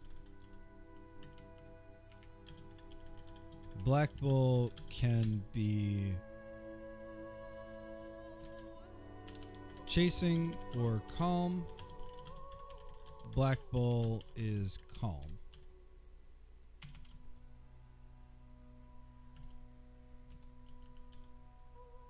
Every turn when the black bull is chasing, let's figure out how to make the bull follow.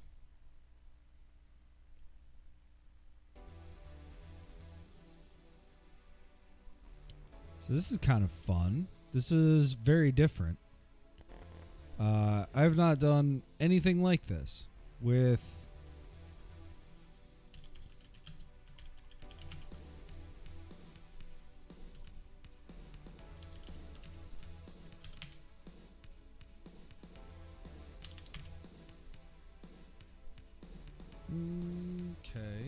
character.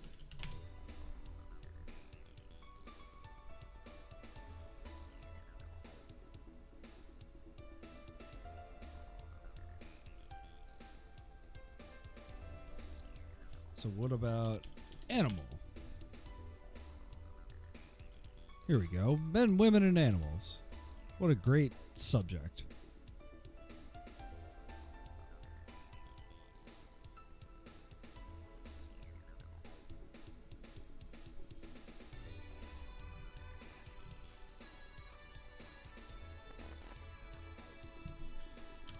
Well, it's a bull, so it's a male animal.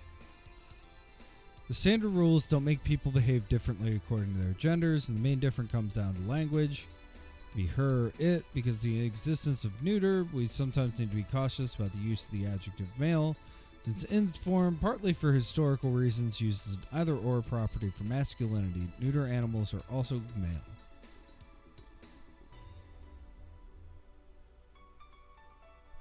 Okay. Men, women, and animals. Well, shucks.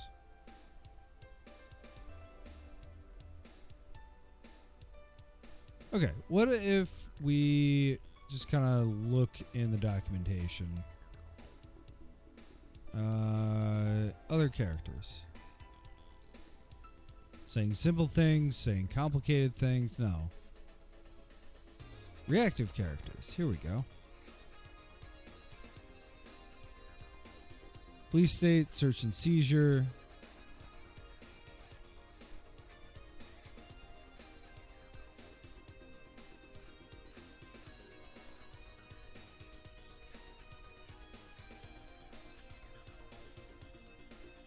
So, no, nothing like that, but commands? That's like actual commands, that's not people commands.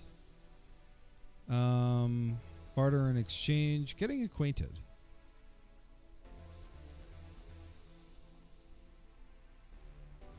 You see a bat, a bell. Okay, so that just names things.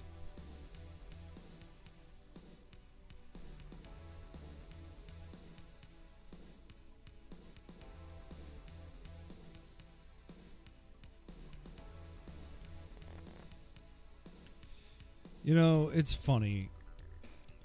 I thought that this would be a relatively simple project. And it has been a simple project. But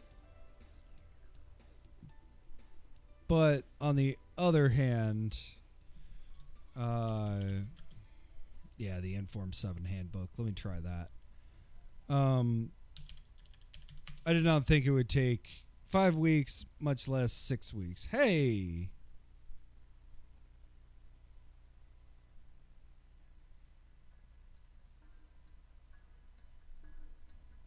And this is why it's important to have multiple documentation. So we have, maybe this is in here. Let's go back to documentation. So we have here writing with Inform. We have the Inform recipe book. And then there's also the Inform 7 handbook.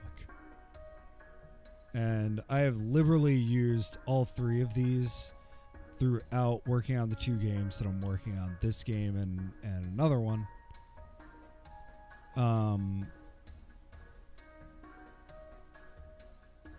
But yes, every turn, if the location of Bob is not the location of the player, let the way be the best route from the location of Bob to the location of the player. Try Bob going the way. So, okay. Every turn when the black bull is chasing, we have the same rules. If the location of the black bull is not the location of the player, let the way be the best route from the location of the black bull to the location of the player. Try the black bull going the way.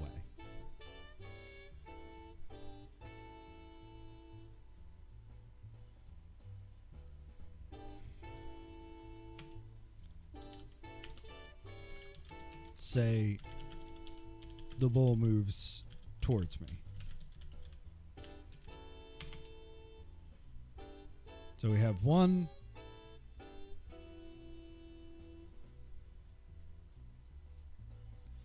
So we learned a few things here.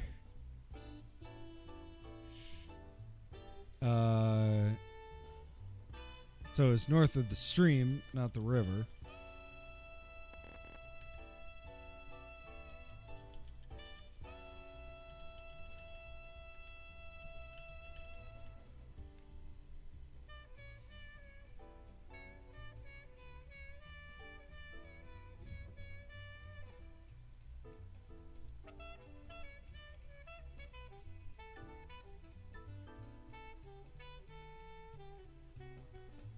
So we're going to make this part 14, because this oak field is pretty important. And then we'll go to part 13. The stream.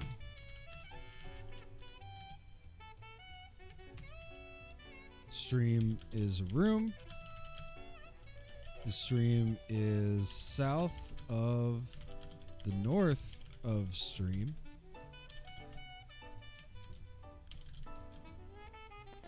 I am standing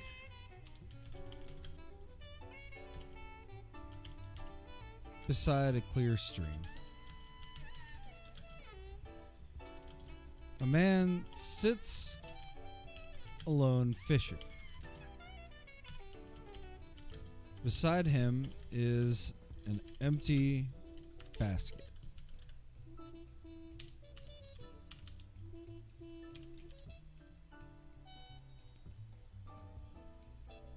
So, cool.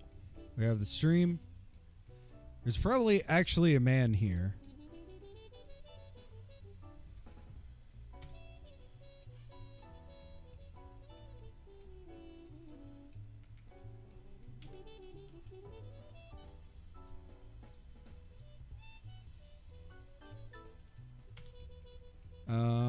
I wonder if I can just set a number. Numbers and equations.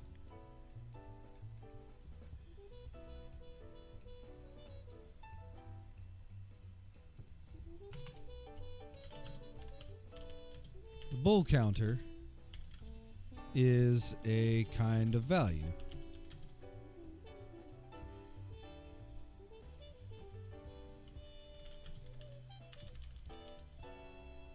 Zero specifies the bull counter. And it's sort of the same thing as with score, which is not in this game, but is in this one.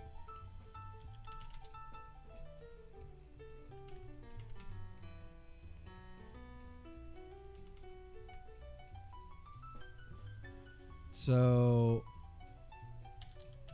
increase the bull counter by 1.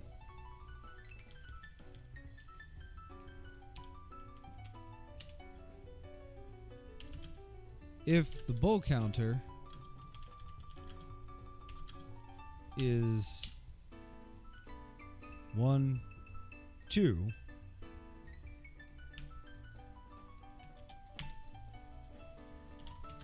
end the story, and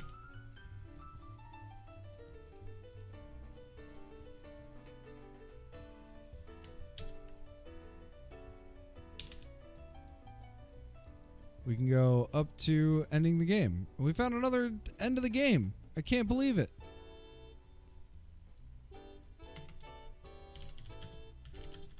When the bull counter is 2,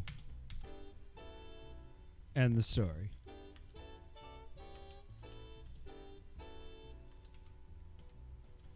Saying end of the game.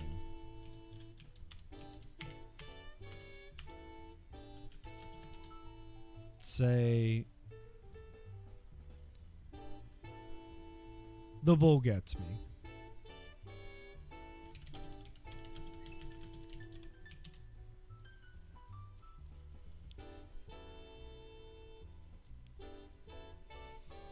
So let's see if any of this works.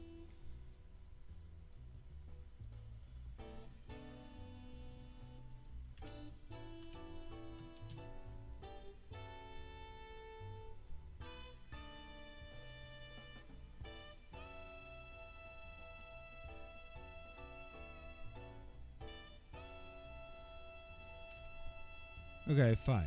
Fine. We'll call it that, and then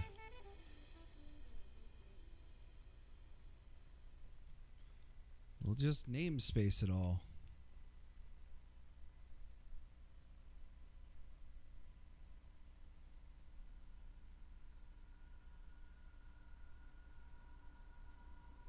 Yeah. Okay. So maybe I can just say the bull counter is 0.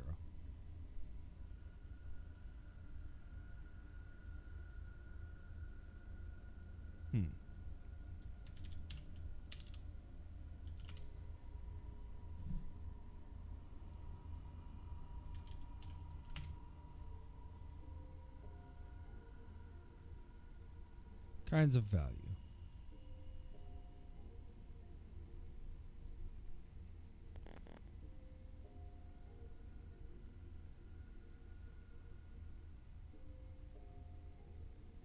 Oh, I see. So it's not a kind, but maybe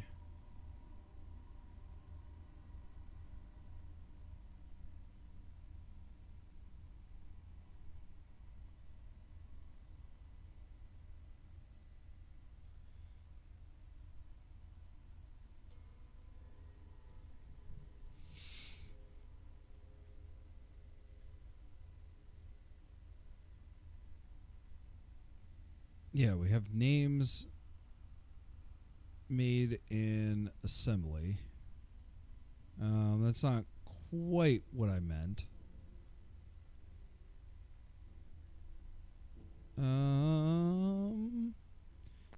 So we definitely will be doing this one more week.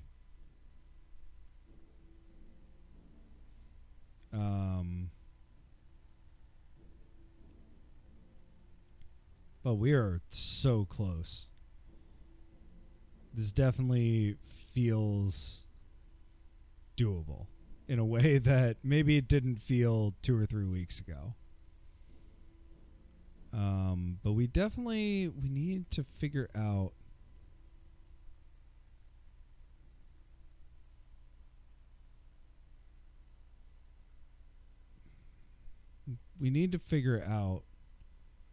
how to end this, how to get to the same spot. And I think that's a good place to end it.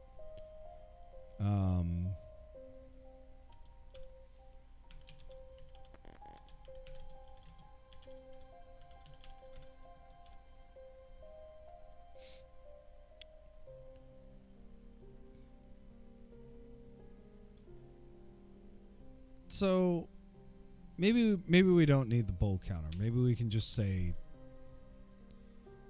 after 2 turns. Well, no. How did we do this? How did we do this before? We did every turn. So we could say now the bull is close or far.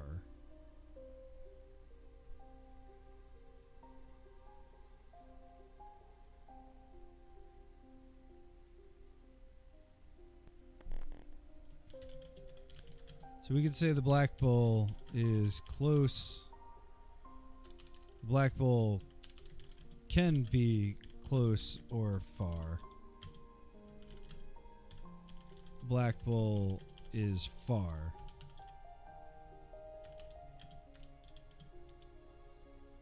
So then we have the first turn. Every turn when the black bull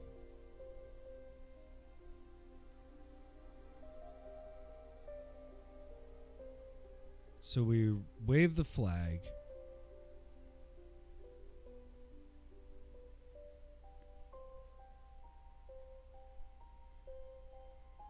And the bull moves towards me.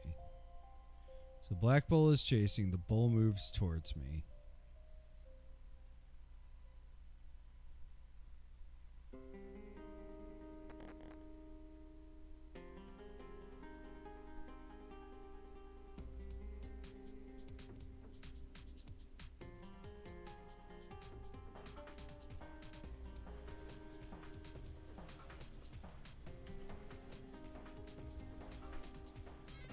And then we could do every turn when the black bull was close. Ends it. It seems a little janky.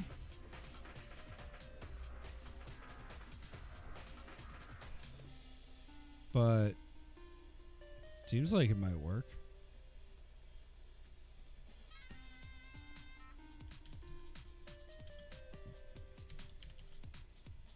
Because it'd be after you have 2 turns. Yeah. Yeah? Yeah. Now try the black bull going the way. Say the bull moves towards me. Now the bull is close.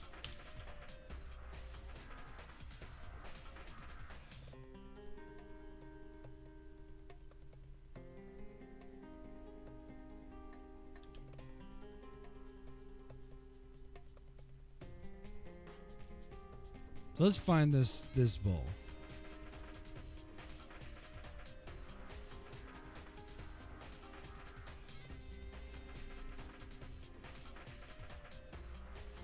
And then once we get this ending working, then we'll call it a night. So we're on the east-west bridle path. I can go west, north of the stream, to the north. Hey, where's my bull? No, the oak field. The oak field is north of Stream. Let's try that again.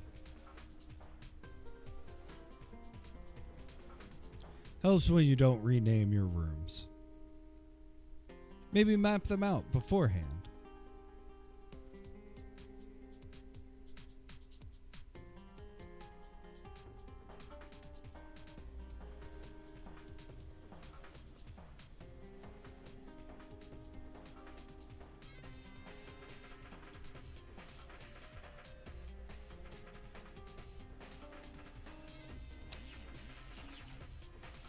There's a male animal in the oak field. Helps to also have the black bull.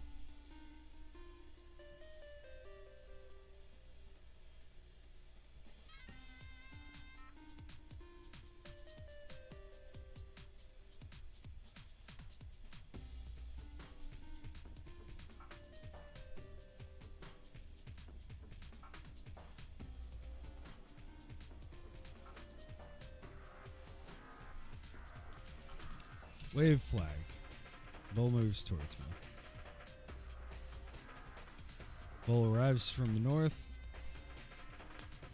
Boom. That is exactly how it should work. Black bull arrives from the north. Black bull moves towards me. Goes south. End of game. We have made great progress today. I am quite happy.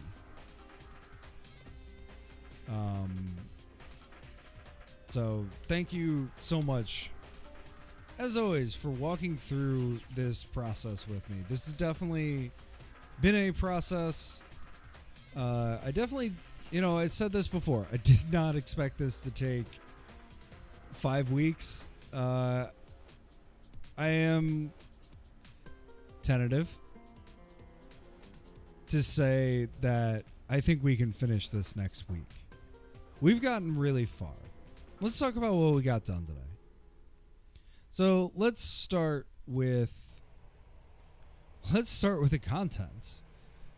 If we go through the contents here, we have a whole new book. We have everything away from the mansion. Now, we haven't finished this. There are lots of different paths. This actually really opens up in a way that I'm surprised by. But we finished the garden. We created an entire puzzle where we have to light the grass on fire with the squib and then put out the grass fire before it burns down the shed. We got to the top of the garden wall. We hopped down to get away from the mansion. We also found a legitimate end game, not just a soft lock.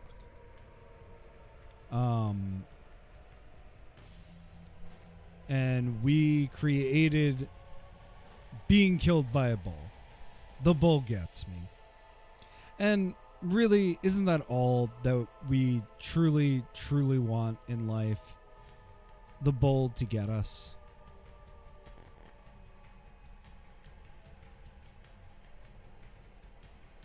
So if we check it out, check this out. We have a whole new section of the map.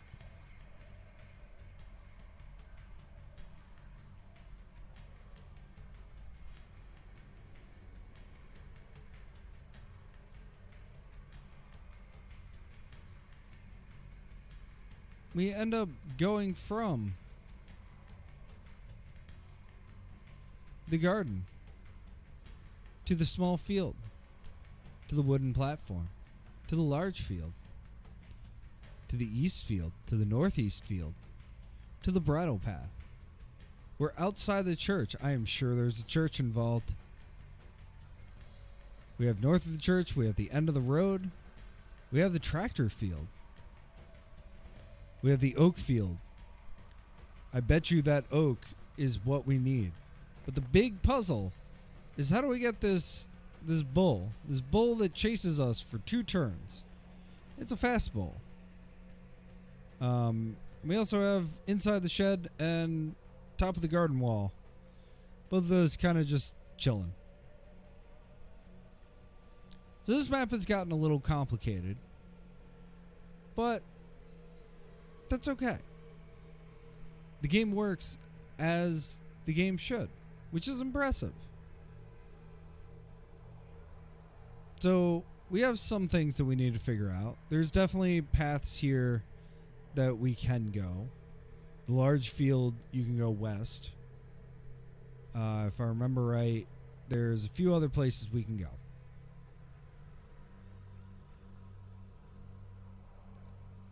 But we are exceedingly close. I think that we can finish next week. And I think that we'll finish with time to spare.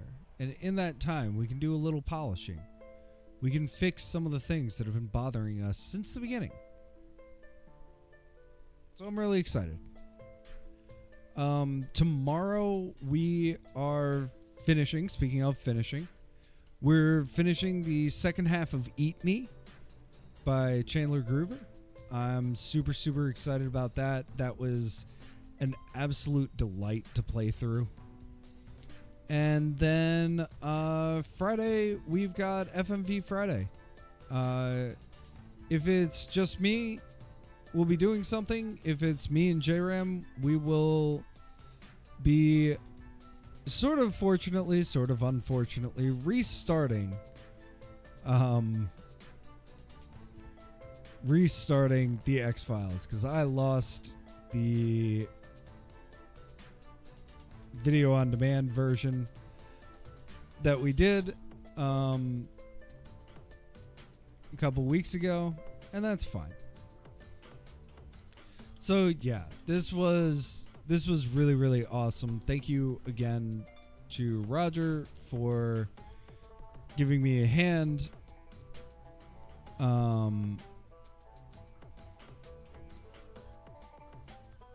You know, I think we need something that's like kind of chill and one of the things that I always love is stopping by Valdevia when I need something chill. So we're gonna raid out to Valdevia, who